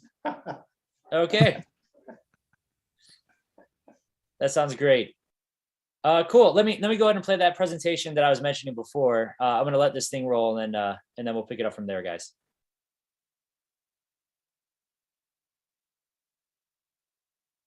Welcome to this edition of PechaKucha. My name is Rebecca from Uganda. With me is Amina from Tanzania, Ola from Nigeria, and Bumi from Nigeria. We are so glad to be presenting to you a topic, Women Entrepreneurship in Africa. We chose that topic because we are women, and then we believe in leadership, we believe in change, we believe in business, and we are business students. We believe in prosperity. And as you can see, many women are involved in businesses, or they take on businesses and other business forms or ways of making money. Why? Because they want to supplement incomes. They're the ones who look after the sick. They're the ones who look after, homes, or they have to do home management basically. But again, it's not enough. And like, if you check out the data, it says 10% of all income in Africa is the one that is earned by women. So you could think about it, or if you think about it, it is too small. Yet she has a lot of things to do. She has too much to do or too much at stake. But how come she earns so little? Something has to be done, or there is a missing link. And we believe that together, as we think about things, we can get a solution to this. Most of women in Africa, they have lack of confidence, and they have fear of failure. That if you have fear in your heart, you cannot grow beyond that. Because if you have fear, you lose hope, and that it hinder the most of women to go beyond, to go to furthermore with the business. And most of Africa women in Africa, they get married in old age, which they get more responsibilities and more work to them, which hinders them to go furthermore in education. And when they want to start business, they have more responsibilities. And the primary responsibility in women in Africa, is taking care of children, taking care of domestic activities, and taking care of their husband. So they cannot grow by making business because they are busy. And if they want to start business, they ask permission from their husband. And most of husbands in Africa, they don't allow their wife to make a business. They fear of dishonor, so they cannot grow as they want. And most of Africa, they lack of capital. And if you don't have money, money is a power. Money can make anything. If you don't have money, you cannot grow your business. If you don't have money, you cannot do anything. Knowledge is power. Education is power. Educate a woman and you educate the whole world. We live in a world where men don't like women to be liabilities. They want women to take up the responsibility to be able to manage a home. But in a situation where the woman lacks education, she can neither read nor write, how can she be able to make a change in her world, to build a home and make that home a beautiful home, a home to be envied by the whole world? Women in rural areas in Africa, they lack technical skills, either to sew or to do anything. They live in a dark environment, lack of electricity. How will they be able to have business information, to be able to know what is happening around the world, where to invest, what to do at a particular time? They lack social amenities, and yet they are women and they are builders of the home. Africans, we lack few women that are leaders, women that are able to stand up to responsibilities and support other women so as to grow, have an impact in the world, make a change, develop the world, develop the nation. MDG, yes, we talk about it. Gender equality, women empowerment. But we are yet to experience this in the rural areas of Africa. Yes, the law is there, but we can't feel the impact. We think this is a message that needs to be passed across. There are many people suffering in the rural areas. Wisdom is the principal thing. Wisdom is inevitable. Wisdom is the goal to all target areas. Wisdom makes lights to the area where we want to achieve. With wisdom, we can become what we want to become. And the supportive hands, with the help of different people, with the help of different ends, we can achieve what we really want to achieve. We can become that which we have inspired to become. With these different ends, they can be able to support us. Now, one of them is the government. Government should come to our aids. Government should support us for our needs. Government should try and make us become what we really want to become. Government should please help the women because they need their help. In every areas of life, we need the support of our husband. For a woman to be a successful woman, she needs someone to rely on, someone to lean her back on. And therefore, the husband is the one we look up to. Our men out there, we know you're able to do it. And because of this reason, we know we can balance well with you. We know we can balance well with the government. We know we can balance well with the nation itself. And so therefore, we say, we are the women of Africa. Just such a powerful presentation, frankly. Like, it's one of my favorites. Like, I show this to my daughters. Has nothing to do about Africa, just like empowerment of women and just how the passion comes through and how their voice is heard. But also just when it comes to entrepreneurship and the spirit of Africa, like love, it's just there. So that was one of those presentations that, we were just gonna, throw a couple up here. I just had to share, and I thought that was a good hour to put the content in. So I'm just going to roll through a couple more favorite presentations, and then we're going to go to Nairobi and Ghana. So you ladies are queued up, but we have got a couple more presentations, and then we'll come back to everybody. So let's see. I'm going to go share my screen again. Unfortunately, Keynote is giving me a problem. So just one moment. Hey, Jay, could you fill the space for like a minute? Yeah, I also, Sandra, I have your presentation, if you'd be interested in sharing that one.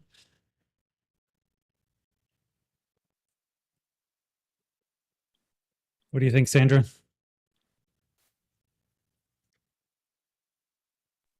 I'm muted. Oh, okay. What did he say? I was wondering if you'd be interested in us sharing your presentation about your the game show that you run. Okay. All right. You good with that, Sean? Yeah, no, it's great. You're able to run that? Yep. Awesome. Yeah, I'll let you go. All right. So yeah, this is a presentation that Sandra gave at PechaKucha Night Asheville. think it was volume 27, a little over a year ago. So I'm going to cue that up now. Here we go.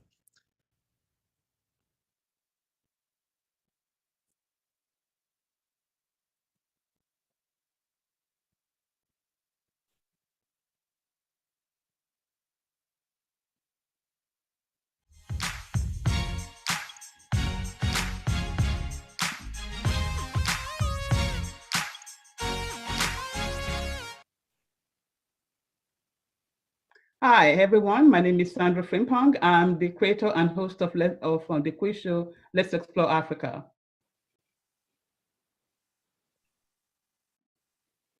Africa, the second largest continent and home to over 1 billion people. According to Charles Darwin, it is the cradle of humanity, a place where our collective umbilical cords lies between the Olduvai Gorge in Tanzania and Gauteng in South Africa. Ask anybody, what is Africa? You will hear something like country. Many call it a troubled region, landmass riddled with conflict and home of despots, starvation, or where animal roams freely. What do you know about Africa, I ask? Yes, between 1525 and 1866, slavery robbed Africa of 10 to 15 million of our children who were brought to the Americas, Europe, and Australia. The horror and the lamentation as they passed through the doors of no return in Gorée, Elmina Castle, Lomboko, and the turbulence on Lamis Dar. Those left behind were not spared the indignity of oppression.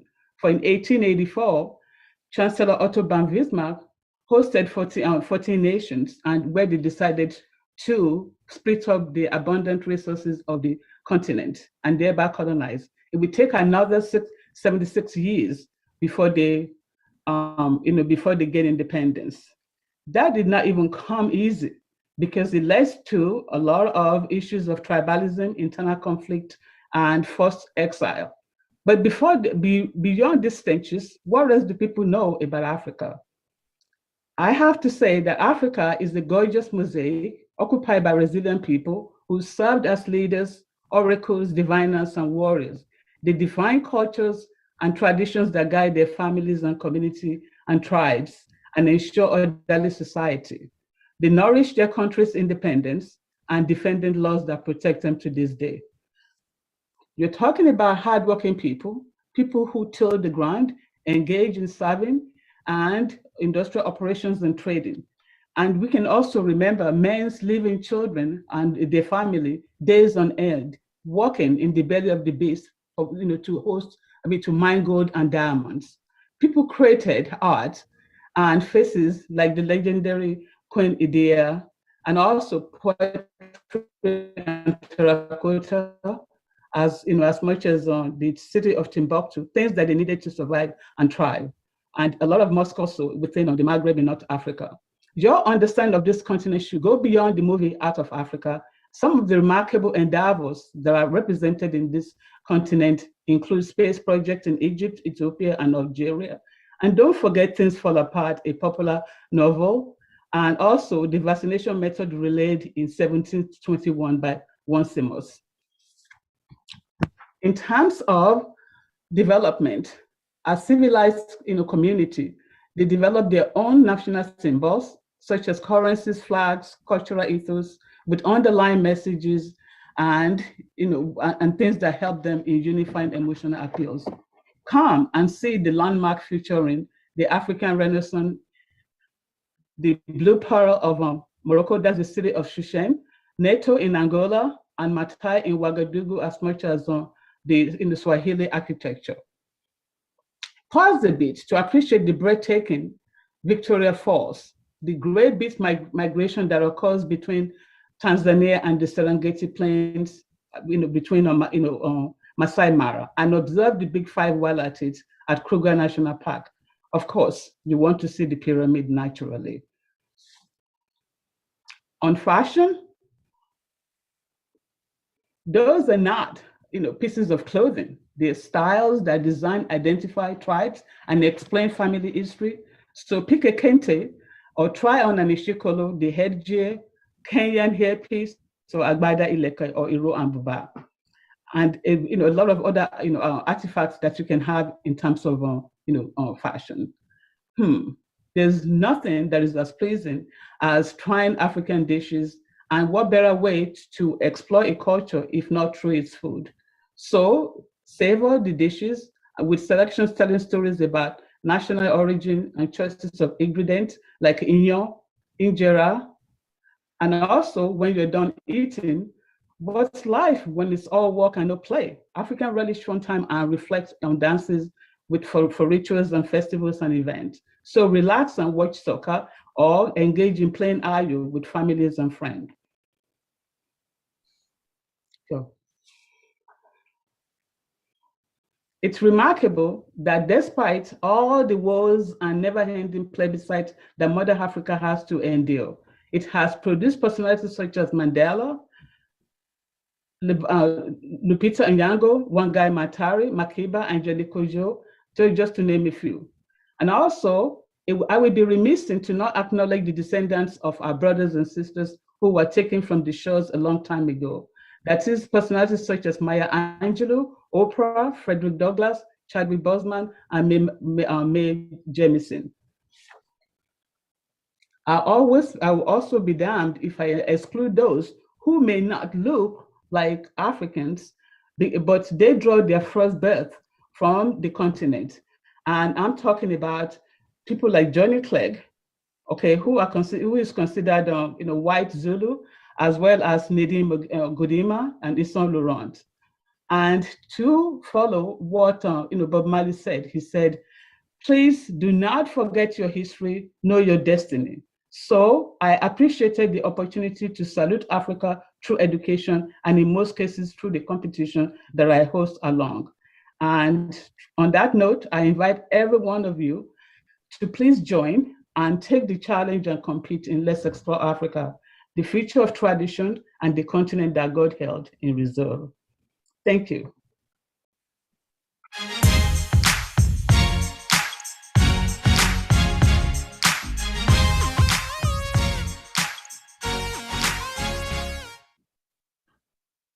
Oh, that's great, Jay. Love the funky music too, by the way.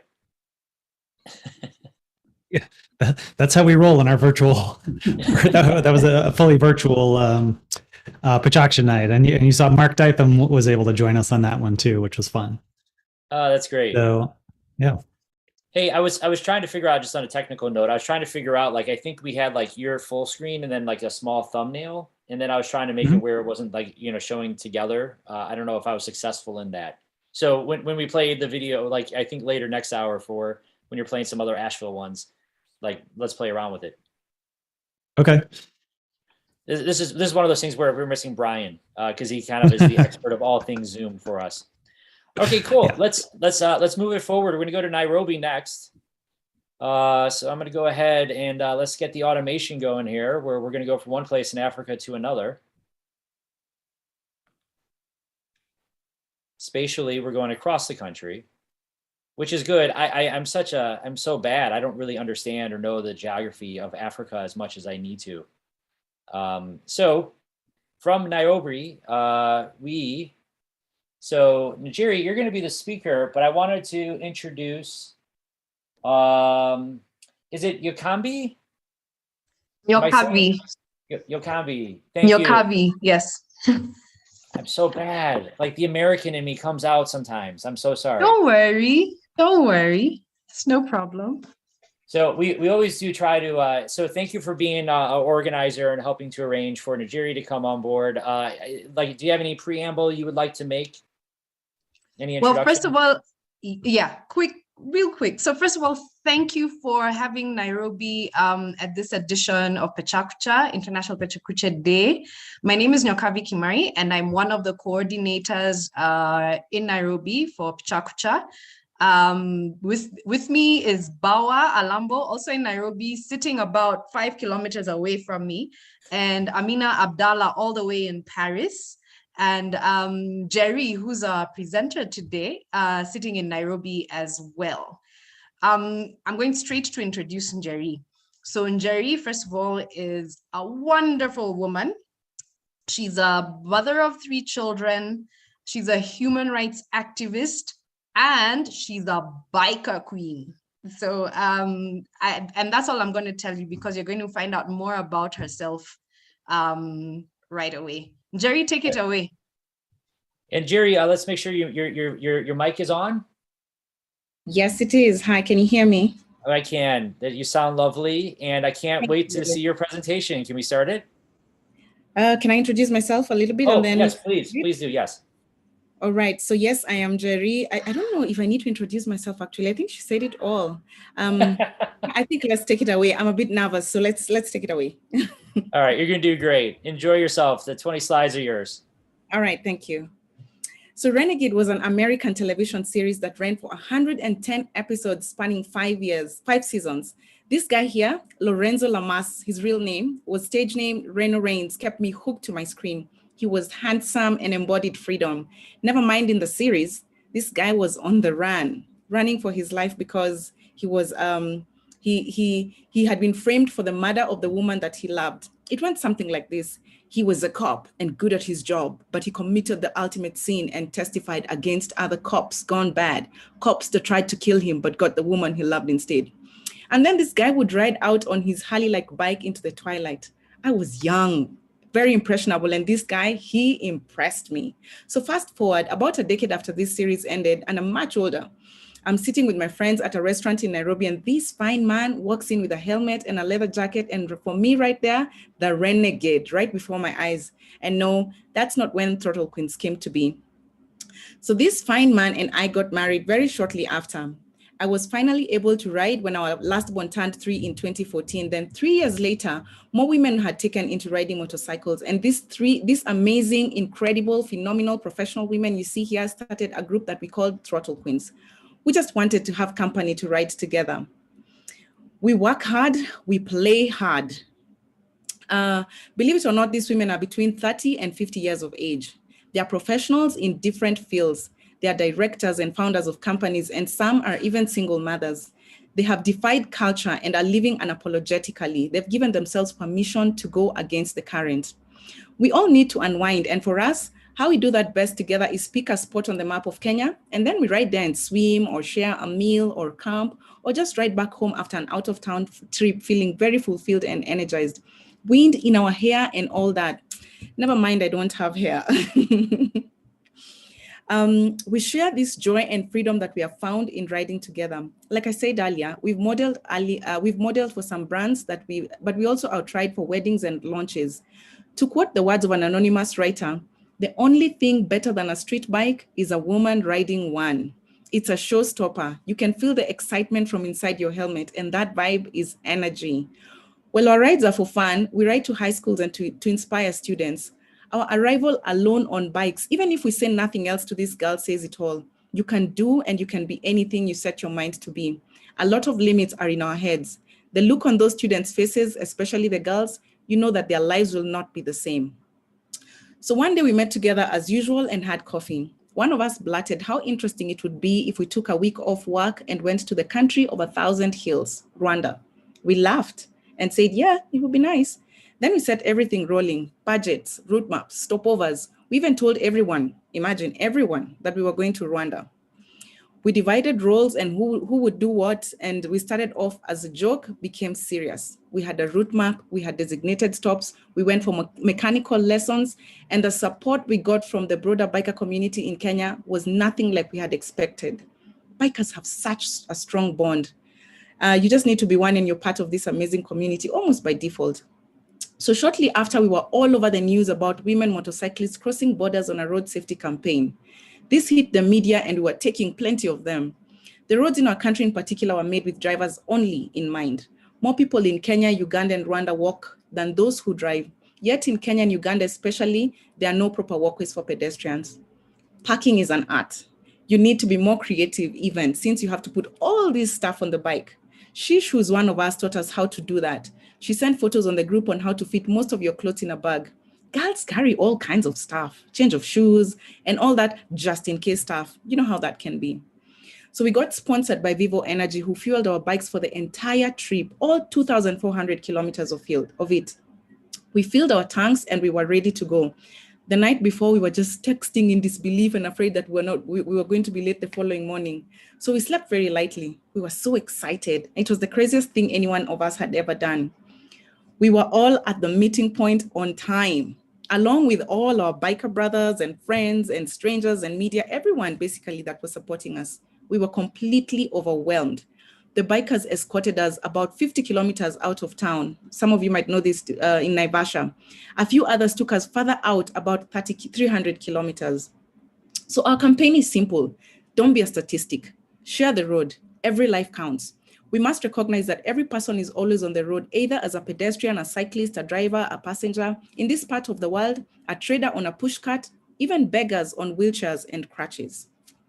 Too often here on the news, another pedestrian or biker or cyclist was hit or killed by a car. Hundreds of both motorcyclists and pedestrians are killed every year on our roads.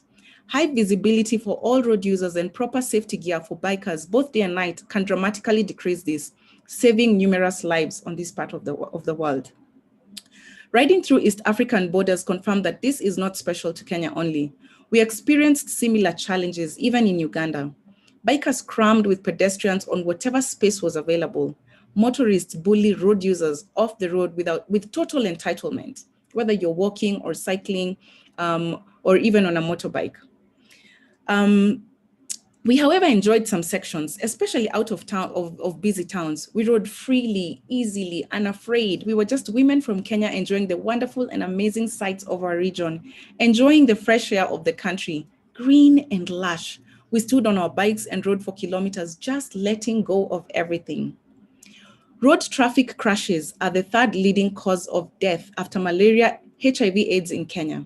Between 3,000 and 13,000 Kenyans lose their lives in road traffic crashes every year.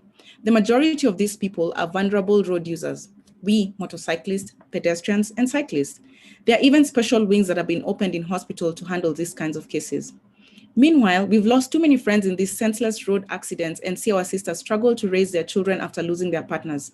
We are committed as Throttle Queens to help lower the number of deaths on our roads, mainly by creating awareness at different levels. Thank you. Well done. Well done. What do you mean you're a novice? I know, it's such a relief, right? Yes, it is. You were great. It was great content. It was a great story. And anytime you start with Lorenzo Lamas, I mean, you know, that's just going to get the audience to immediately tune in. Awesome. Awesome. That brought back memories. I used to watch that show. I forgot about it, but yeah. It was fun. It was fun when we were growing up. So it really inspired me to get on a bike. I was like, would I ever be able to do this? First, it looked like something that only happens in the West. And then it looks like it was just older men. And then when my now husband walked in this restaurant and he was with a helmet, I just thought, oh my God, is this even possible? Then fast forward and here we are. And I love riding. I've never been on a bike. I totally think I can't do it. Oh, so like, I love that. You should try it. I don't know. You got more spirit than I. No, I will try it. It just has to happen, right? It's kind of like a. I mean, I was on a scooter, but that doesn't count. You know what I mean? No, like, it doesn't. Yeah. Okay. It's a once in a lifetime thing. Do it once, and then if you like it, you can continue to do it. And if you don't, you'll be like, okay, I tried that, and nah, it's not for me.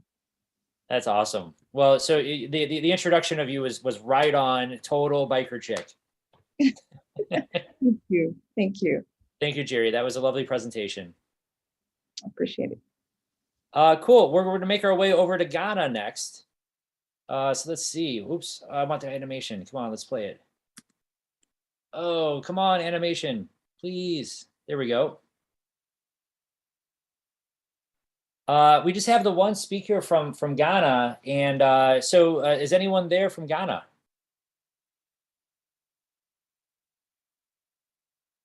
And I'm looking for Mowator. Sorry, just looking through, trying to find someone from Ghana.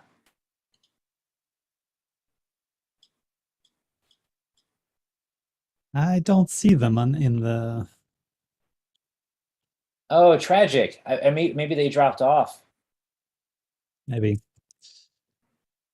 All right, I'm going to keep looking. And while that Okay. happens, I might just do some filler. Unless, Jay, you want to fill it. I got filler too.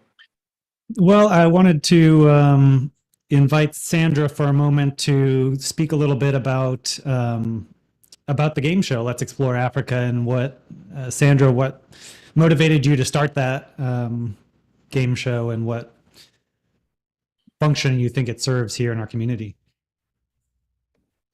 Okay. You said I wasn't going to present.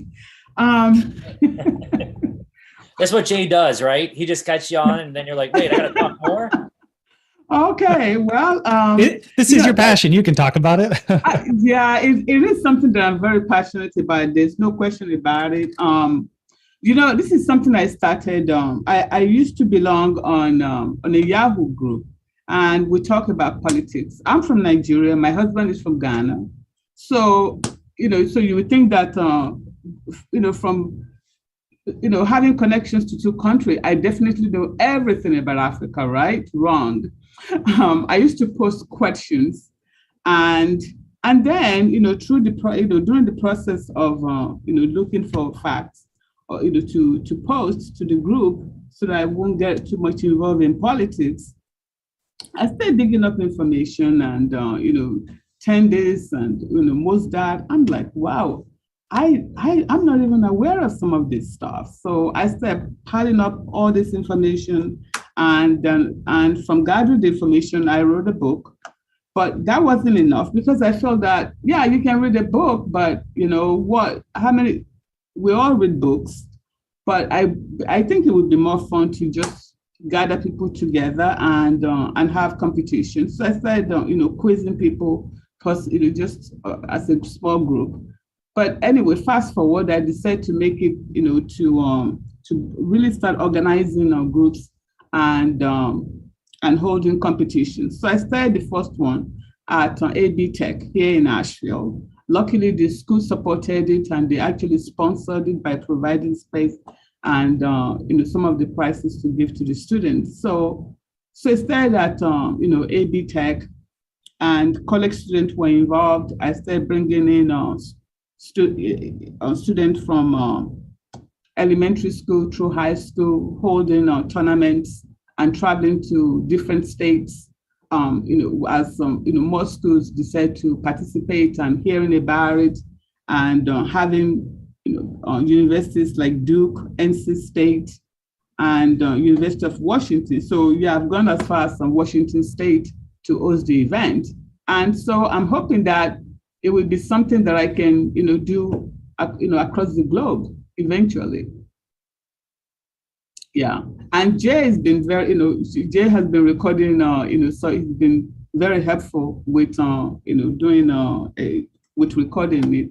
And I know that, and just like he just called me in to explain, one day, one of the contestants didn't show up on time. And so guess who had to fill in? And he won, by the way. So he knows more about Africa than that he thinks is, that he knew. So it's something that I invite, everyone to participate in. And Sean, maybe you will be, you'll be sitting, one day, and, fast forwarding now that, especially with your platform, you have an advantage. You know where everything is, right? You can find Ghana on the map. That's how we learn, right? It's just, you get exposure, and it's always a little weird and kind of wrong, and you figure it out. And again, just relating to others the same way. We're all the same. Yeah. It is. It's. Thank you for saying that. And the beauty of this my show is that it's multiple choice format. So and I throw something out there that you just know they cannot be the right answer. Like if I ask you to name a country and Wakanda is one of them, God forbid you better not pick Wakanda. Okay, it's fiction. And I'm trying, maybe Afghanistan, that cannot be, so now you have three other choices to work with. So, and you don't lose points, but you do travel from, why you you're not losing points, you have other people that you're competing against. So you do want to choose the right one. So, but that's basically what I've been doing for, I know, Wakanda Forever. Forever, totally. No, I appreciate that. Yeah, Sandra, it's a fun format. I had fun playing it, and yeah, Sandra's son created this a map, kind of like what you're showing here, Sean, as we move from city to city, where each contestant has a little airplane icon, and when you get a question right, you move. And so I think you start maybe in South Africa. Johannesburg. Yeah. And you move throughout the continent, go over to Madagascar, and all the way up to, I think you end in Cairo if you get enough questions right. And yeah, it's a lot of fun. You learn a lot, and I appreciate your comments, Sandra, about this platform, and we're all gonna know more at the end of this hour than we did at the beginning of it. Oh, for sure. Absolutely. So thank you for sharing that. Hey, Jay, I just got one queued up here. There's another presentation from Cape Town. It's like just from like bringing out the views. This guy is a climber, but he has some pretty amazing views here. So Awesome. Let me go ahead and just like share that one out. Here we go. I want to talk to you this evening about holding to a dream and what it takes to achieve a dream. Can I get a show of hands? How many people here have dreams? Yeah, I have a dream. My name's Matt Clymer. I'm 33 years of age. I've been climbing for 15 years, and in that time I've traveled the world and seen some phenomenal places. It has been my dream to achieve free solo climbing, and it started out really young. I befriended a climber in high school who invited me climbing on Table Mountain. It was on Table Mountain that I fell in love with climbing and knew I'd pursue it for the rest of my life. I started off climbing on boulders much like this one. I also found quickly the local indoor climbing gym, and I spent countless hours there developing strength, skill, and technique, not to mention having a lot of fun. Thanks.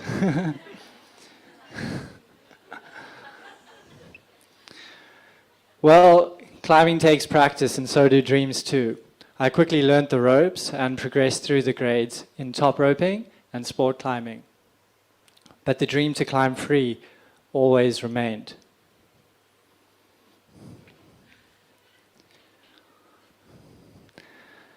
Dreams are challenging. I set my sights on climbing boulders like this, without ropes. This is approximately 10 meters.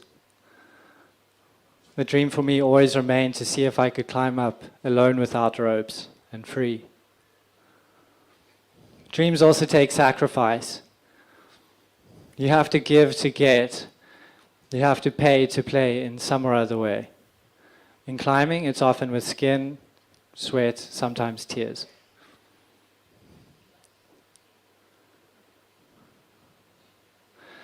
But dreams are exhilarating, and this is me after achieving one of my first free solo ascents here on Table Mountain. One ascent naturally leads to the quest for another, and in this picture, the mountain behind me. Dreams are limitless too.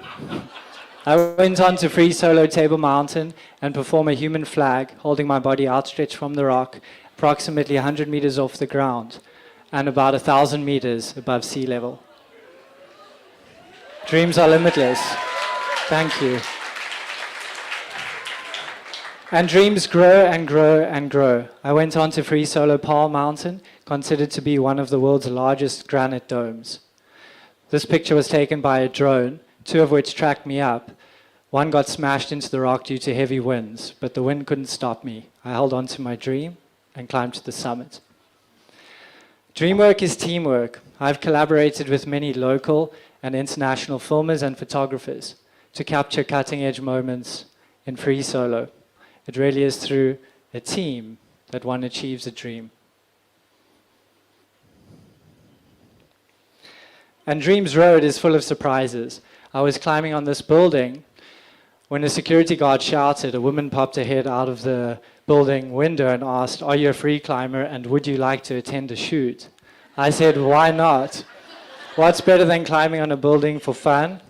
Doing it while being paid." And dreams really are fun. Once a week on Wacky Wednesday, I morph into Spider Matt and perform stunts in and around the city. Because life is way too short to be taken seriously.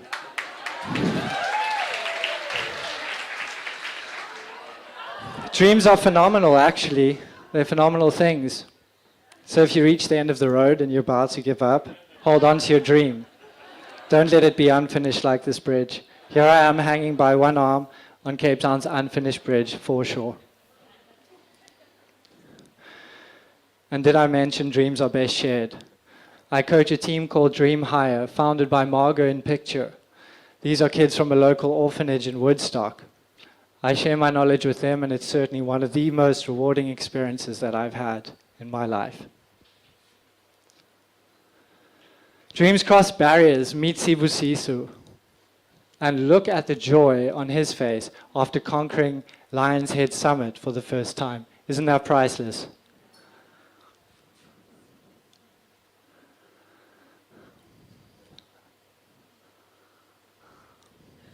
And ladies and gentlemen, dreams really are groundbreaking. Here I am, hanging by one arm on a towering overhang on Table Mountain, a maneuver I've called the Hang Five, the first of its kind, achieved right here in our very own backyard, Cape Town, South Africa. Ladies and gentlemen, big dreams start small. When I was born, I was physically a lot weaker than the other kids, but I had a dream and I held on to it, and I've achieved it. So if I can do it, whatever your dream, you can too. This is Matt Clymer, John and Ermi Bush's Wildest Fire. Thank you. Aren't those views nuts? I mean, they're beyond nuts. I mean, the views I'm are. not sure it's the views that are nuts. Well, yes, the Climber, and then his last name is Clymer. Really, Jay? I know you put that in the chat, but that's like, yeah, mind blown. He must have adopted that. I don't know. Well, that's great. Well, that's going to wrap this hour up. I'm going to, Jay, give me about a minute here of filler time, if you don't mind, and I'll get us to the next hour. Yeah, so we're about to launch into hour 12, which will mark, I guess when we finish this hour, we'll be halfway through this marathon event, 24 hours of PechaKucha. It starts and finishes at odd times in some places, but we're going from noon on the 19th to noon on the 20th in Tokyo. So February 20th is every year International PechaKucha Day, following the 20 by 20 format. February 20th is 220. So just keeping that theme. In there. A lot of twos in there, especially in 2022. And and we've been sticking with the theme of love here as we always fall on the same week as Valentine's Day, and it's just an opportunity it's a theme that everyone can get around, and there's so many PechaKuchas that share love and so many PechaKuchas to love. So we've got a little over 50 people tuning in right now on our Zoom, and more than that, some additional folks watching on YouTube. Hello to all of you out there from around the world. Where are we going first in this hour, Sean? No, you did. You did good. So yeah, we're on hour 12. It's amazing. We're halfway there. Da da da da. I'm stealing Brian's sound effect, but you know, this is exciting. Thank you for joining us. Let's see. We're actually trying to get over to India. India's next. Sorry. Ravi, I think your crew is up next here. Yeah. Hi guys. Hey Ravi, it's good to see you. Hello. Yeah, same. I've been watching. What's your local time there, Ravi? 7:30 p.m. Okay. All right. Yeah. Good evening. Good time. Good evening. And so Ravi, my team sorry. is ready. Let's see. Not yet. Here we go.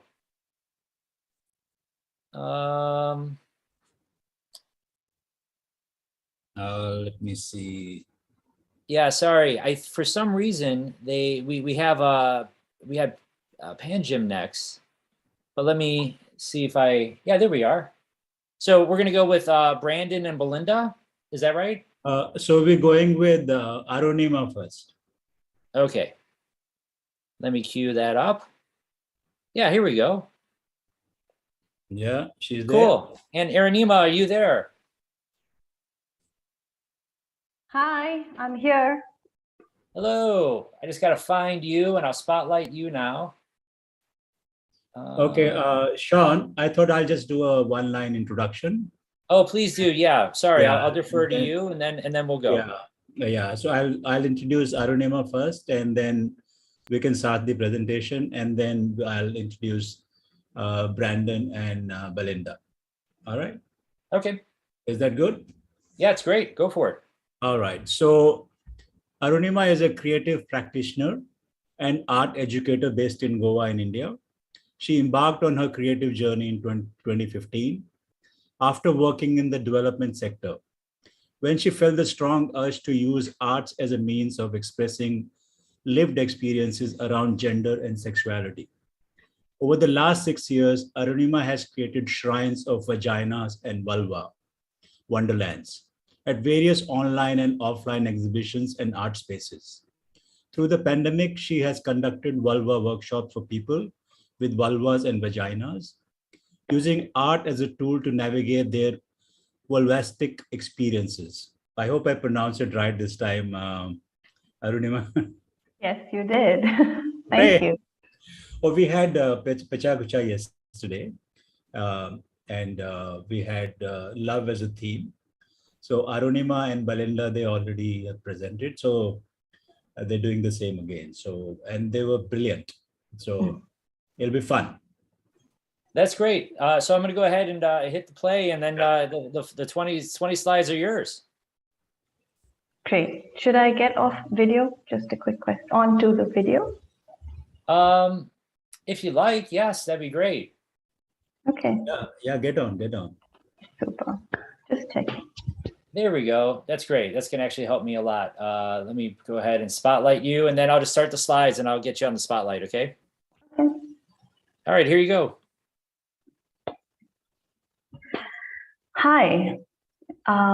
So this story begins about 10 years ago when I found The Vagina Monologues by Eve Ensler. I bought this book while I was studying in a women's college in Bangalore, India. I read it, I sniffed it, I devoured it, I shared stories about the vulva and vagina with my friends, with my classmates. And we all had this shared secret. We were reading about the vagina and the vulva, something that we didn't hear about too often, a word we didn't hear about too often. Cut to a few years later, I started working in the development sector. I wasn't too happy there. And like Ravi said, I wanted to work on gender and sexuality through art. So I began making vaginas and vulvas, uploading them online. While a lot of people praised the work I did and called me brave, there were some who were quite disgruntled, disgusted, angry that I was making vaginas, bloody vaginas. So I asked them what it was that made them feel angry, made them feel so disconnected with a part of their body. Either we've all come from the womb, and either you have a womb or you've come from the womb. I then started drawing vaginas wherever I could, on the streets, on the walls. I had friends messaging me pictures of images that were similar to the vagina, in a fruit, in a flower, on a wallpaper pattern. And the more vulvas and vaginas I created and put online, the more people started interacting with this form. I had a very simple dream. It was to be able to create spaces where women, where people with vulvas and vaginas could come, interact, move away from the shame and fear that we have attached to the female body. I wanted people to engage with play I wanted people to engage with pleasure. Ever so often, we only talk about violence, abuse within the family, within the school systems, at the workplace. No matter where you are in the world, no matter what religion you belong to, no matter what class, caste you belong to. So for me, I wanted to move away from pain and abuse and violence and start embracing the juiciness, the love, that connection that we need to have with our body, to have that ownership of self. So I started creating vaginas that you could touch. It was made out of different materials, from carpets and rugs and flowers and clay and rice and, anything I would find around me. I invited people to touch these vaginas. I asked them to close their eyes, and people were amazed because this is not something that you'd see hanging in a gallery anywhere. They touch it, they smell it, they try to listen in, they try to taste it, and everyone was keyed in to engage and push their senses and push themselves to embrace the vagina and the vulva. Subsequently, over the last 3 years, I've created shrines of vaginas with other artists who work with menstrual fluid, DJs who create soundscapes to make us feel like we're enshrined in a womb, to kind of take us back to that feeling of being in a womb, of being in liquid, of feeling safe. We've created spaces where you can read literature written by people from across the globe about the vulva, about the vagina, about the clitoris, and really educate people about the female anatomy, about the female body, especially talking about pleasure, desire, lust. The image you see here is of partners of people with vulvas talking about their engagement with the vulva, how they were scared of menstruation, how they were scared of not knowing how to pleasure a person with a vulva, but how they overcame that. When the pandemic hit, I was questioning my existence or my purpose as an artist. And after a while, I started doing these virtual workshops where we would meet online. These were vulva workshops. We spoke about the vulva, the parts of the vulva. And we spoke about pleasure, but we also spoke about pain. And this space became a space where we were grieving together through this pandemic. A lot of people had to stay at home in abusive homes with partners they didn't like, families that didn't accept them. This image here is, if your vulva had a superpower, what would it be? So we had people saying that they wanted to be like a vulva phone, so that they could speak freely. They would not be interrupted. They would not be scared of speaking their minds, or to have vulvas that glow in the dark, and they can be in the dark but still have people find their way around the vulva.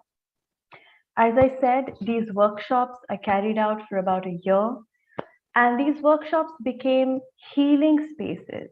We were holding each other. We were holding space for each other to talk about pleasure, to talk about pain, but to also hold each other, comfort each other. Like I said, through the pandemic, we didn't know at that point of time when I started these workshops that we were going to wave 1, wave 2, wave 3, wave 4. And right now, this project is sort of resting, just like the womb. She's not always menstruating, not always pregnant, not always giving birth, but we're kind of just stewing in all the things that have happened in the last 3 years and taking some time to regroup and recollaborate. Yeah, and that's about it. Thank you. Well done. Well done. Thank you so much. Interesting, isn't it? And so, Ravi, everyone presented yesterday too? Yep. So we had 12 speakers last night, and we had a beautiful venue right on the beach. So yeah, it was really fantastic night. Wonderful. Could you set the scene for us? What was the crowd's reaction at the end of that presentation that we just heard from Armina? So that's for Arunima, right? That question? Yeah. Is she around, Arunima? Oh, she just put herself on mute. Yeah. So what was the response? Well, right now the response was that it's a brave presentation.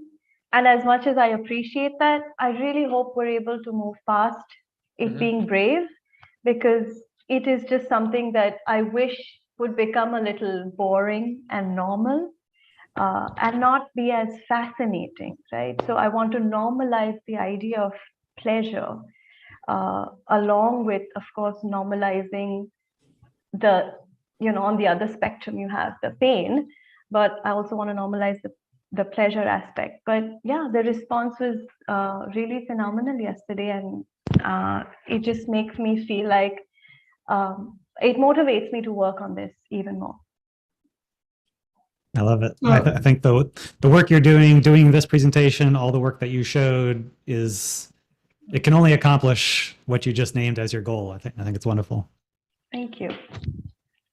So proud. Just to follow up on Jason's question about the kind of response that you're receiving, from observation, where did you get pushback from most? Is it from male or female? Because of course, you expect men to be like, oh, okay, and then the women, especially from India, that it would be more conservative. But then I'm just. Thank you for that question. It's interesting because when I present the spaces that I present or do the exhibitions, they're already safer spaces. They're already spaces that accept certain kinds of art. But I do work with community. I do a lot of community engagement with schools, with the development sector.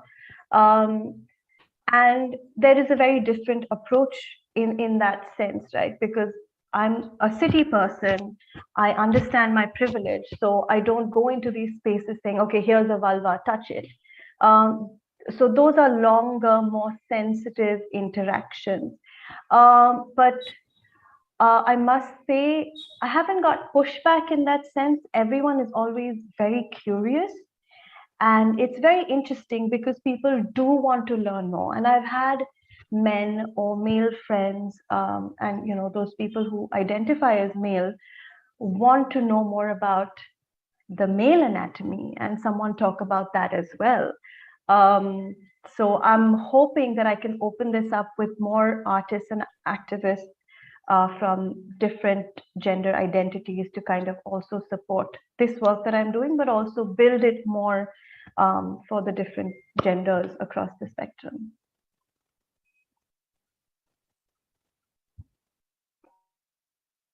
Thank you. That's great. Nice.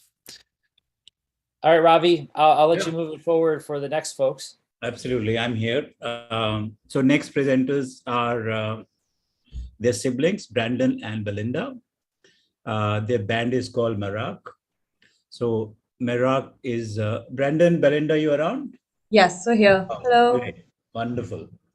All right. So Merak is an electronica music duo of siblings Brandon and Belinda Mendes from Goa, India. Their approach to expression is story-based.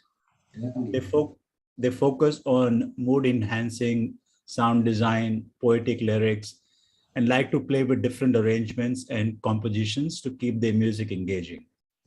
They play the guitar, piano, and violin between the two of them and incorporate these organic sounds with electronic components to complete their unique sound. So over to you guys.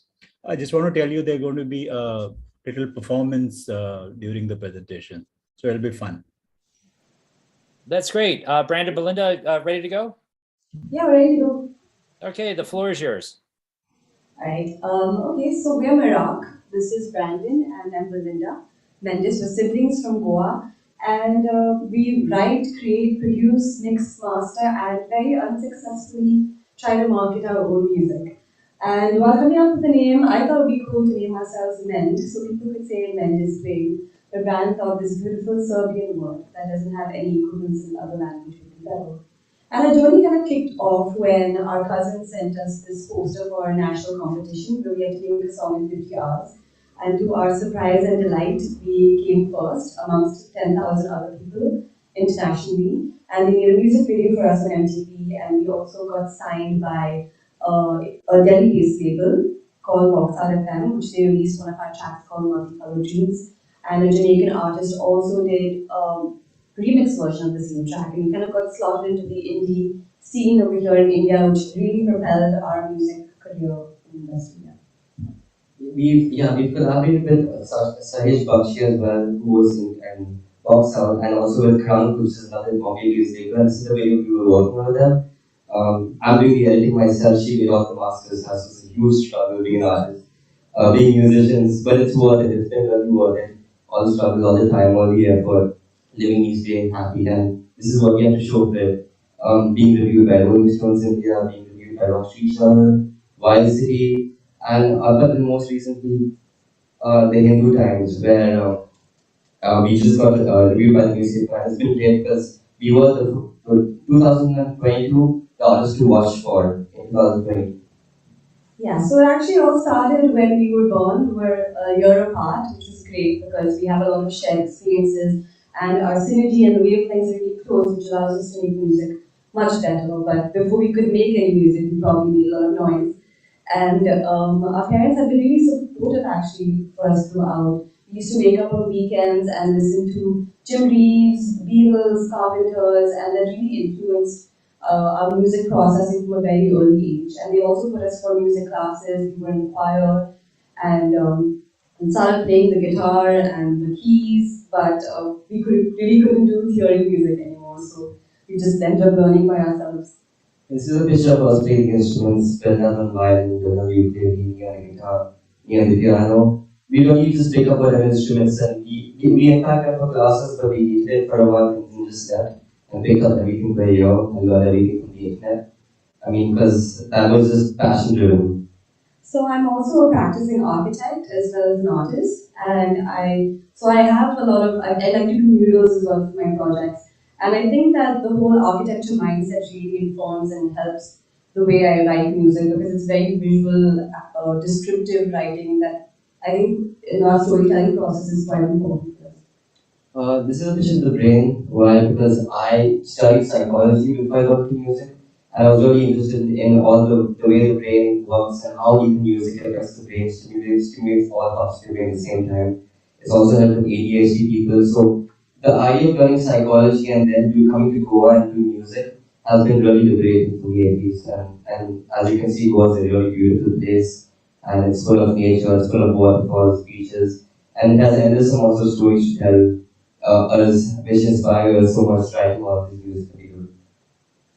Yeah, so we used to live in a city before, and then moving to Goa, which is our hometown, was a huge difference for us. We would just explore, unseen places, and I would read a lot, write a lot, and that really inspired me to create music. And just being outdoors, being amongst nature, and just sketching all those thoughts and ideas. And it started with a book that I had written something of, and I showed it to Brandon, and then we just ended up making our first ever song, which is still unreleased, but hopefully will be out soon. And this is actually the view from our home over here, and where our home studio is, where everything started happening. And just that expanse kind of really influenced greatly how we created and wrote, and the kind of ambient music tracks that comes, the beautiful tracks that comes out. Yeah, being in expanse, going camping at night with friends, this blurry mess of things happening. It's just beautiful and it's almost chaotic, but beautifully chaotic in a weird sort of way. And it just draws so much of philosophy and brings up things to talk about, which helps us, inspires us so much. And this is something that inspires the arts that inspires us. Porcupine Tree to Radiohead to Nina Simone, it's all over the place, which is why we call ourselves journalists and we don't have a genre that we go by. And we like it that way, it keeps things more exciting for the most part. Yeah, but so we would actually really like to continue, like our influences and inspire people to a large extent and be on big stages, maybe share our music to more people because the most rewarding thing actually is when people tell us our song gave them shivers or gave them a sense of joy. I think that's one of the most fulfilling experiences, to impact people in that way and allow them to introspect and to really look inside themselves and think about things more. So, but the thing is, it was never that easy, and we started doing things in our home studio. We kind of started schooling during the pandemic, so it wasn't always easy. But whenever we had a chance, we would do live shows, and we would test the waters and see what it's like. We thought that live looping was something that worked really well. So we're gonna do a song, a track that original track that we're working on at the moment, and this is gonna be live root. And I just play the guitar and the bass, and yeah, this is local ones. Got the tension on just a bit, takes a break. It'll never bring me down, down, down. Brown kings up the hills and the little thing. Though my feet don't trust the ground. And this feels just a thing when I get, I just cannot get enough. A little bit of walls that can bring up compromise.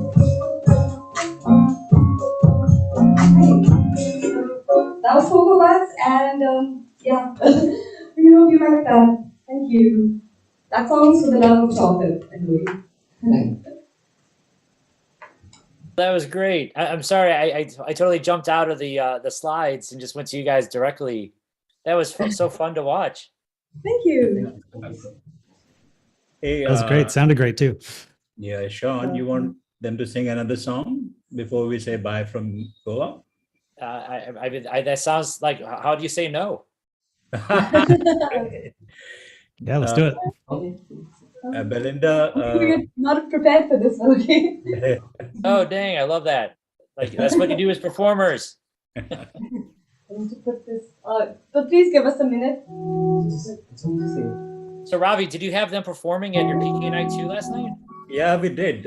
What happened is our venue was a bar. So by the time they started to perform, people were drunk.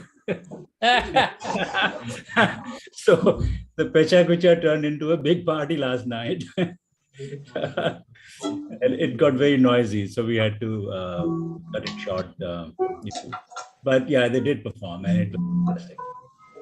Yeah, so we haven't had like an in-person PechaKucha event for a couple of years. Actually, no, we had one last year, but it was only like 30 people were allowed. Oh, okay. So it wasn't like normal, right? Yeah. We had a great crowd. We had over 100 people, and so this is the first PechaKucha after the third wave in India. So all the public functions were stopped, and we couldn't do anything. So we waited, and then we decided to go for it. And it's like everybody just want to be out. Yes. They just want to party, and Goa is a party place. I can relate. Yeah. So it's beautiful beaches, a lovely, lovely state of India. Yeah, we had fun, really good fun. Thank you, Brandon, Belinda. How are things? You good? Yeah, we're good. All right, we'll let you run it again. Okay, so this song is called Love Pearls, and this is actually the only love song we've ever written, because we like to write about lots of other things. But yeah, here it goes.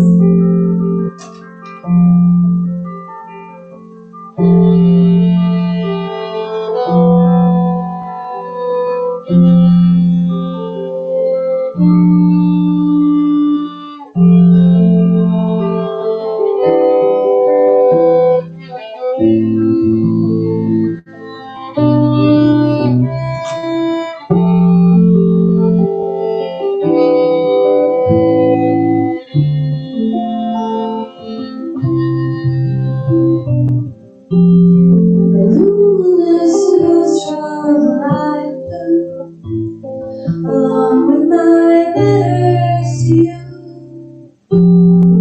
I asked the stars to play the tune for you. They drove with you. I see you glow with elevated wings. Our bodies clash all day in the sea.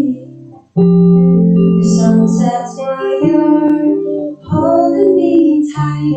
I'm with you in my dreams.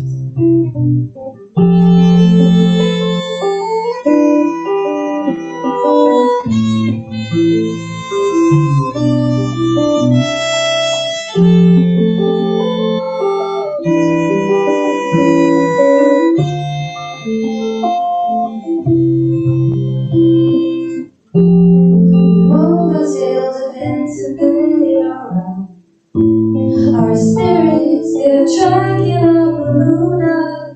Our minds at this height, and you're holding me tight. I'm with you in my dreams.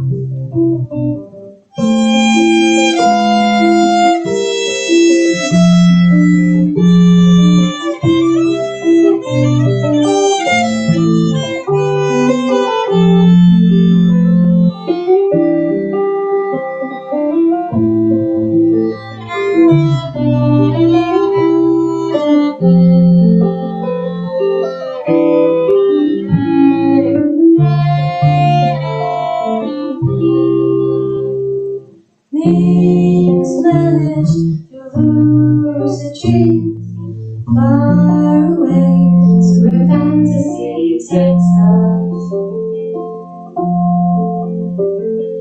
So we lie awake and spin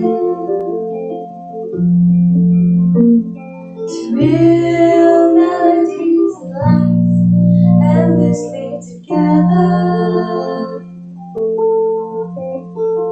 To real melodies that last.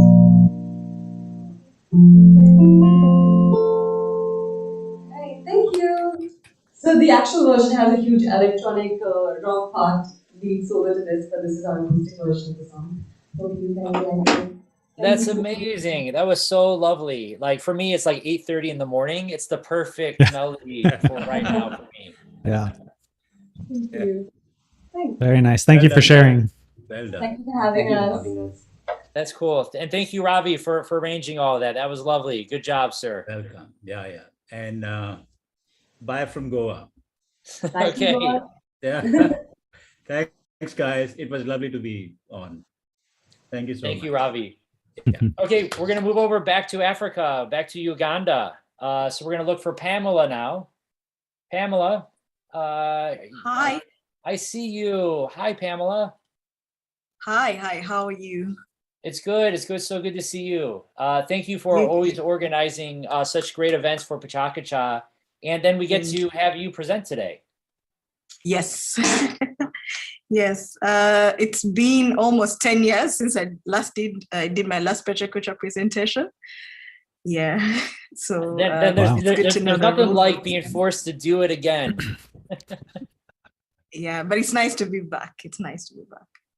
Oh, that's lovely. Well, thank you, Pamela. I'm just going to go ahead and kick it off. You ready? Yep, I am.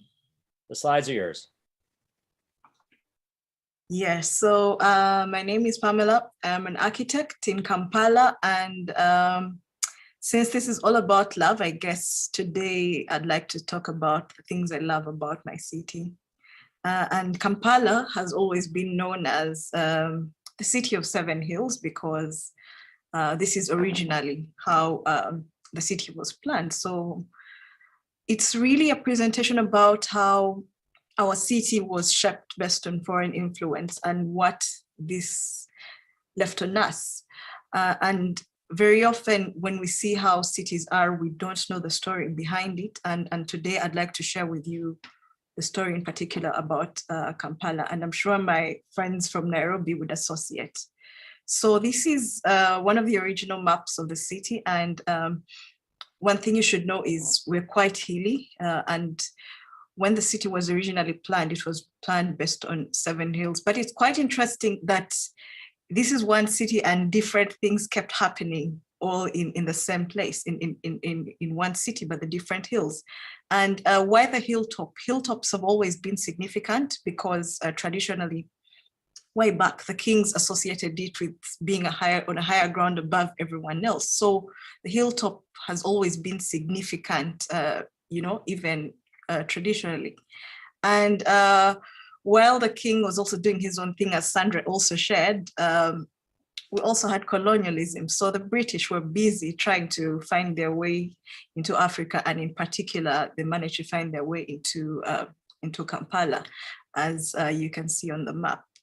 The first arrival is recorded about 1889, which was led by Captain Lugard. And here is a picture where they seem to have been meeting the king and making plans and trying to see how they're going to make their way, and sort of settle within the space. And incidentally, when they settled in, the king allocates to them a hill directly opposite them. And this was significant because he felt the need to keep his eye on the foreigner, the British, and he allocated to them his hunting hill right opposite them. Also, in return, the British felt the need to protect themselves, so they built a big fort on this hill. But today, this stands as what was the first hill, the first administrative place for Kampala city today. And also, this was the beginning of the British staying in Kampala. Later on, they got allocated another hill, and those are the first maps that were done in 1912 and 1919, and most of the city is actually still based on this map. Now, what is also interesting is that they did zoning based on racial segregation and also the need to control malaria. So this impact was not only just on plans, and this was a court building that was done in about 1920, but you can see the effect it had on architecture. And I'm also sure that in India, you have bits of buildings looking like this because we have a very common historical past. Also, the first parliament building, same style, different time zones. And also you see a lot of very strong classical elements of architecture. And incidentally, fortunately, these two buildings are still present within the city. However, while the colonialists made their mark, the missionaries also made their way and asked for two hilltops also. So again, the hilltop was very significant and everyone wanted to be at the top of the hill for all sorts of reasons. Also, one hill was given to the Anglicans, and this was the huge cathedral that they built on one hill. And it also still stands today. This is done in 1919. And incidentally, this is also directly opposite where the king's palace was. And right across the other hill, he also gave the Roman Catholics another hill to build a cathedral. So far you've got a hill for the king's palace, a hill, two hills given for the British, and then also the church religion took its place in the city because to sort of gain its significance also, and unfortunate given the hilltop. But however, after that, World War I and II happened, and the colonial government sort of reprioritized resources. So there was no longer heavy investment on infrastructure or administrative buildings, and we now saw investment into other things. So other plans for the city were still done, and these plans focused on expansion of the city, which created a civic precinct, and also use of vast green open spaces, which still are present in the city. And while they also did this, they also invested heavily in, this is a hospital, and you can see still the very strong classical lines, and this still stands today as the biggest hospital within the country. There was also investment in other things such as schools, administrative buildings, and also that is still the civic precinct, which took center stage in the city and also still stands today. So very much, I can say that Kampala's infrastructure now was based on a lot of foreign influence and what the colonialists left behind. And today our parliament building also, it still stands as a symbol of democracy, but also it's a reminder of this influence and how the city was built based on colonial influence in terms of both our planning and architecture. And also the symbol still stands as, it's a reminder of the fact that the foreigners also came into Kampala. So for me, the story of a city is based on also its history. We have to keep telling these stories, regardless of them being good or bad. They have to be told. We often don't like to think about colonialism, but we have to deal with the fact that it made an impact on us. So what do you love? I love my city, and I'd like to know what your city story is. Yeah, thanks, guys. Pamela, so good. So Come on, good. 10 years, pro. Yep, I'll make sure it's not 10 years again. Thank you. I learned so much. When I hire an architect, I hope that they know as much about the history of the place and the factors that create the place as you do about your hometown. That's wonderful. Thank you. Thank you very much. Yeah, some lovely in the chat. Take a scroll of that. Absolutely. Someone was like, "Oh, I thought Rome was the city built on the hill." No, one hill. One hill, right? One hill. We've got so many of them here. Yeah, thank you. That's great. Love to visit. And you're all welcome, I guess, to Kampala. Yep. Thank you. Thank great. you, Pamela. Oh yeah, sorry to interrupt, but we did get so before earlier we were missing someone from Ghana, and they were able to come on in, and so sorry. I think it was Mwater. Am I saying the name at all correct? Ooh, just looking around to see if I could find them again.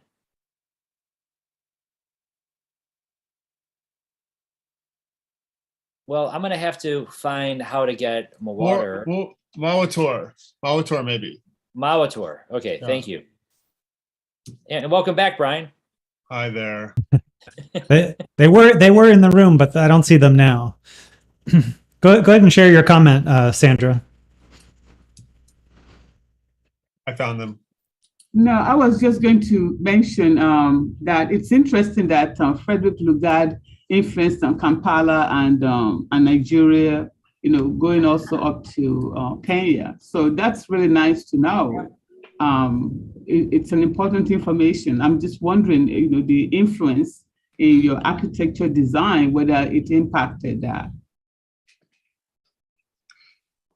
I think one of the most interesting classes I've ever taught is on traveling architecture, where basically a building in Kenya looked like a building in Uganda, or a building in India also looks like a building in Uganda. And this is a thing that as the colonialists traveled, they took bits and pieces away from where they had been. So for example, when you look at our court buildings, we've always discussed, where does the arch, on the facade come from? And maybe is this something that they could have taken away from India also? So as they travel, definitely they carried on bits and pieces. We also, I'm sure one thing we have in common are the classic white buildings, for government structures. So this is something that's quite interesting, and for me, documenting this for each and every one of us becomes interesting. Yeah. Thank you. Yeah, thank you. Yeah, great. Cool. Well, So Shauna, we're ready to head back to Accra. We're going back to Ghana. Yeah. So again, I'm terrible with your name, Mwater.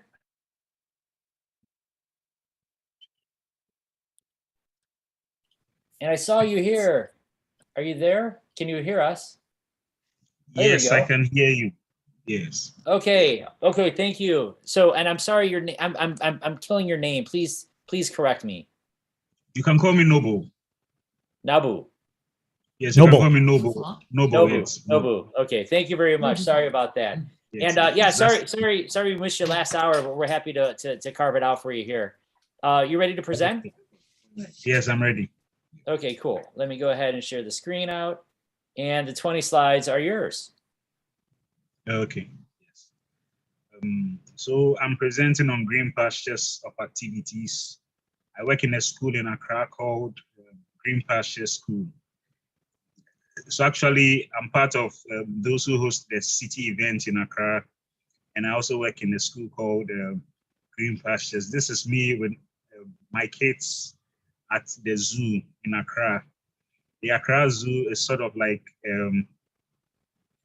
a forest reserve sort of, and this is the tour guide taking us through some of the things in the zoo. So she's basically giving instructions before we go on to see the animals in the zoo. Okay, so those are some of the instructions that we had to read carefully before we set off. So it basically talks about the monkey in the zoo. And it was a very nice experience with the children.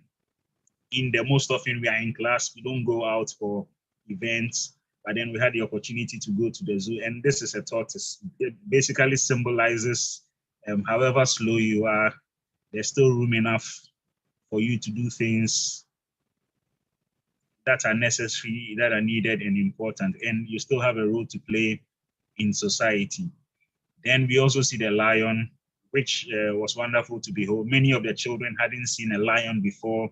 When we did see it, it also shows that however strong you are, you still have space in the society, and you still amaze many people who may not have your level of strength.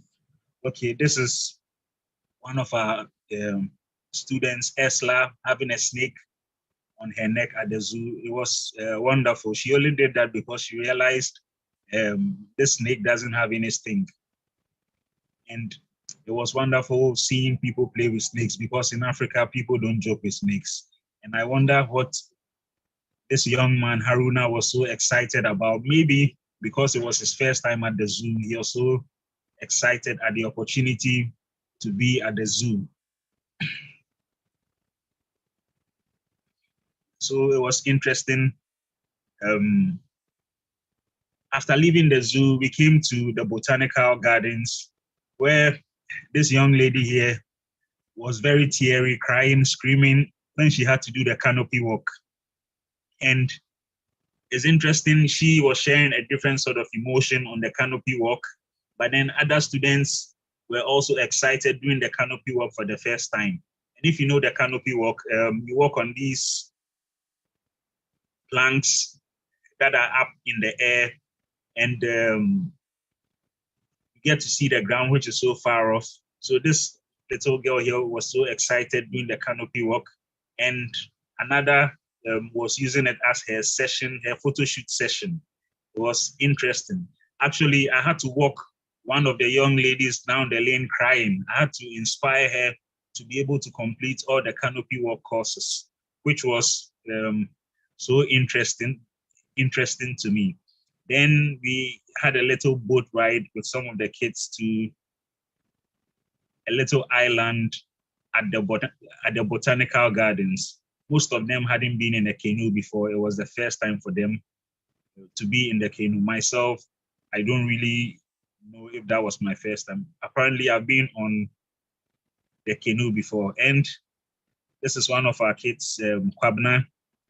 It's nice for someone to just steal a shot behind another.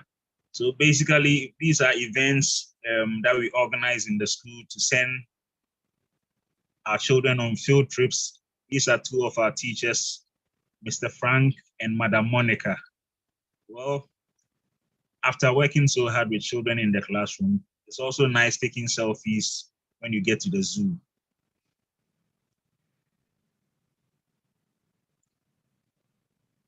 Okay, so aside from that, in this period of COVID, we took some time off to do some sporting activities. This is the Kids Athletics program that is sponsored by the IAAF. In the background is my friend Christopher, a coach, taking the children through some exercises before the main athletics. And this is one of the children, Josephine, who was doing the hurdles. When I saw her, I knew I had discovered an athletics talent, because she has the physique and everything to grow into a wonderful athlete for the future.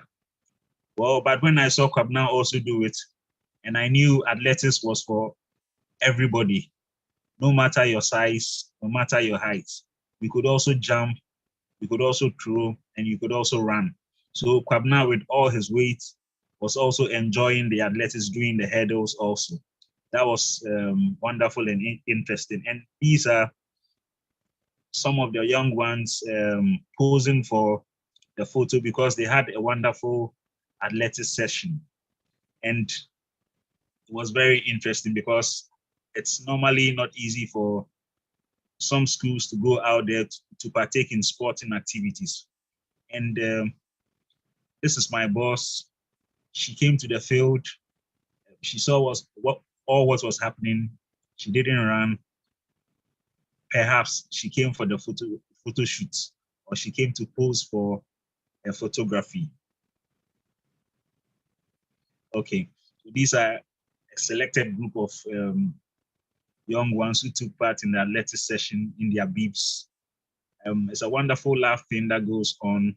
Sometimes, you have to, they give you a lot of headache, but then it's so much love working with them, sharing these sessions with them. And this is just a photo grid of all of some of the things that happened during our period at Green Pastures, being at the zoo, being at the botanical gardens, and taking part in sports. This is just a little of what I want to share concerning my work and how lovely it is. Thank you. Thank you, Noble. That's That was great. really enjoyable. Noble, what is the game that the kids play with the rings? Okay, so it's a hurdles. They play the relay with the rings. Okay. So instead of using batons for the relay, the kids rather use the rings for the relay. So then they hand it over to their colleagues and run off. So with the athletics program, they try to teach the young ones the sports from the beginning. So they start learning with the rings. As time goes on, as they mature, then they will move on to using the real batons. Nice. Such valuable experiences. So many firsts. First time at the zoo, first time in a canoe, doing the canopy walk. Just a breadth of experience in life so young. It's wonderful. Yes. For me, myself, I've done the canopy walk before, but then it was at a different place, which is much scarier. In Ghana, we call it the Kakum National Park. It's on top of a forest. You get to see the trees, and sometimes you see people who are so scared they don't want to do the canopy walk. But it's a phase. It's a phase where people also try to conquer their fears. Yep. Wonderful. So do you organize PechaKucha nights in Accra? Yes, we do organize PechaKucha nights. We've had a couple, but for the past 2 years, because of COVID and some other challenges, we've not been able to do so. But hopefully, we will do so this year. We are planning to go back to the PechaKucha nights this year. Wonderful. Well, we look forward to hearing about that and seeing more presentations come out of Accra. That's wonderful. Thank you, Noble. That was great. That was great. Thank you. Thank you. Do you, I just have to laugh when you mentioned zoo. So let me post the comment that zoo in Africa. You got muted there. You're muted for a second there, Sandra. Go ahead. Oh, I just find it ironic. I'm sticking to Matuwa now. Like when if you say that you're taking our kids to the zoo, and Africa is considered the jungle, even for themselves, won't they be wondering, like, why are we going to the zoo? We live around the animals. Do you ever get that? Yeah. That's interesting. But then, Africa is a nice place to be, and civilization has caught on. So, Ghana is a very nice place to be. Maybe PechaKucha team should try out Ghana one of these days. We would like to host you. Sandra and myself would like to host you here in Accra. It's a nice experience. Yes, please. Yes, Thank please. you. We are not Let's the get a jungle. field trip to Accra, please. Yeah, our bucket list is growing every presentation, so that's definitely on our list of cities to visit. Last year, you promised to come to Accra, Mark. Well, give us a break. It's been we haven't left Tokyo for two years, because of COVID. Okay, So okay. when they let us out, we'll definitely come. Okay, no problem. That's fine. The future Accra will be willing to host you. Very good. Well, thank you again, Noble, and welcome. I see some of our Tokyo PechaKucha leadership has arrived here in the room. As we wrap up, I guess we're wrapping up the 12th hour, so we're nearly at the midway point. We've got maybe enough time for one 2020 by presentation before the hour. So I'm gonna see. I gotta choose one. I think on the theme of love. I think I know which one I'm going to show here on the theme of love. So let's get this rolling here. I'm going to spotlight and all right, here we go. My son Jonathan that's him. He is my pride. He is incredibly talented. He is 22 years old and just graduated from the University of Delaware in their music composition program. This is about where I usually lose my audience because they're busy doing head math. I was 15 when he was born, and that's me and his mother. And about 3 months before that picture was taken, she and I were in a stairwell crying, and she's saying, "What are we gonna do? What are we gonna do?" And I'm holding her hand and crying, and I'm saying, "We're gonna find a way. We're going to find a way." And so we have been finding a way. Told my parents, everybody wants to know, it's like, what did your parents do? Well, my mother cried herself to sleep for a month. Everybody was very concerned about us, very concerned about all of the expectations that are put on you and that people have come to expect from what is a teen parent and where does that lead and where does that go and what kind of a future do we have to look forward to now. But I knew two things. One, I'm going to be a dad. And two, I'm going to find a way. And so I went out and I got a job almost immediately because I wasn't old enough to work, ironically, or drive. And but the day I turned 16, I started my first job, and I've been working full-time ever since. That's me at TGI Fridays, I think 17 in that picture. And he and I have found a way, and I've had a ton of support along the way. It's the other thing people usually want to know is how did other people respond? What kind of support did you have? What made it special? What made it special were the people in my life. My grandparents are a little bit cut out of the picture there, but they're two of the most phenomenal people that I know. My mother was less than 50 when she had to choose what grandmother name she was going to go by. She wasn't really thrilled about that either. And but there she is. I mean, she looks like she's 35 in that picture. My sister was a great help, and just so many other people came around, and they came around to help me find a way. Help he and I to figure out how we're going to do this. His mother left about 6 months into the picture, and I was there left looking at him going, what are we going to do, buddy? You know, it's you and me now. We guess we're going to find a way. So I became the primary residential parent, and she was in and out of the picture, mostly in her own way. She got the fun time, and I did nuts and bolts time. And that's kind of a flip from what people usually expect. But I found some wonderful people, like this is Jonathan's stepmother-ish. She's the girl I dated while he was in high school, and I didn't date much. I only had a couple of girlfriends because it's hard to find a girlfriend when you have a built-in family, especially when you're in your early 20s and etc. But she was an elementary school teacher, so that came naturally to her. He is a musician like me. He is a performer like me. He was cut out of much from the same cloth that I was, which worked out great for us. He's my buddy. He's my friend. And he and I together found a friendship. So we grew up together. He's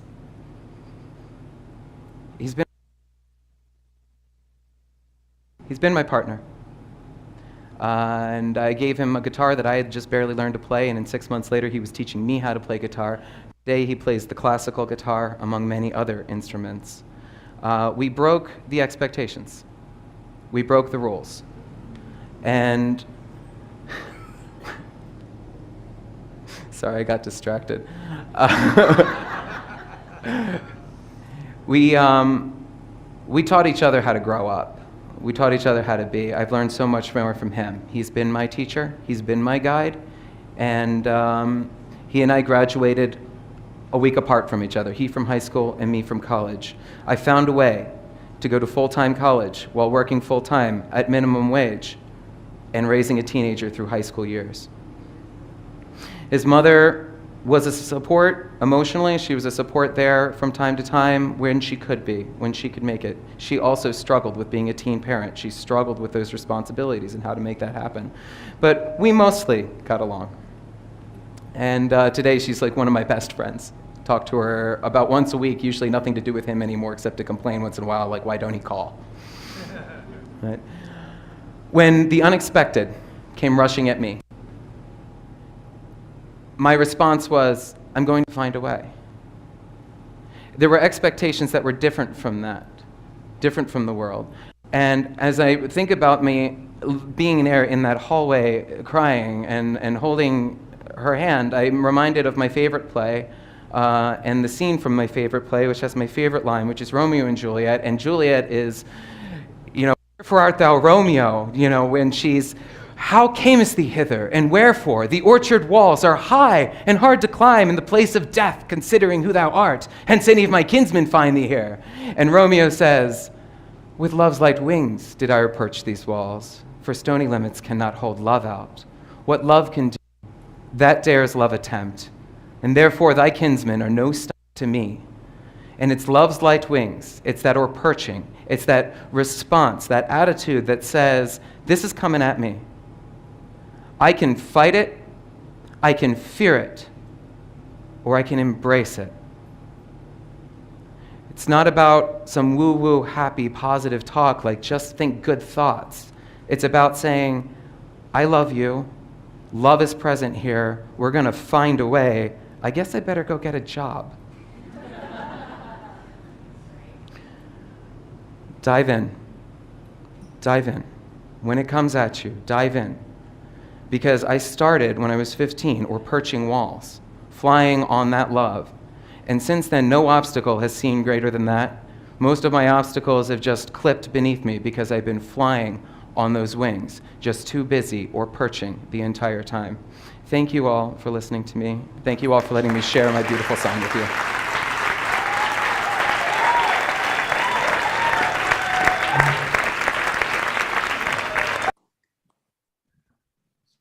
Wow. Yeah, I couldn't.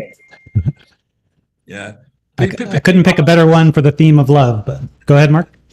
Yeah, people wonder why we continue to do this 19 years after we started it. And it's for moments like that and for allowing people like that to tell their stories. It's really amazing. Astra's got a box of tissues out again. So it's going out more often, but what an amazing presentation, an amazing story, and just so perfect for today. Yeah, I didn't introduce it properly. The presenter's name is Richard Berg, and we did not prepare the room that night adequately because we did not put out those boxes of tissues that the whole audience really needed throughout that presentation. But happy to share it again here. And many people have said in the comments, thanks for sharing that and choosing that one. Yeah, brilliant. yeah. Well done. Really awesome. No. That's was that one of your presenters?